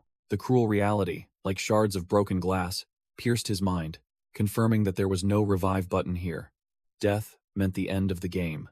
Horrifying memories flooded back of the night he transmigrated into this character's body, when he was being relentlessly hunted by Shin Woo-hyun in the snow. Even though he had used his cunning mind to clear the scenario and loot the secret manual, the strange variables still left him utterly bewildered. He was clenching his fists in helplessness when Choi Sung-min entered with a worried expression, interrupting his dark thoughts. Yoo Baek-jun changed his expression faster than a pancake, shedding his panic and coldly asking about the Magic Tower delegation's schedule. He ordered preparations to be made to mentally welcome his acquaintances tomorrow morning, leaving the servant frozen, not understanding anything. The silent night enveloped the Sword Saint family, signaling a sleepless night of grinding to prepare for the upcoming psychological battle. A pair of legendary three-striped slippers appeared utterly out of place on the floor, which was brightly glowing from the recently activated magic formation. Jun meditated within the magic circle, combining the heaven-shattering heart technique to rapidly buff his strength before the critical moment. Jun closed his eyes tightly, trying to organize the chaotic data in his mind to solve each problem one by one. In his mind, the threatening image of Jyn So Yun appeared, an unpredictable variable alongside other unknown risks. He bitterly admitted that he was completely blind to information and had no reliable data whatsoever. Memories of his true self, drifting in oblivion, flooded back, making him ponder the reason for his transmigration and how to return to his old world. Everything about his true body, or the identity of that supreme entity, was a complete blank. However, his eyes snapped open, sharp and clear, as he had identified an unchangeable truth. His hand clenched tightly at the hem of his robe, concluding that clearing this character's storyline was his only chance to log out. Jun stood up with an imposing aura, a glowing demon face pattern on the back of his robe, determined to survive and see the game's ending. He told himself with a serious expression that this was the best play he could make at this moment. His decisive footsteps firmly pressed against the floor. He began his first mission, to gather intelligence immediately. The wind howled mournfully through the cold, snowy peaks, enveloping the sacred land of the Sword Saint family. Blinding sunlight began to shine down on the pristine white snow, signaling the start of a long day full of trouble. Bin let out a distinctly loud sigh, revealing a bored expression as if she were about to undertake a trashy mission. She crossed her arms, complaining about this nuisance while the disciple standing behind her could only silently endure. A disciple wearing an earring spoke up, wondering about the whereabouts of the patriarch since he was nowhere to be seen. Bin indifferently explained that the old man had gone down to the dungeon to train, leaving them to handle the guests themselves. The disciple reconfirmed the intelligence that Jyn So Yun would also be present during this visit. Bin narrowed her eyes suspiciously, wondering what on earth in this remote mountain region had attracted her attention. The wind began to swirl around the teleportation formation, as she was still calculating what the magic tower intended to do. A sudden voice from behind commented on their early arrival, making Bin glance back. Jun led his entourage out from the white snow with an arrogant demeanor, making Bin look back warily. She uttered his name, her face clearly showing tension as if she had just encountered a comet. Jun greeted his former elder sister with a polite yet gunpowder-laced tone amidst the freezing winter. The disciple standing nearby broke out in a cold sweat as Bin questioned him about the guide's identity and the name Jung Yun.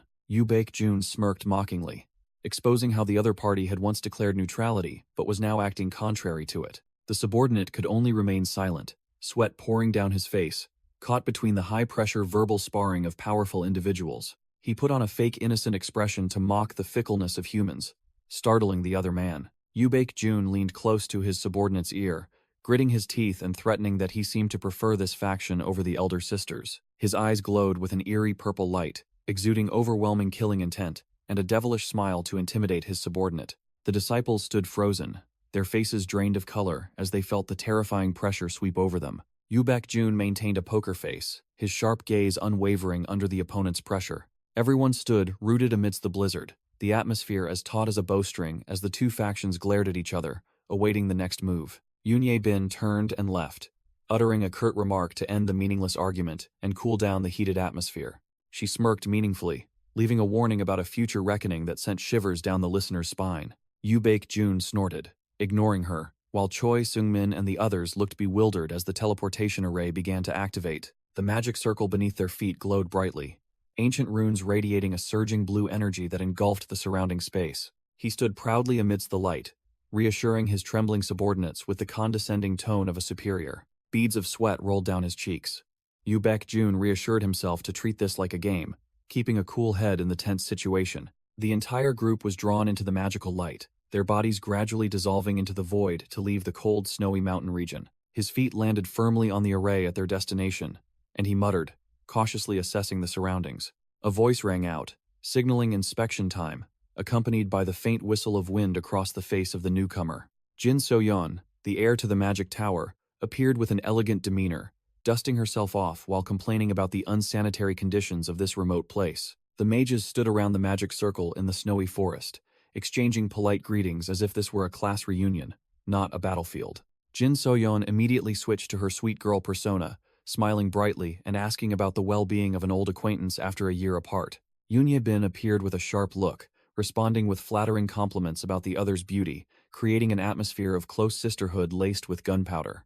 The conversation was cut short when a tall, dark figure swept past, causing Jyn So Yun to turn her head in confusion.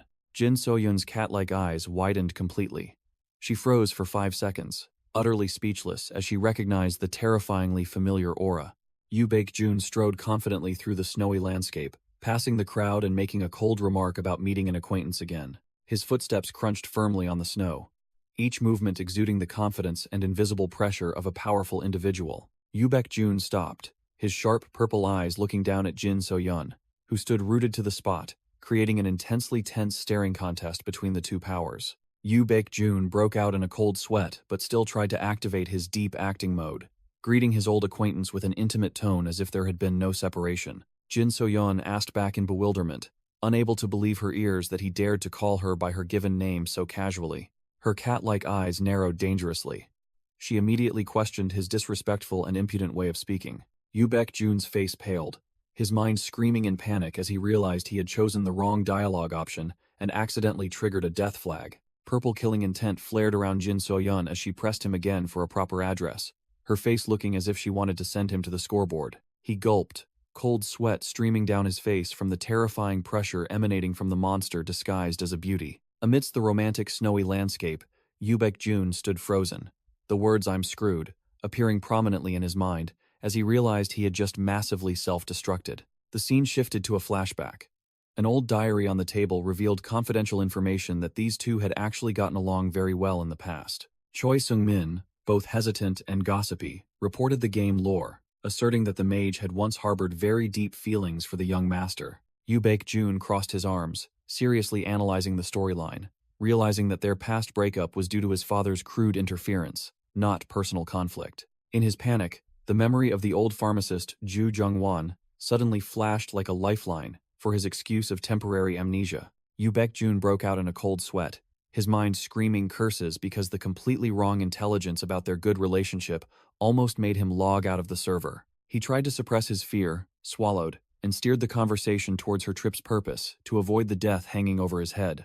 Jyn So Yun nodded in confirmation, gently raising her hand to prepare to cast a skill, causing the air around her to thicken with mana pressure. The crisp sound of cracking ice echoed as sharp ice crystals coalesced in her hand, proving her monstrous level of power control. She smiled ambitiously, declaring her intention to grind to optimize her newly acquired ice power. Jyn So Yun explained that she needed to find the coldest place on this mountain to farm mana, her eyes burning with the passionate fire of a hardcore grinder. Yoo Baek-jun narrowed his eyes, calculating, his brain rapidly processing as he realized a golden opportunity to get a handle on his opponent and save his own skin. Yoon Bin froze for a few seconds when the older sister asked her about a guide, her face bewildered, not understanding what was happening. Just as Jyn So Yun complained about the delay, Yoo Baek-jun immediately jumped in to steal the guide slot, seizing the chance to earn points and control the situation. Jyn So Yun crossed her arms, adopting a superior air, bluntly criticizing the family's subordinates as novices who didn't know the terrain of Seorak Snow Mountain. Yoo Baek-jun confidently stepped forward with the smile of a lore master, asserting that he knew an extremely cold monster farming spot that would suit her perfectly. Jyn So Yun smirked in satisfaction, accepting his offer as it saved her the effort of pathfinding across this vast map. He turned to order trainer Han Sung to prepare logistics, his decisive demeanor as a young master, making his subordinate simply bow and obey. "Yes, sir." Jyn So Yun began to show impatience, wondering why the group hadn't moved yet so she could make the most of her grinding time. Yoo Baek-jun gave a mysterious smile, reassuring her that he had a unique item he wanted to show off before they departed. The scene shifted to the family's secluded warehouse area with ancient architecture, a place harboring secrets not meant for outsiders.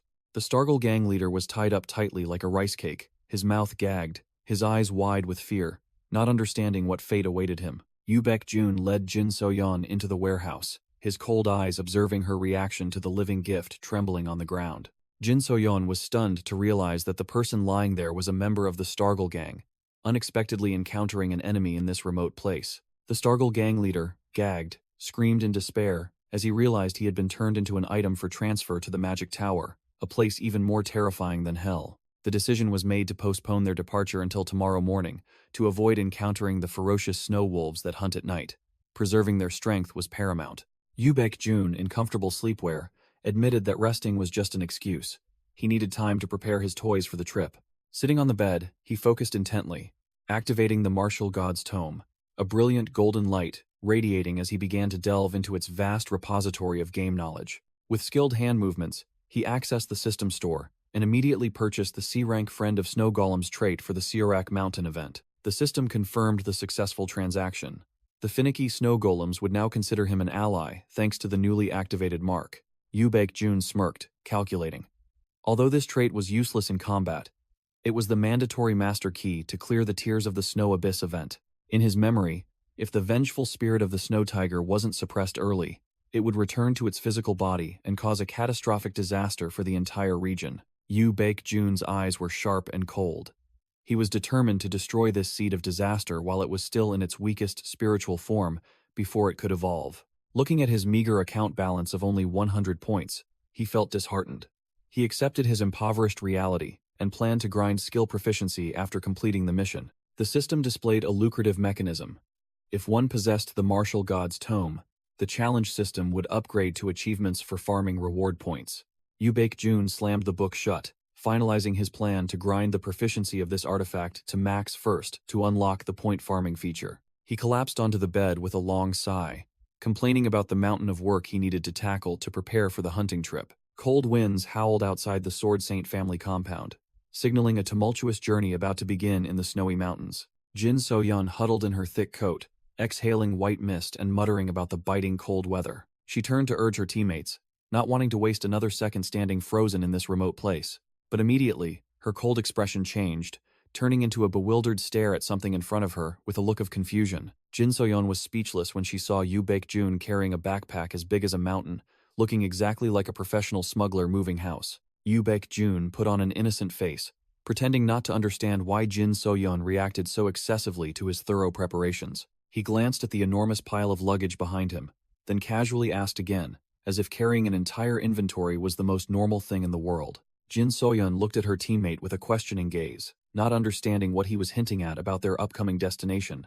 Jun adjusted the massive backpack on his back, and casually dropped a final remark to begin their arduous journey. He flashed a confident smirk, his eyes glinting with the cunning of a gamer who already knew the script by heart. The large gate swung open, and Jun shouted for them to depart, then charged straight into the blinding white snow with surging momentum. The blizzard raged wildly through the ancient pine forest, transforming the picturesque scenery into a cold and cruel death trap. Two small figures trudged forward through the storm, their crunching footsteps drowned out by the howling wind, visibility reduced to a critical level. Jyn So Yun shielded her face from the wind while muttering calculations, realizing that this blizzard, though unpleasant, was a goldmine for accumulating mana. She began to fret, fearing that with such poor visibility, it would be difficult to protect that young master if monsters appeared. Just as Jyn So Yun was about to shout a warning to stay close, she flinched, startled to see two giant snow wolves closing in on Jun. Her eyes widened in astonishment,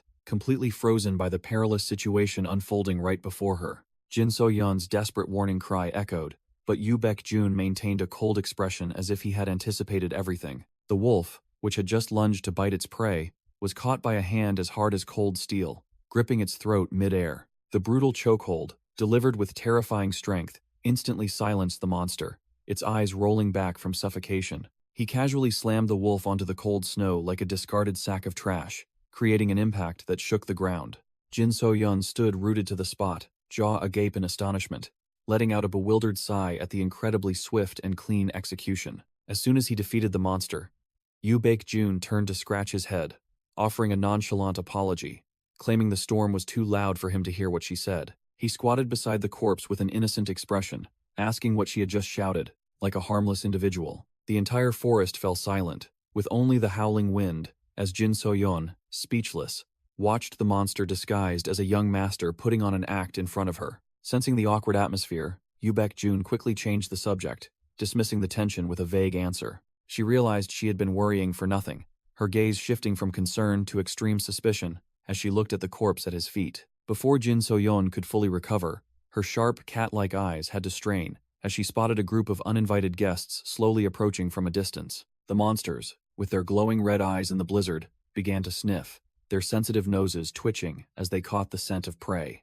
A large snow ogre bared its fangs with ravenous desire, confidently asserting that it smelled delicious human flesh amidst the biting cold. Before it could finish its villainous line, a sudden surge of energy shattered its shoulder, causing fresh blood to gush out like a fountain. A series of cold blue light rays tore through the snow, piercing straight into the bewildered monsters, leaving them no time to react. A precise shot pierced it from behind, the powerful icy magic attack causing the monster to stagger. On the verge of collapse, the large corpse crashed heavily onto the pristine white snow with a thud, leaving its companions to stare in utter bewilderment. The remaining snow ogre's eyes widened, cold sweat beginning to pour as it realized the battle situation was changing too rapidly for its slow mind to process. Jyn So Yun coldly declared that it wasn't over, her hands continuously manipulating magic to clear away this trash. The monsters charged frantically like moths to a flame, facing Jyn So Yun, who had activated her berserk state, with numerous glowing red magic circles radiating destructive pressure. A colossal pillar of fire erupted from the blazing red magic formation, tearing through the night and incinerating the cold space with destructive heat. The unfortunate snow ogre was swept directly into the heart of the firestorm, struggling in despair as its health bar plummeted uncontrollably from the terrifying damage. The wide-area AoE firepower swept away all the surrounding monsters, instantly turning the farming ground into a colossal meat oven. Jyn So Yun stood defiantly amidst the sea of flames, her platinum hair fluttering as she coldly controlled the magic formation like a goddess of destruction. Jun let out a gasp, cold sweat beading on his forehead, and exclaimed in utter astonishment at this incredibly overpowered skill display. He couldn't believe his eyes, seeing such game-breaking damage so early on. It truly was a cheat item, capable of clearing the entire map. Despite possessing overwhelming power, he still felt wary, quickly hiding behind his enormous backpack to avoid collateral damage, and continued to analyze the situation. The howling wind carried a murderous aura as a pack of snow wolves began to move from the dense forest, drawn by the recent noise and light. The monsters bared their fangs and growled, their glowing yellow eyes hungrily fixed on the delicious prey that had revealed itself, ready to tear it apart. Jun cast a wary glance, realizing that the spectacular explosion had inadvertently drawn the aggro of the entire pack of fierce beasts in the area towards him. Jyn So Yun surveyed the battlefield with sharp, cold eyes, her murderous aura making the surrounding air feel frozen. She swung her hand, unleashing a powerful torrent of firepower, incinerating the two snow wolves, charging towards her like foolish moths. A wolf was flung far away, hitting the snow with a dry thud and instantly falling silent. Jun activated a movement skill, gliding at dizzying speed, leaving a blue afterimage to dodge the deadly bite. He used his enormous backpack as a shield to knock back the enemy, while Jyn So Yun continued to roast the remaining one. The two coordinated smoothly to deal with the targets, stepping over the blazing wolf corpse without a backward glance. The remaining snow wolves growled menacingly, their glowing yellow eyes flashing with aggression and bloodlust, but they dared not make a move yet. Jun frowned as he observed, noticing the presence of the alpha and clicking his tongue at the increasing nuisance. He stepped forward to shield his teammate, boldly declaring that he would personally clear away this trash to assert his role. Jyn So Yun looked at his back with a skeptical gaze, silently assessing the number of enemies surrounding them. Jyn So Yun, without hesitation, summoned a blazing flame in her hand, ready to confront the giant monster charging to its doom. She coldly unleashed her attack, firing terrifying torrents of firepower consecutively to teach the monsters a lesson in power. The dry sound of flesh tearing and bones shattering echoed as the attack ripped through the opponent's body, fresh blood splattering and mixing with the red hue of the flames. Jun calmly carried his massive backpack, stepping over the lifeless wolf's corpse, his demeanor as relaxed as if he were strolling in a park. He lightly wiped his hand, his eyes scanning the surroundings to assess the battlefield after the massacre. A drop of cold sweat trickled down his cheek, and he let out a soft gasp of surprise as he realized the terrifying extent of the unexpected devastation. An entire battlefield blazed with countless charred monster corpses, while the culprit sat nonchalantly resting on a rock. Jun broke out in a cold sweat, silently assessing his teammate's madness. "That's Jyn So Yun for you. She's completely wrecked everything." The flames still blazed fiercely on the corpses of the unfortunate monsters, transforming the pristine white snow into a fiery red hell on earth. Seeing that the situation was temporarily stable, he suggested they rest for a bit and received a brief agreement from the overpowered mage. Jun extended his hand, offering a bottle of mineral water to his teammate with the caring demeanor of a true leader who looks after his personnel. He sat perched on his enormous backpack, sagely advising Jyn So Yun to drink water to recover mana after her costly skill barrage.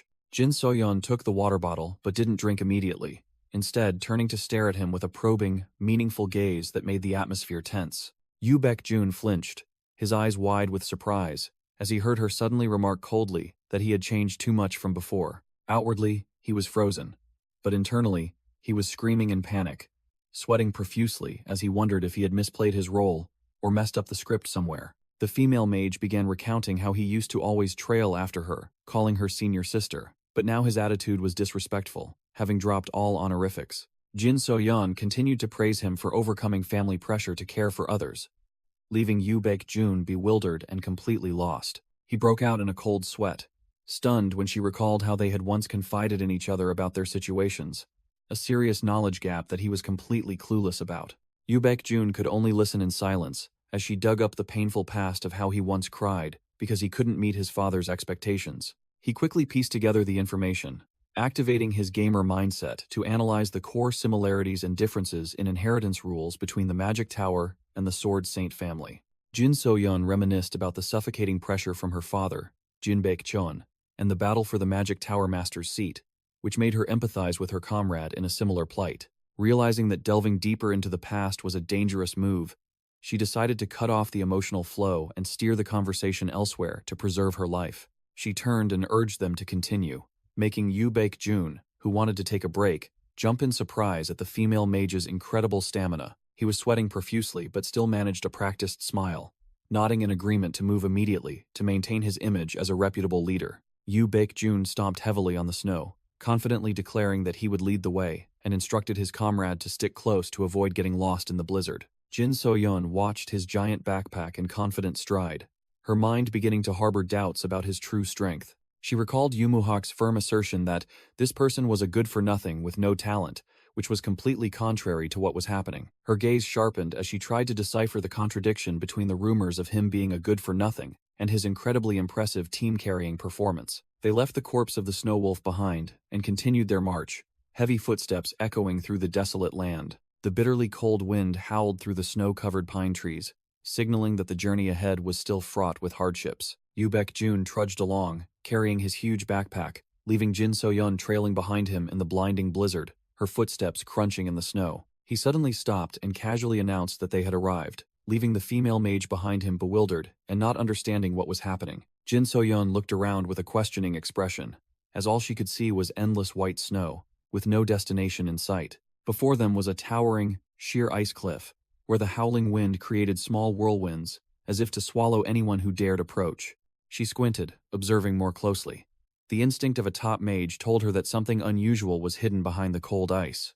Jyn So Yun suggested checking, as she sensed a strange presence, and Yu Baek-jun immediately added praise for her keen senses to earn some favor. Without hesitation, she activated a detection spell, her blue eyes glowing brightly like headlights, scanning through nature's camouflage to scout the map. Under the penetrating gaze of magic, a mysterious cave entrance gradually revealed itself behind the thick ice and snow, invisible to the naked eye.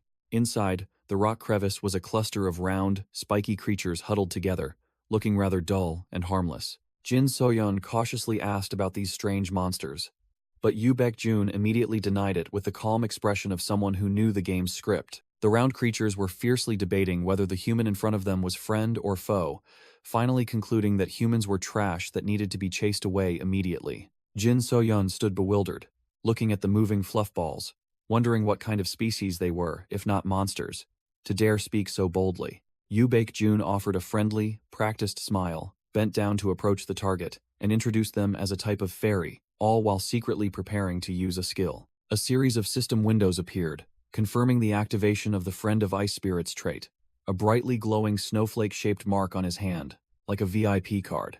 Seeing the genuine mark, the spirits immediately did a 180-degree turn, switching to a flattering mode and calling him friend, while he calmly explained their identity to the female mage. He continued to demonstrate his understanding of the lore, explaining that their mission was to guide the souls of creatures that died on Sirak Mountain to the afterlife, like spiritual couriers. Yu Baek-jun seized the opportunity to ask why they were all hiding in this corner, instead of performing their duties as per the usual game script. The spirits clamored to complain that their home had been robbed, and their friends brutally murdered by a bunch of thuggish-looking gangsters, forcing them to hide.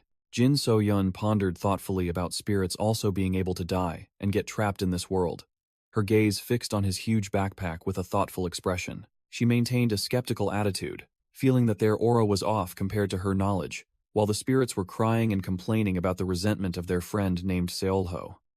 Jun immediately accepted the quest when the spirits requested help to restrain the body of their comrade, who had turned into an evil spirit so they could perform purification. He concisely concluded that they only needed to restrain the target, then reached into a virtual space, leaving the spirits bewildered and not understanding what was happening. With the demeanor of a tycoon hoarding rare items, he pulled the corpse of the giant snow tiger out of his inventory, to the astonishment of the entire audience.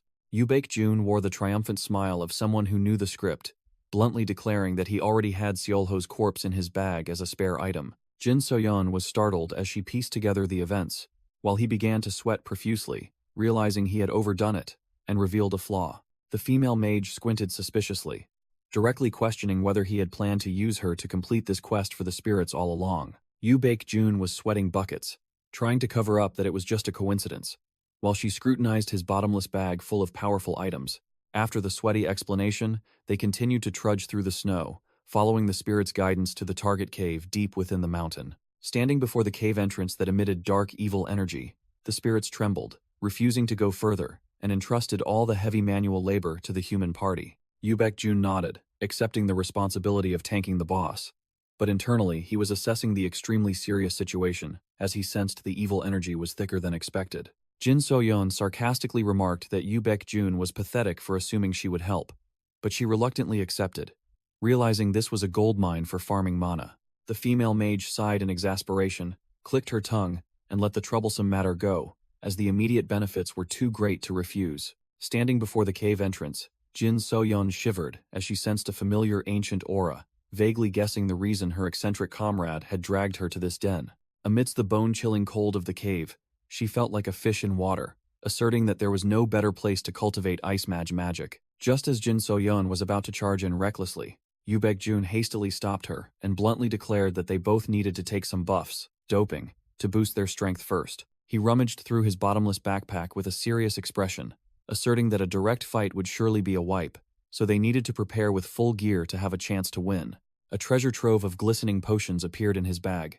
He proudly boasted that these were custom-made according to his own formula, not common market goods.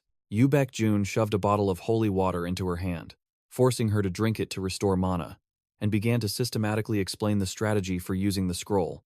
Like a professional gamer, Jyn So Yun's eyes widened in surprise as she saw her mana surge after drinking, secretly highly evaluating the incredible potion-making ability and terrifying recovery speed of this liquid. Looking at Jun's back as he asked if she was ready, she secretly acknowledged his remarkable growth in both martial arts and cunning, ready to charge into the tiger's den together. A surge of purple death aura violently erupted from the void, signaling the appearance of a powerful evil entity. The monster's sharp fangs were revealed in the darkness, accompanied by a murderous growl that made the space tremble. The snow tiger, or rather, its vengeful spirit, revealed its true form with fiery eyes and a body enveloped in purple spectral flames. The beast let out a threatening growl, but both remained unfazed, standing firm on the glowing magic circle. Jyn So Yun glanced at the boss before it could fully register, then coldly asked her comrade if everything was truly ready to begin the battle. She stepped onto the formation, listing a series of excellent buffs, from recovery to mana amplification, that her comrade had meticulously prepared. Jun squatted down, spreading out the ancient scroll on the ground, with a decisive and professional motion. This was the ultimate item, the Manifestation Magic Circle, a tool that forced soul-type monsters to manifest physically for 2 hours, making them easier to deal with. He was sweating profusely, thinking of the exorbitant price he paid for this item, but admitted that if their opponent was Seolho's vengeful spirit, he couldn't regret the investment. Without another second of hesitation, Jun placed his hand on the scroll to activate the formation, officially beginning the intense boss raid. Jun poured his strength into activating the scroll, and a giant green pillar of light erupted from the ground, forcing the boss to reveal its true form immediately. The snow tiger let out a terrifying roar, its ethereal spirit form now solidified into real flesh and blood, ready for a fight to the death. Seizing the golden opportunity, Jyn So Yun shouted, "Now's the time!" and immediately channeled mana into her palm to prepare a control skill. She thrust her hand forward, activating the bind skill with sharp, murderous eyes, determined to muzzle the ferocious beast. Dozens of giant magical chains shot out from thin air like hunting snakes, lunging straight at the target with dizzying speed. The sharp spears plunged into the snow tiger's flesh, pinning its limbs to the cold ground and causing the monster excruciating pain. The chains tightened around the colossal body of the beast. The clanging of metal echoed harshly as it struggled to break free. The boss was no pushover. Its crimson eyes flashed with ferocity as it began to channel its profound inner energy to break free. The chains in Jyn So Yun's hands vibrated violently. The monster's immense strength made her flinch, nearly losing her grip. She gritted her teeth, trying to hold the chains tight, but sweat began to pour down as she sensed the opponent's overwhelming mana. What kind of mana is this? I can't hold it much longer. Jyn stomped his foot firmly on the ground, stabilizing himself, and the shockwave from the stomp sent dirt and rocks flying around. He moved his hands with extreme dexterity, activating a series of glowing blue magic circles to prepare for a destructive combo. With determined, fiery purple eyes, Jyn activated a chain of ultimate skills. Mana Amplification Circle, combined with Heavenly Annihilation. The magic formation beneath his feet emitted a sharp crack as energy was compressed to its maximum, ready to blow away all obstacles. A colossal pillar of fire erupted fiercely, engulfing the target amidst deafening explosions and scorching heat that incinerated everything. The snow tiger roared madly in the sea of flames, while Jyn So Yun still gritted her teeth, holding the magic chains tight to prevent its escape. Seeing his teammate struggling, Jyn rushed forward like a gust of wind, ready to support this crucial control phase. Jyn So Yun shouted Jun's name, sweat pouring down like rain as she felt the monster struggling frantically. The chains vibrated violently. She widened her eyes and warned, "It's coming," as a terrifying surge of energy began to erupt. The snow tiger boss officially went berserk, its eyes glowing with an eerie purple light, radiating an overwhelming murderous aura, signaling a bloody reversal. The snow tiger let out a terrifying roar, its entire body enveloped in a purple aura reeking of death, and lunged straight forward with the speed of a true monster. Clang!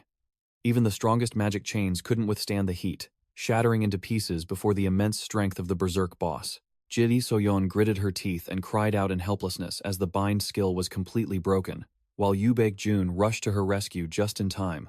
Like a god, the monster pounced with earth-shattering force, but Jyn activated his divine reflexes to narrowly dodge the attack amidst the swirling dust. He flew through the air, strangely calm, right before the wide-open maw full of fangs, waiting to devour its prey.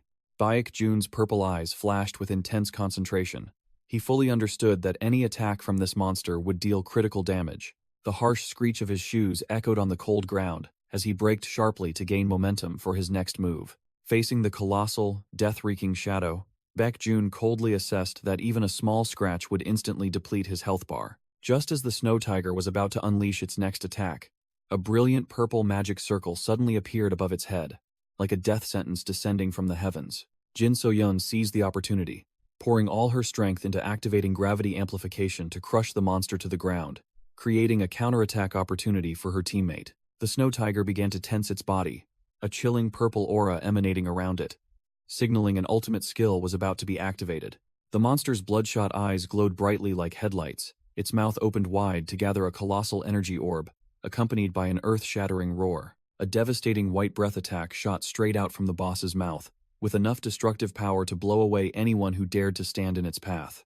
Jyn So Yun paled as she recognized the familiar attack mechanism of this high-level monster. She exclaimed with concern, "A breath attack?" Jyn showed no hesitation, charging straight into the eye of the storm, unleashing a powerful whirlwind kick to strike the monster's jaw, interrupting its skill.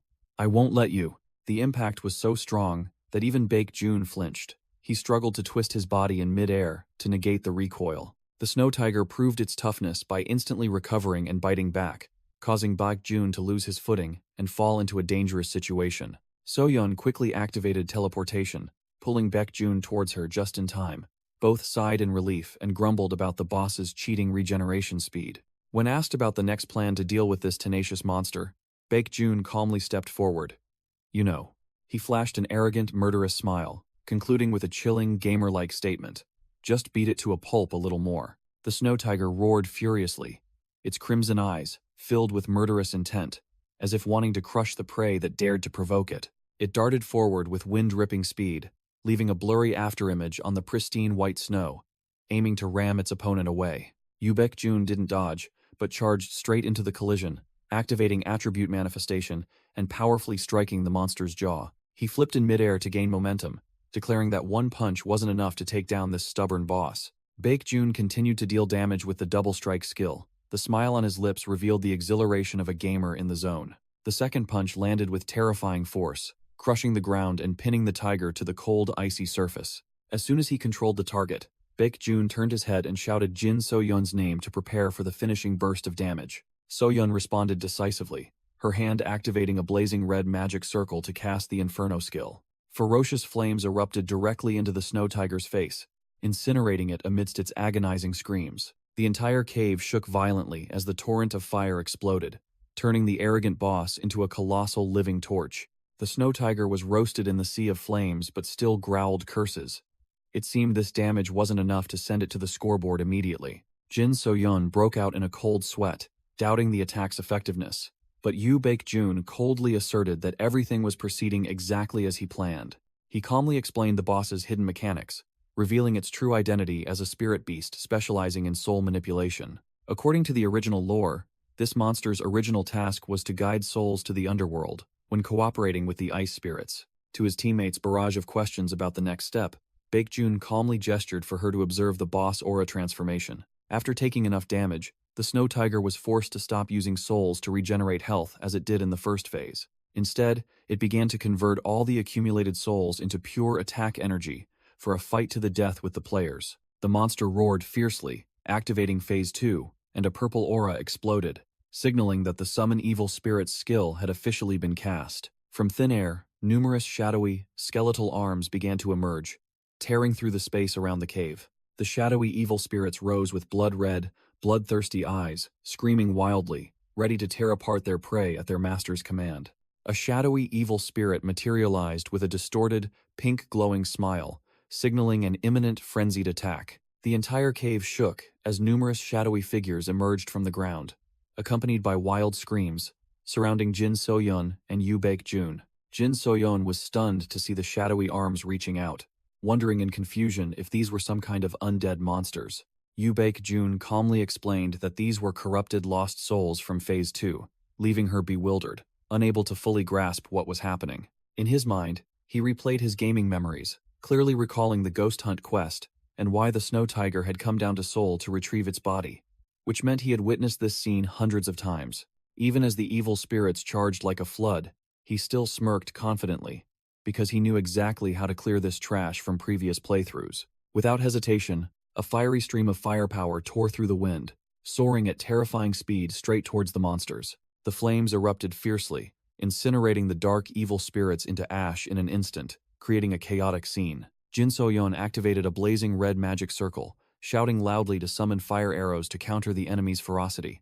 The fire arrows shot out and struck their targets, but she began to sweat profusely, and warned that the enemy's numbers were far more overwhelming than anticipated. Jyn So Yun turned back, shouting anxiously, while Jun remained calm, leisurely rummaging through his inventory as if looking for candy in the middle of a battlefield. The irritable girl complained that if he had powerful items, he should have used them sooner, instead of letting the situation get this bad. While grumbling, Jyn So Yun suddenly froze, her eyes widening in surprise as she sensed an unusually overwhelming aura. Jun smirked confidently, holding up a wide-area holy magic scroll, his demeanor like a pay-to-win player preparing to clear the map. He decisively unfurled the scroll, activating the item, causing a dazzling light to erupt accompanied by a piercing shriek. A colossal pillar of holy light descended, enveloping Jun, turning him into a savior, while the surrounding monsters looked bewildered. The evil spirits shrieked miserably as they were incinerated by the holy light, their bodies melting like wax in fire before the absolute counterpower.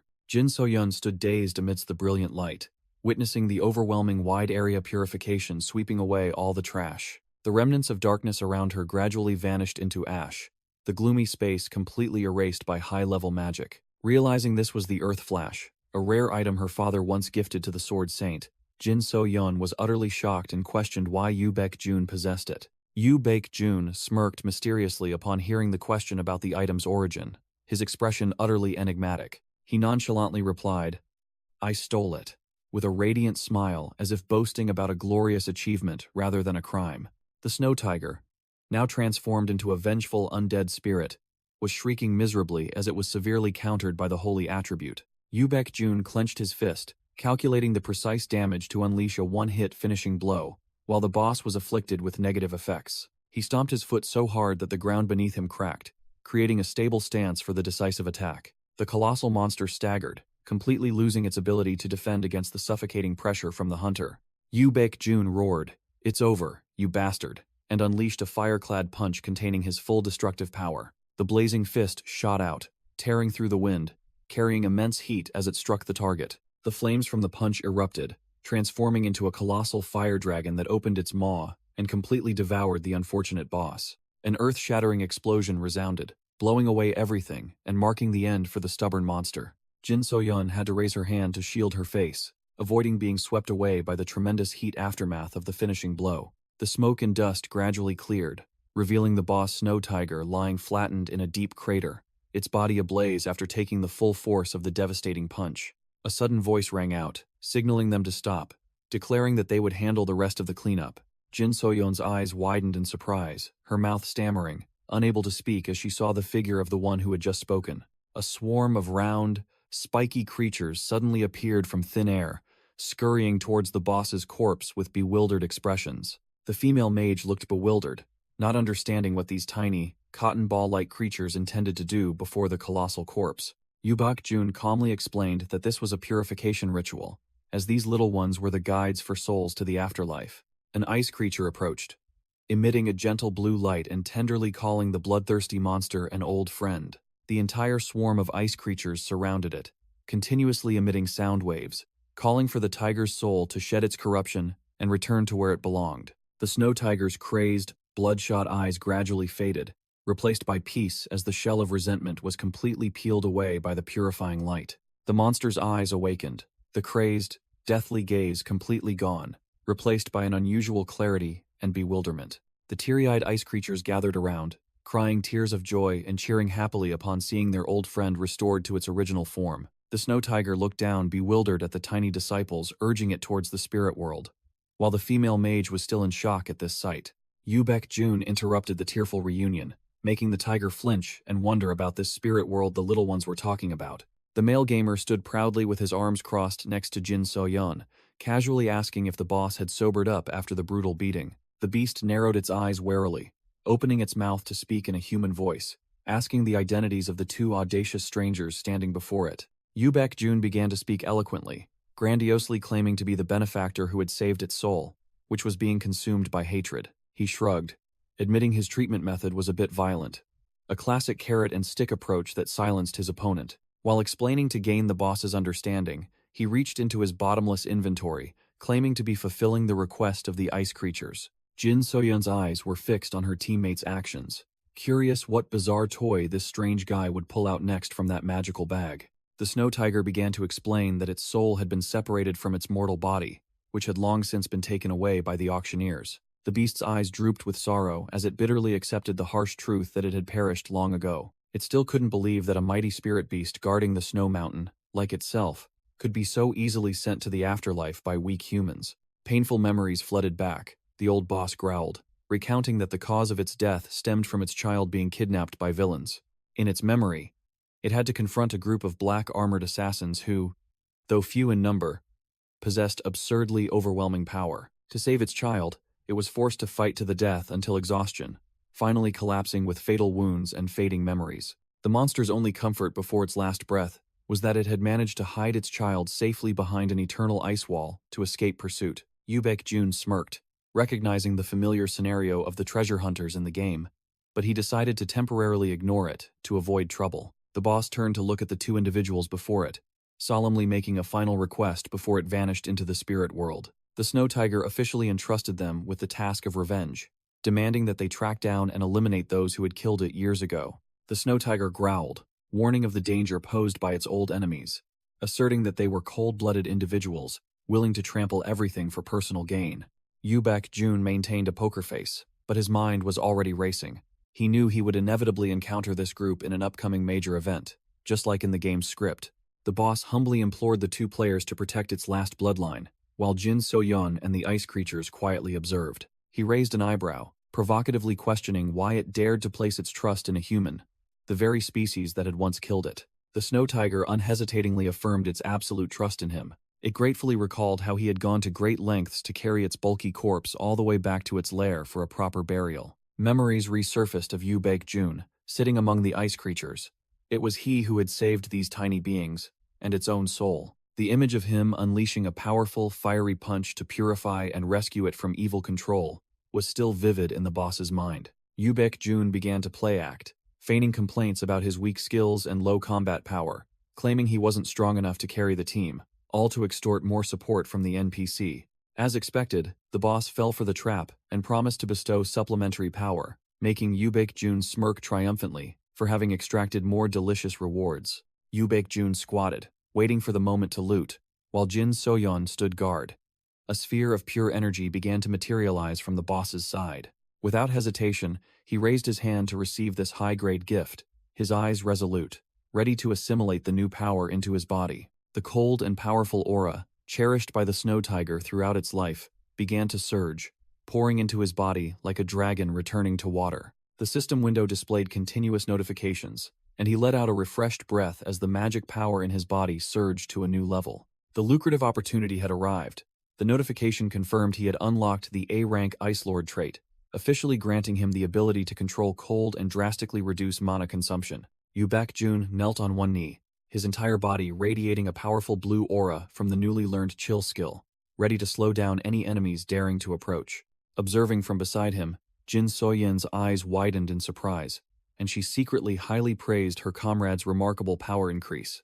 After absorbing all the essence and testing his new power, he stood up and loudly declared that the moment of farewell had arrived before the ice spirits. The snow tiger looked at him with a profound gaze, calmly explaining that death was merely a trivial matter for a spirit beast like itself, one that travels between two worlds. However, the boss' eyes softened with reluctance as it watched the ice spirits crying desperately, calling their friend's name one last time. The ice spirits cried profusely, tears streaming down as they witnessed the snow tiger's massive body begin to vanish into nothingness. The boss turned to look at Jun one last time, asking for confirmation about the plan to descend to the spirit world that he had boasted about earlier. He looked directly into the snow tiger's eyes, firmly asserting, "Just wait.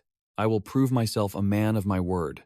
Jun made a solemn vow, promising to personally lead the snow tiger's cub to reunite in the afterlife. The snow tiger let out a satisfied chuckle, shedding all burdens and peacefully vanishing into light, leaving behind a tsundere-like thank you. The colossal figure disappeared completely, leaving the echoing message "I will wait" in the air, with only the two players and the junior disciples standing silently. Jun was deep in thought when he flinched as an ice spirit unexpectedly flew over, bombarding him with questions about going to the underworld. The spiky fluffballs warned that a living person would instantly perish down there, so they decided to hand him a special gift for protection. The system window displayed a very sweet deal.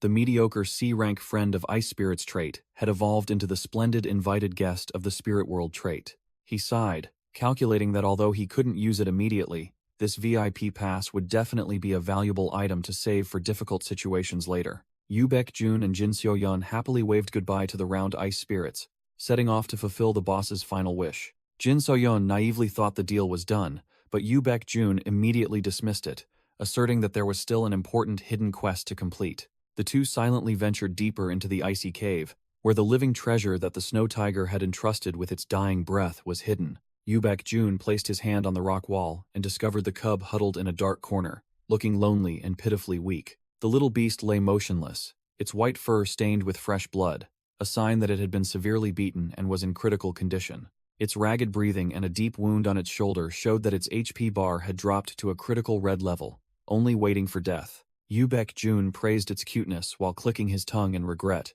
quickly rummaging through his inventory to find a life-saving item before it was too late. He pulled out a vial of medicine, reassuring himself that this was just like a healing mechanic in a game, even though the real-life pressure was much more intense. With precise movements, Jun poured the blue healing solution directly onto the deepest wound to stop the bleeding immediately. He carefully fed the remaining medicine into Seol Yong's mouth, activating a brilliant green healing effect to bring it back to life. Jyn So Yun looked at the vial of medicine in her comrade's hand, with a gaze mixed with curiosity and admiration, surprised that he was also such a skilled pharmacist. Yu Baek-jun carefully fed the last of the expensive medicine to Seol-young, muttering curses and wondering who could be so cruel as to harm such a small, weak creature. In his mind, images of the treasure hunters appeared red-eyed vultures, specializing in looting relics and hunting spirit beasts for personal gain. He knew these guys were about to trigger the game's first major event, but with the mindset of a cunning gamer, he decided to let them cause trouble, as it would be beneficial for his long-term plan.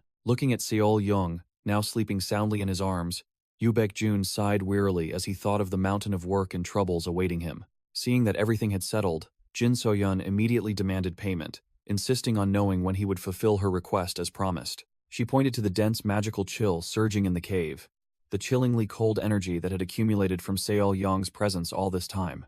Jyn So Yun frowned, seriously reiterating their initial agreement.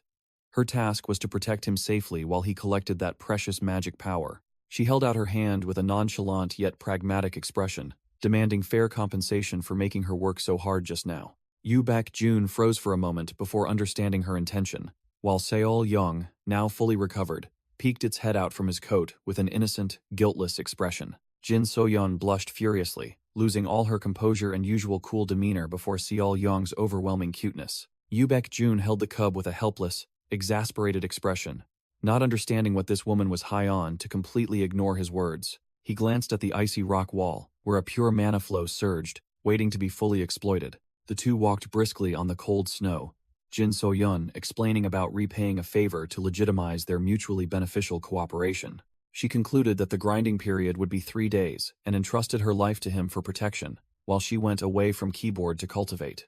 Jyn So Yun closed her eyes and regulated her breathing, beginning to activate the mage's unique cultivation technique to absorb energy. Her body slowly lifted off the ground, a stream of azure mana enveloping her legs like a supreme ki flow. She floated in midair in a meditative pose, activating the magic breathing technique to transform herself into a giant mana-sucking machine.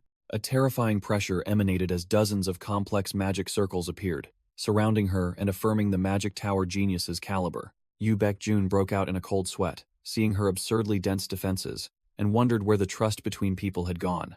The system window displayed a status report, confirming Yu Baek-jun's power had reached B rank, along with a series of splendid traits from C to S rank clearly listed. Holding Seol-young in his arms, he calculated with satisfaction that at this grinding speed, his magic power and stats would soon reach A rank before the final boss, Yu Taerang, appeared. However, his gaze remained thoughtful, fully aware that in this game, Path of Heroes, power creep was inevitable, and A rank was still nothing. He shuddered as he envisioned the mid-game phase, where monsters with absurd power and bizarre forms would begin to appear everywhere to torment players. Facing those catastrophe-level monsters, his current A-rank power was like a drop in the ocean, not nearly enough to survive the late game. Pushing aside his worries about the future, he decisively closed the notification window with a dismissive wave of his hand. Like a server overlord, he smiled calculatingly as he looked down at Seol-young in his arms, betting that this burden would become a hugely profitable investment, a powerful support for him in the future. Yu Baek-jun turned to find a place to rest and recover, lamenting that too many brain-draining events had occurred today, leaving him exhausted. But before he could relax, his hand reached into his pocket, his eyes sharpening again as his gamer instincts told him there was still work to be done before he could rest. Grotesque shadows suddenly appeared before him, blocking his path, and he sighed in exasperation, knowing he had to deal with this trash before he could rest. Yu Baek-jun let out a weary breath, resting his head for a moment while still clutching his spoils of war, Seol-young, to his chest. His keen gamer instincts suddenly made him flinch, his eyes widening in vigilance as he sensed movement nearby. It turned out to be Jyn So Yun slowly approaching, her complexion having returned to a healthy glow after completing her mana absorption process. He let out a big yawn, casually remarking that clearing out this massive mana only took 3 days, faster than a professional gamer would expect. She blushed and mumbled her thanks for him single-handedly handling everything so she could freely gain experience, but her eyes still held a hint of guilt. Both looked out at the battlefield littered with snow wolf corpses, proof that Yu Baek-jun had try-harded and carried the team on his back for the past few days. He bent down and waved his hand dismissively, as if it were nothing, while Jyn So Yun solicitously inquired about the health of her formidable comrade. Jyn So Yun placed her hand on her chest, her eyes shining with confidence as she confirmed she had been completely refreshed and was brimming with energy. Seeing his nonchalant expression, she secretly realized with horror that if her stats increased by 1, This monster's stats must have inflated to an unimaginable degree after the battle. The little tiger in his arms suddenly stirred, letting out a soft,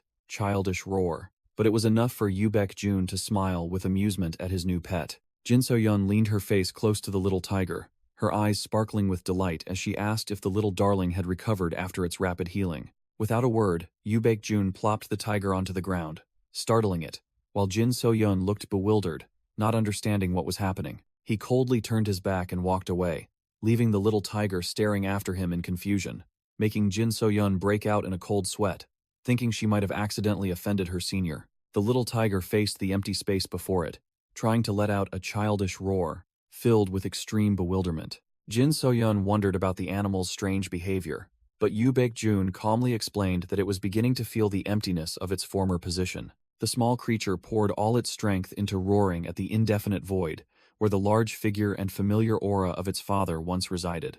In that childish roar, the majestic image of the Snow Tiger Lord faintly lingered, a heroic memory that had just faded, causing the atmosphere to grow heavy. The roar died down, and the exhausted little tiger lay flat on the cold ground, accepting the harsh reality that the familiar warmth had completely vanished.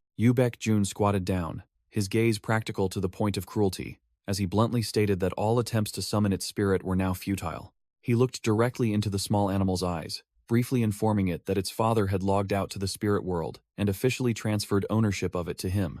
The little tiger let out a cry of pain, its eyes filled with despair as it realized the tragedy that had just befallen it.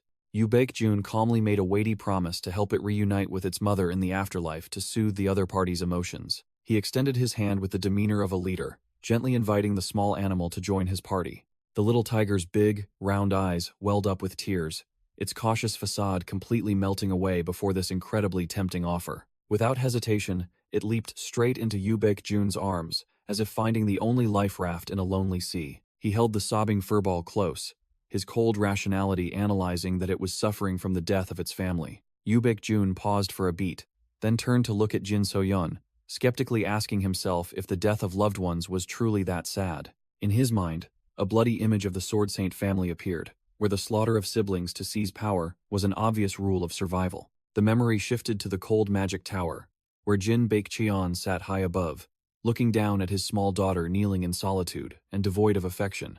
Jyn So Yun stood silently with a sorrowful gaze, for she too found a reflection of herself in the small animal's pain of losing its family. Jun held the small animal tightly in his arms, making a cold remark about the concept of sadness, like an outsider analyzing game data. His violet eyes gleamed with profundity, as he realized both his mind and body were trapped in an indescribably ironic situation. He and Jyn So Yun quietly left the icy land, leaving behind the faint whimpers of the small creature echoing in the snowy wind. The stronghold of the Sword Saint family appeared majestically, bathed in the brilliant afternoon sun, signaling a glorious return. Choi Seung-min and the servant beside him beamed, their eyes shining as if they'd struck gold when they saw their master's figure appear from afar. The servants rushed out to greet him, their mouths chattering praises for the young master's hardships, as if he had just saved the world. Choi Seung-min suddenly froze, his eyes wide as he stared at Jun's unusually bulging stomach and innocently asked about his weight. He sighed in exasperation at his subordinates' rich imagination,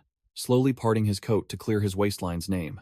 The little tiger was curled up soundly asleep inside, radiating a cosmic level of cuteness that would melt anyone's heart. Choi Seung-min clutched his chest and collapsed on the spot from the true damage of overwhelming cuteness, stammering suspicions that his master had just poached a rare beast. Choi Seung-min began his lecture on illegal poaching, while Han Song-ga anxiously supported Jyn So Yun, who was clutching her chest and gasping from the aftershocks of cuteness, and Jun stood frozen like a statue. He activated away from keyboard mode, with lifeless, fish-like eyes, ignoring all the nagging and only wanting to log out immediately to find a peaceful sleep.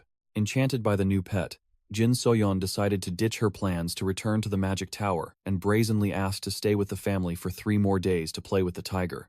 Night fell upon the quiet mansion, but a loud noise echoed, signaling ill tidings for the master's sleep. Jun appeared in a pathetic state, disheveled hair and a crooked eye mask, his face clearly showing regret for having thought he would get a good night's sleep. He sat up, staring intently at the little tiger, enthusiastically tearing at the blankets and pillows, belatedly realizing he had forgotten this species' nocturnal nature. The little tiger, now named Seol Young, sat obediently with an innocent, guiltless expression, after being fully restored with HP and mana. No sooner had the reminder left his lips than Seol Young mercilessly clawed through the paper wall, leaving Yu Baek-jun speechless as he watched his property get destroyed. Not stopping there, the little boss continued its rampage, smashing a precious ceramic vase and turning the bedroom into a chaotic battlefield. Seol Young lowered its center of gravity, taking a stance, its eyes sparkling brightly as it prepared to launch its next pounce, while Yo Baek-jun looked bewildered, not yet understanding what was about to happen.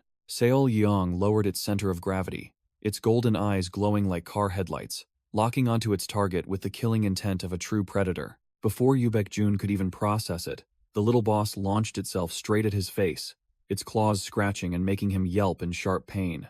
The entire room shook with a loud crash, books flying everywhere as he fell backward, knocked to the floor by his pet's powerful tackle. He lay sprawled on the floor with lifeless, fish-like eyes, muttering about wanting to log out of life's server when his phone suddenly rang loudly.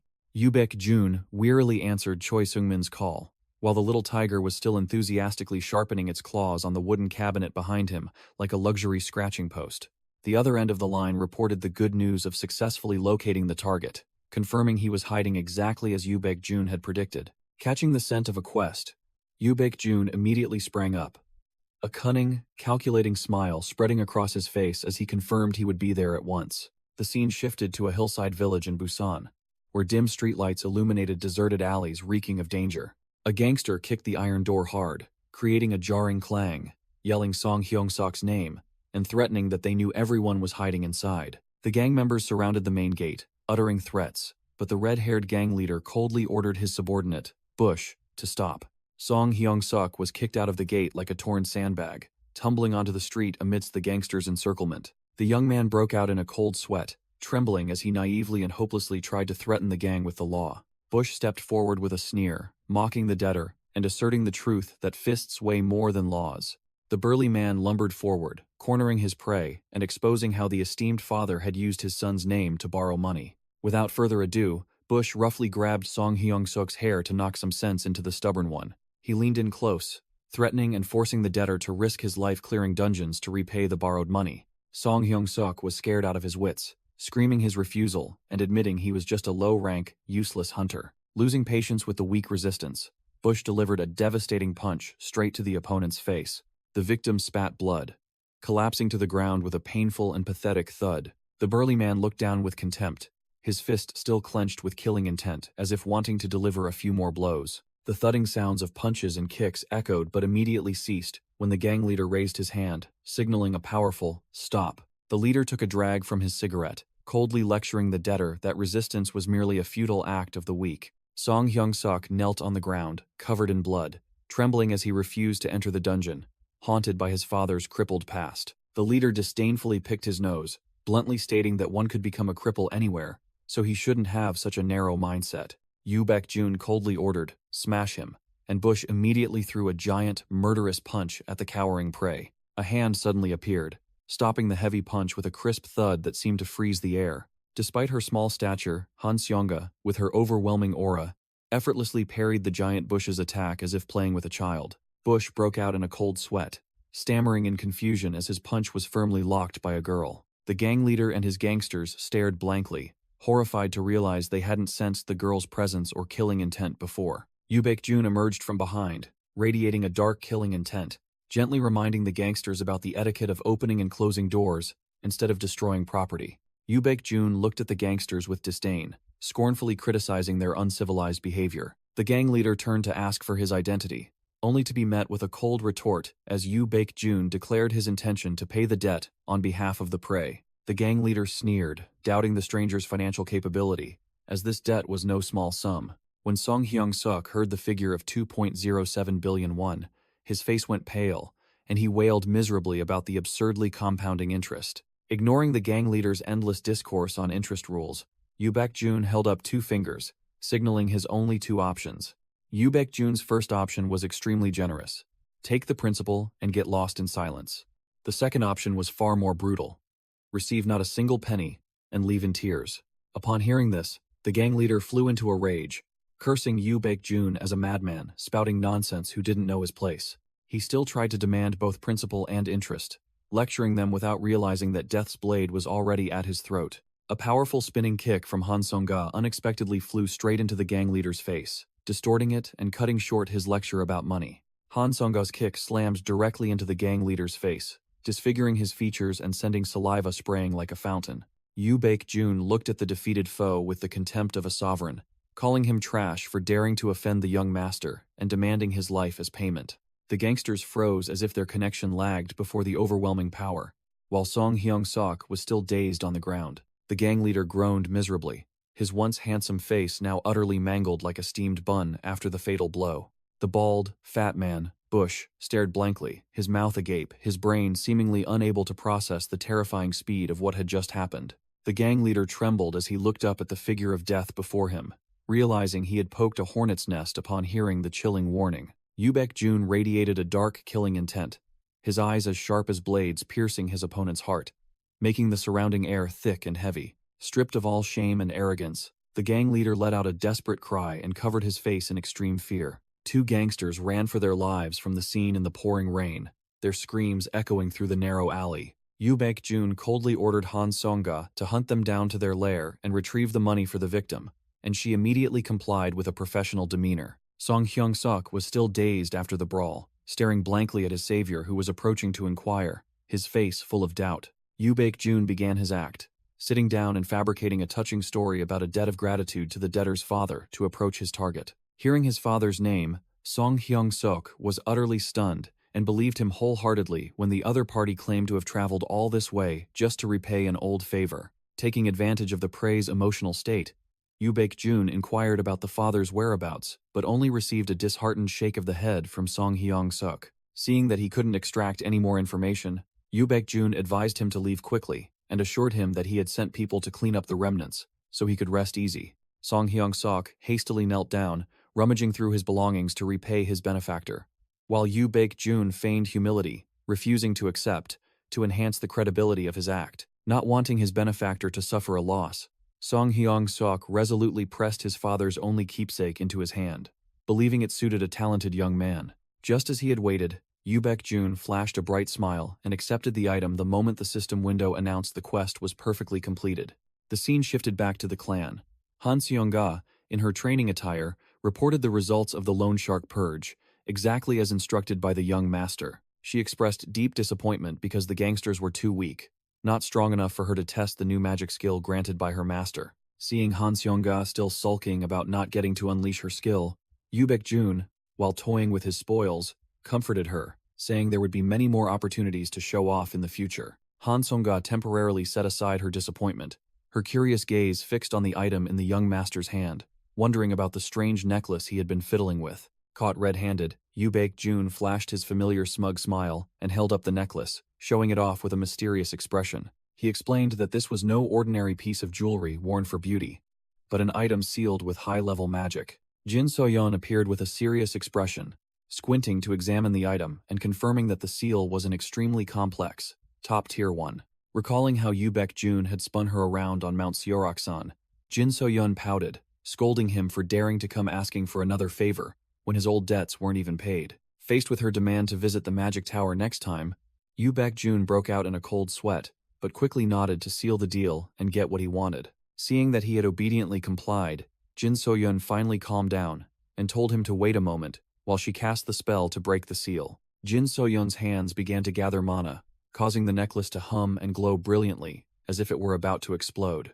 A blinding golden light burst forth from Jyn So Yun's chest, signaling that the seal had been completely broken by her magical power. The dazzling light from the shattered seal forced Han Song-ga to shield her eyes, overwhelmed by the pressure emanating from the young master's new toy. Han Song-ga stared wide-eyed at the newly revealed item, her voice trembling, unable to utter a word before the brilliant aura radiating before her. The necklace revealed its true form as the Eye of the Watcher, an Emperor-grade artifact that allowed one to meticulously scrutinize anyone's status window. Yu Baek-jun smiled with the satisfaction of someone who had planned every move, asserting that this was the first piece he absolutely had to possess at all costs. In this harsh world, artifacts were rare and hard to find. Once activated, they would permanently bind to their owner and could not be removed. He began his lecture on 3 types of artifacts. The first type had activation conditions, Though rare, they were easy to use once the requirements were met. The second type was single-use, disposable trash, precisely what Shin Woo-hyun had desperately used to pursue him in the past. And finally, the most overpowered type, permanently linked to the user's soul, transforming into a passive skill that could be used freely without worrying about expiration. Yoo Baek-jun clenched his fist, feeling the surge of energy as the system window announced that the Eye of the Watcher had officially activated. One of Yoo Baek-jun's eyes glowed with a brilliant golden light, officially granting him the ability to see through the hearts of others without spending a single point of mana. Yoo Baek-jun activated his left eye, which glowed with golden light, and smirked confidently, preparing to test the item scanning feature of his new toy. The system window appeared, revealing Jyn So Yun's monstrous stats with a dazzling array of S-rank titles and skills that any gamer would covet. He was so shocked that his face contorted, his eyes rolled back, and his mind reeled with countless question marks as he witnessed this absurd power that far exceeded normal standards. Sweat poured down him like rain, causing Choi Sung-min to frantically ask what was wrong, but Yoo Baek-jun could only awkwardly deny it, trying to hide the extreme panic in his heart. He was extremely tense, realizing that Jyn So Yun's current stats were even more overpowered than in the game, promising she would become an unstoppable monster in the near future. In his mind, a dark vision appeared where the Magic Tower event collapsed, turning her into a demon with blazing red eyes,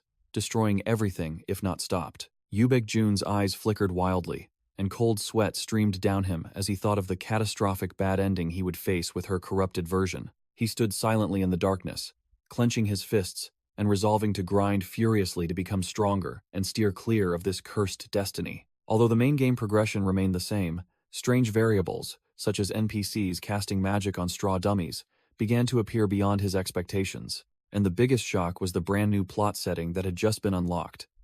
Jyn So Yun turned out to be his former fiancée from childhood. Yoo Baek-jun clenched his fist, determined to grind furiously to accelerate his leveling speed even further, unwilling to stagnate. His next target was locked onto the snow-covered sanctuary, where he would seek traces of the martial god to unlock the formidable achievement system. A knock on the door sounded just as he finished his calculations, precise as a pre-programmed game script. A female servant timidly opened the door to announce that the family head was summoning the young master, interrupting his train of thought. Yoo Baek-jun's lips curled into a calculating smirk. As everything was unfolding exactly as predicted by a seasoned gamer, he turned back with a radiant, confident expression, calmly replied, and immediately set off to accept the main story quest. The entire Sword Saint family's estate appeared majestically amidst the snowstorm, signaling an impending power struggle. The pristine white snow falling outside the window created a cold and oppressive atmosphere before the critical moment. Yu Muhak's authoritative voice rang out, questioning whether all the descendants and subordinates had gathered. The entire extended family, along with the Grand Masters, had assembled and knelt before the old monster, creating a suffocatingly oppressive scene. Yu Muhak sat regally in the main seat, questioning his precious nephew, Yu Kang-ho, who despite being fully healed, was still cowardly hiding in his room like a turtle retreating into its shell. The old monster stood up, exerting immense pressure on the kneeling descendants below, pressing to know if the good-for-nothing skill had improved at all, or if he was still stagnating. Yu Kang-ho broke out in a cold sweat, his face pale and drained of color, stammering, unable to utter a word in response to his grandfather's critical question about his own strength. Yoo Baek-jun, sitting nearby, sneered mockingly, secretly judging his older brother as a weakling who dared not accept the harsh reality, thus destined to remain a failure. The family head looked at his nephew with utter contempt, cursing him directly as worse than trash, yet still decided to grant him one last chance to salvage his honor. The old man turned to call Grandmaster Jae-yeon by name, in an authoritative tone, signaling her to begin the main agenda of this important meeting. A click sounded as the control was activated, and a topographic map immediately appeared on the wall, making Yu Kang-ho jump nervously like a startled bird. The map of the Seoraksan area clearly displayed 4 newly appeared, glowing red dungeon gate locations, signaling an imminent large-scale grinding event. The system clearly marked each area with varying difficulties, but the real hotspot was gate number 4, warned to be the most troublesome in terms of danger. Yoo Baek-jun glanced at the diagram with sharp eyes, confirming the location and appearance time of this event were exactly as in the game script he had thoroughly played. The pitch-black spatial gate swirled like a cosmic black hole, signaling that the bridge leading directly to the other world had officially opened. The game mechanics clearly categorized 2 main types of gates, one that spewed monsters like a volcanic eruption, and another that invited players to enter for quests. If lazy hunters neglected an infiltration gate for too long, it would explode and unleash a flood of hideous monsters to devastate the real world. As soon as the countdown reached its limit, the seal would shatter, releasing terrifying entities from the void. The gate entered the release phase, transforming the small fry monsters into insanely buffed creatures. Yu Baekjun calmly analyzed the hell-level difficulty of gate number 4, where both terrain and time worked against the players. Yumin broke out in a cold sweat, realizing this quest required grinding both the dungeon and the gate simultaneously, effectively doubling the difficulty. Yu Jung-yun weighed the pros and cons, wanting to risk clearing the eruption gate to curry favor with the family head, but hesitated due to the risks. The eldest young lady feared the prospect of losing core personnel, which would collapse the reputation she had painstakingly built, so she decided to back down. While everyone else was hesitant, Yu Baekjun calmly volunteered for the most difficult challenge, causing Yu Jung-yun to stare in utter astonishment. Yu Mahawk narrowed his eyes suspiciously, pressing to know if his nephew had lost his mind. Knowing it was the most challenging death trap yet, insisting on rushing into it. Yu Baekjun maintained his arrogant squatting posture, confidently asserting that the hell-level difficulty was precisely why he wanted to go. He raised a finger, analyzing with full confidence, declaring outright that only by facing intense challenges now would he be capable of shouldering the entire Sword Saint family later. His ambitious final statement left everyone, from Yu Jung-yun, Yu Min, Lee Gunmo, to the defeated general with a bandaged nose, Yu Kang-ho, wide-eyed and frozen in shock. Instead of anger, Yu Muhawk smirked triumphantly, clearly delighted by his nephew's arrogant yet capable ego. The old man immediately finalized the order, entrusting the responsibility of clearing gate number 4, while Yu Baekjun bowed to accept the command with the smile of a gamer who had just received a super lucrative hidden quest. Immediately, he began preparations by tracking down traces of ancient energy to activate a hidden mechanism. The image of a fierce demonic statue appeared amidst a flash of lightning, signaling a terrifying legacy of power left behind by a formidable ancestor. To optimize the hunt, he laid out a series of essential support items, including scrolls and elixirs, to ensure survival. But the most crucial trump card was this old parchment, which would help him unlock a brand new trait to outclass the monsters. He examined the B+ rank Berserker skill panel and filtered through the profiles of potential talents not yet swayed by the enemy faction, aiming to build a perfectly loyal team. The two rookies, Park Chan-kyung and Chan Min-ju, appeared huddled and shivering, complaining bitterly about the biting cold of the snowy mountains. Though they currently seemed useless, in his eyes, these were two future A-rank monsters, with overwhelming power and supreme assassination skills, once their true strength was unlocked. Yu Baekjun turned to look at the new recruits with sharp eyes, urging them to move quickly if they didn't want to freeze to death. Stuck in this harsh map, the group trudged forward through the blinding snowstorm, with his cold warning that anyone who fell behind would be left to be swallowed by the ice. Choi Sung-min panted, announcing they had reached the rendezvous point, while the rookies behind him were pale and exhausted from the trek. Before them was a treacherous, sheer cliff face covered in thick snow and fierce howling winds, an extremely unpleasant terrain. The hidden cave entrance appeared amidst the white mist, looking like the giant maw of a monster waiting to swallow its prey into the darkness. The heavy crunch of footsteps on the cold snow marked the beginning of the perilous dungeon exploration. Yu Baekjun led the group down the deep, winding stone stairs, secretly assessing that the internal structure was much deeper than its exterior suggested. Cheon Min-ju huddled in her thick coat, exclaiming in astonishment as she realized how deep underground the group had descended. The rookie girl's eyes widened, completely overwhelmed by the colossal scale of this icy dungeon.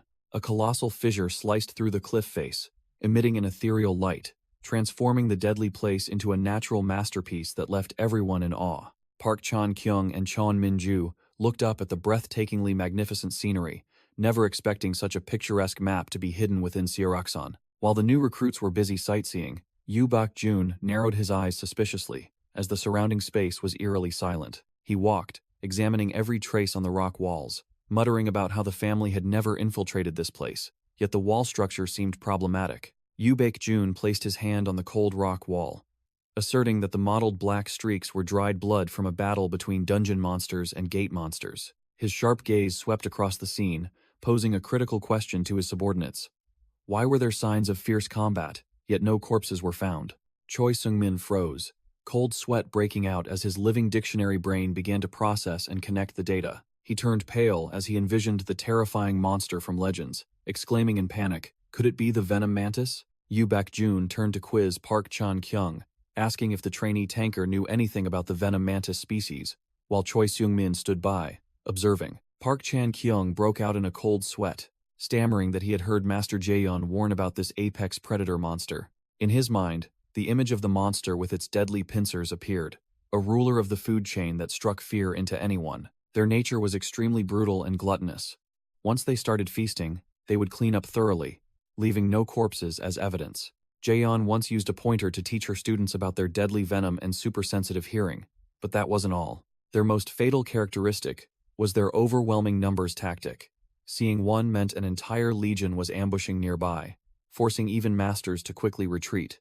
Jaeyeon's golden advice boiled down to a single sentence: if you encounter them, don't be foolish enough to turn back, just run for your life. Park Chan-kyung's face paled as he realized the actual danger was far more terrifying than the theory, while Yoo Baek-jun maintained a cold, calculating expression. Ignoring the nervous new recruits, Yoo Baek-jun calmly rummaged through his inventory and asked, with utmost seriousness, if anyone had a rope. While Park Chan-kyung was still bewildered, Choi Seung-min's jaw dropped in astonishment as he watched his master pull out a mysterious glowing rod. Yoo Baek-jun held a scroll in his hand, flashing a cunning, confident smile as he invited the new recruits to discuss their battle plan. Amidst the dark and winding cliffs, the piercing shriek of predatory insects echoed, signaling danger.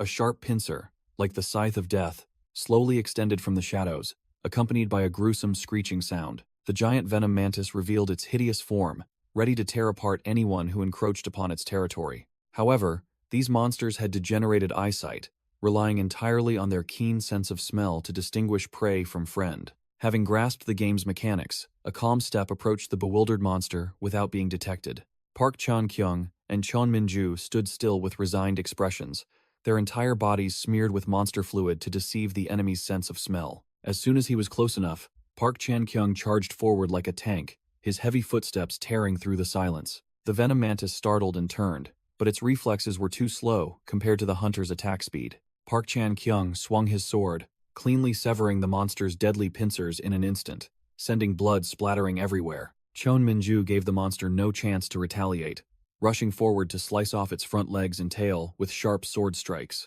Stripped of its weapons, the venom mantis let out a pathetic shriek, calling for its comrades to come to its aid, just as planned. Immediately, Chon Min-ju delivered a brutal finishing blow straight to its head, eliminating the monster on the spot. At the same time, Yoo Baek-jun slammed his hand onto the tactical map, signaling the activation of the next phase. Han Seong-ah, who possessed the most abundant mana in the team, immediately activated a silent scroll to seal off all sound in the area. A blue barrier enveloped the pile of monster corpses, transforming the area into a perfect monster farming trap, with the goal of capturing 10 venom mantises. The entire team took the opportunity to recover inside the safe barrier, while the scroll's effect only had about 5 short minutes remaining. Han Seong-ah was still worried, asking the young master with a hint of doubt if everything would truly go as smoothly as he boasted. Yoo Baek-jun flashed a cunning, confident smile, pulling out a secret pouch of items and asserting that he always had a backup plan if Plan A failed. He concluded the matter one last time with the new recruits, and the entire team responded in unison, their morale high, ready for the next act. Yoo Baek-jun pressed a strange potion bottle firmly onto the snowy ground and reassured his teammates that his inventory was well stocked, so they should feel free to use anything. Seeing the young master's extravagant demeanor while holding the potion, Han Seong-ah secretly admired his meticulous preparation and vast gamer knowledge. She squinted, examining the item in his hand, and was startled to realize that the silent scroll's effect was about to expire. Yoo Baek-jun glanced to the side with a terrifying calmness as he sensed the first vibrations of the approaching shadows. A sudden burst of magical light erupted from the ground, accompanied by a piercing shriek that tore through the dungeon's quiet atmosphere. Pathetic screams echoed as if tearing fabric, signaling that a horrifying auditory torture was about to begin. Park Chan-kyung and Chon Min-ju quickly covered their ears,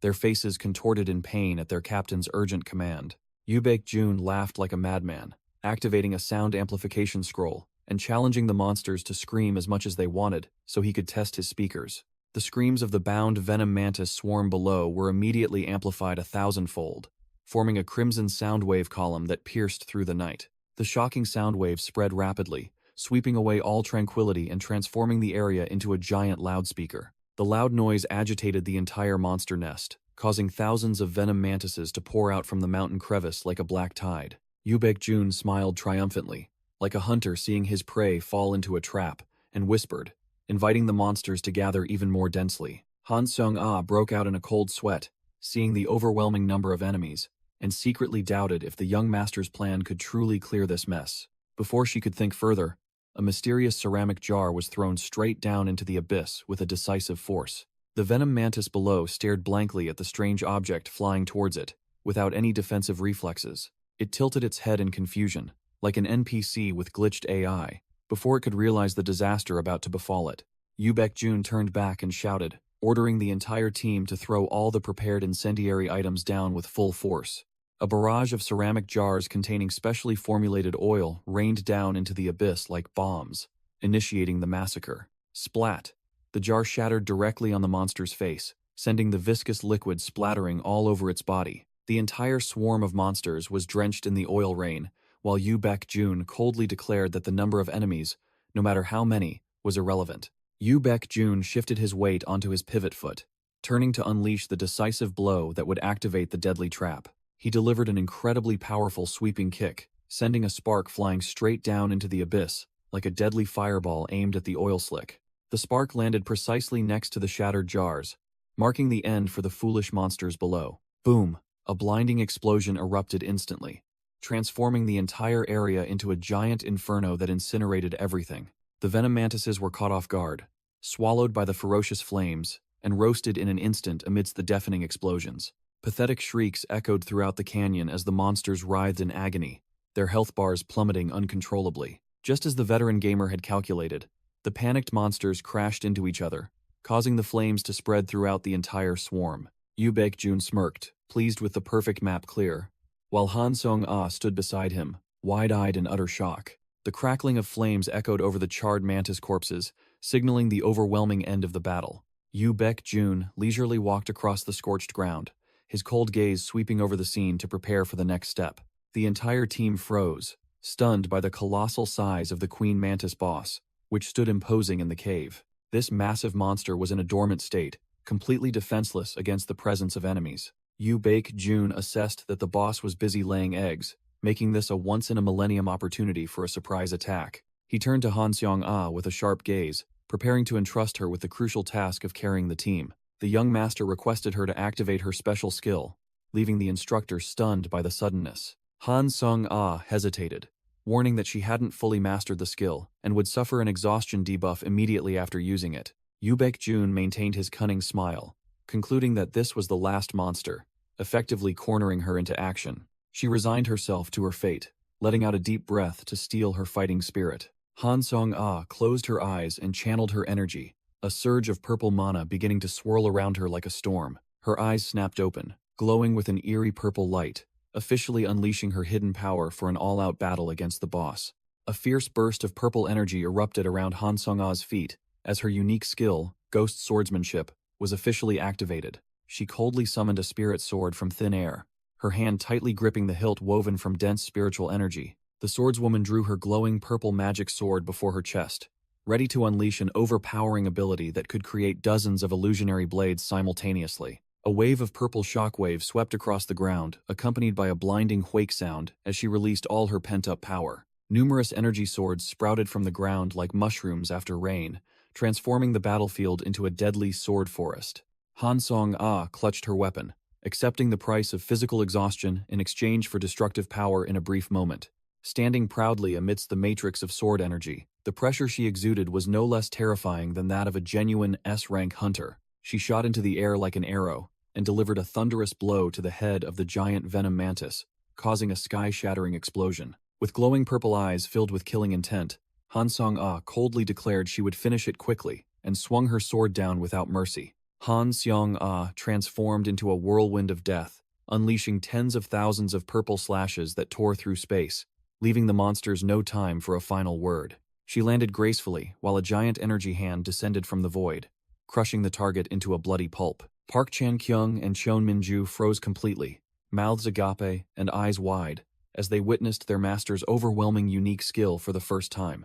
Yu Baekjun observed from afar with a satisfied gaze, silently praising his subordinate's spectacular performance with a single word. The entire area shook violently with a sky-shattering roar, and thick dust enveloped the cave entrance after the destructive attack. When the dust settled, an ancient bowl emitting a mysterious light appeared on the stone pedestal.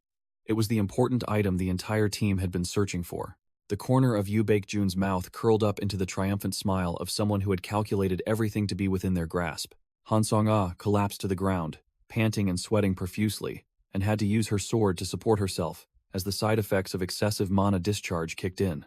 Seeing the young master anxiously inquire about her condition, the swordswoman tried to lift her head and reassure him that she was just a little exhausted after that all-out attack. Yu Baekjun bluntly told Han Song-ah to rest, then turned and walked away without a word, ignoring her bewildered state as she hadn't processed the situation yet. He leisurely walked step by step towards the ancient stone pedestal, where the treasure awaited its new owner to decide its fate. Yu Baekjun wiped away the nosebleed that had just appeared, suppressing the pain to maintain his cool demeanor in front of his subordinates. Without hesitation, he cut his own hand to drip fresh blood into the glowing bowl, activating the item's hidden mechanism with a sacrificial ritual. Park Chan-kyung and Chon Min-ju cried out in alarm, warning of danger as they saw their master recklessly playing with the strange light. Han Seong, even though exhausted, flinched nervously, her eyes filled with worry as she looked towards the reckless young master standing before the stone pedestal. Facing the question from the void, Yu Baekjun smiled with the confidence of a hardcore gamer and decisively accepted the challenge immediately. He turned and waved goodbye to his subordinates with a nonchalant expression as if he were just going for a stroll, promising to return right after he was done. A blinding light erupted from the stone pedestal, engulfing Yu Baekjun and teleporting him to a mysterious trial space. Park Chan-kyung and Chon Min-ju could only watch their master disappear into the void after the reckless blood sacrifice, leaving behind the giant scorpion monster's corpse lying alone. The system window immediately displayed a notification activating the martial god's trial stage, with a sweet 500 point reward for anyone who survived. The clanking of footsteps echoed in the dark space, and torches on the walls automatically ignited to welcome the challenger who had just arrived. Yu Baekjun calmly stood facing an entire battalion of golden-eyed shadows lined up and waiting, without showing any signs of wavering. The shadow warriors proclaimed themselves servants of the martial god, unanimously declaring the start of the air qualification test in a threatening tone. Instead of fear, Yu Baekjun flashed an arrogant, challenging smile and immediately accepted the game. All right, he glided, dodging the enemy's sharp sword strike, quickly recognizing them as the troublesome shadow warriors from Legends. Yu Baekjun unleashed a palm strike, knocking back an opponent, well aware that these were tenacious creatures capable of continuous resurrection no matter how many times they were killed. He delivered a thunderous kick, sending another one flying far away with a harsh crashing sound, beginning a violent real combat grinding session. Yu Baekjun glanced around, assessing the situation, fully understanding that this test aimed to gauge the air's survival capabilities when besieged by an entire legion. He decisively gripped the hilt of his sword with a dry clack, his aura completely shifting from defensive to ready for slaughter. A fiery sword strike swept across the air. Yu Baekjun moved while unleashing attacks to clear obstacles with a cold expression, as if he were just taking a stroll. He weaved gracefully through the forest of swords and spears, his mouth constantly grumbling about the overwhelming number of enemies and scoffing at the tactic of rolling to dodge as something only for beginners. Amidst the endless sea of people, his sharp eyes glinted as he discovered an anomaly and whispered triumphantly, "Found it." He realized that the Shadow Warriors were merely clones, and that by capturing the main body hiding somewhere, he would easily clear the first stage. However, Yu Baekjun flashed a wicked smile as he calculated the next phase, deciding not to end it early but to turn this place into a free resource farming ground. His entire body erupted with a crimson aura as he activated his berserker trait, provoking the entire horde to rush him so he could start stacking stats. Yu Baekjun swung his sword, creating a dark red streak of light, slicing through 3 enemies at once, ignoring the conventional logic that attacking illusions didn't count for points as he tore through the enemy formation. Yu Baekjun lowered his center of gravity, gliding to dodge the enemy's terrifying stomp, his crimson eyes gleaming with deadly focus. He swung his sword to parry and realized that these shadow warriors possessed physical forms, not illusions, meaning they would be affected by all attack effects. A sharp spear grazed his face, but Yu Baekjun casually leaned back to dodge with an expression that completely outclassed his opponent's. He delivered a decisive slash to an enemy, asserting that as long as the opponent had flesh, they would definitely suffer his debuffs. Yu Baekjun flashed the triumphant smile of a gamer who had found a glitch, Realizing that the enemies having physical forms was an excellent condition for him to accumulate rage stacks, he plunged into a blood frenzy, swinging his sword, continuously slaughtering one enemy after another to decimate the enemy formation and push his stacked stats to the maximum. Jun's entire body erupted with a crimson aura as he completed stacking to full, achieving an overpowering buff state that boosted all his stats to a new level. Noticing that the power's duration was only 5 minutes, he immediately activated Chill, emitting bone-chilling cold from his feet to clear the battlefield in an instant. The cold air swept through, instantly freezing the Shadow Warriors into ice statues, paving the way for Jun to achieve a quick victory due to limited time. Jun clutched the hilt of his sword. His sharp eyes coldly declared that the game of cat and mouse ended here. He coldly concluded his statement with the bored expression of someone who had just finished clearing away troublesome trash. The Shadow Warrior shattered into dark fragments, then vanished into the void with a dry crack. Jun swung his sword, obliterating the last enemy, not forgetting to offer a sarcastic thank you for the free stacked stats they had provided. A horizontal sword slash made all the surrounding monsters evaporate into black smoke, clearing the map in an instant. The glowing golden eyes extinguished as the soldiers' bodies completely vanished into nothingness, as if they had never existed. The colossal stone gate ahead slowly opened with a heavy rumbling sound, signaling that the trial had been conquered. Jun stood proudly before the entrance, his entire body still enveloped by a surging, blood-red aura filled with pressure. He turned back with a radiant smile, urging everyone to quickly go and claim their ancestors' legacy before this overpowering buff expired.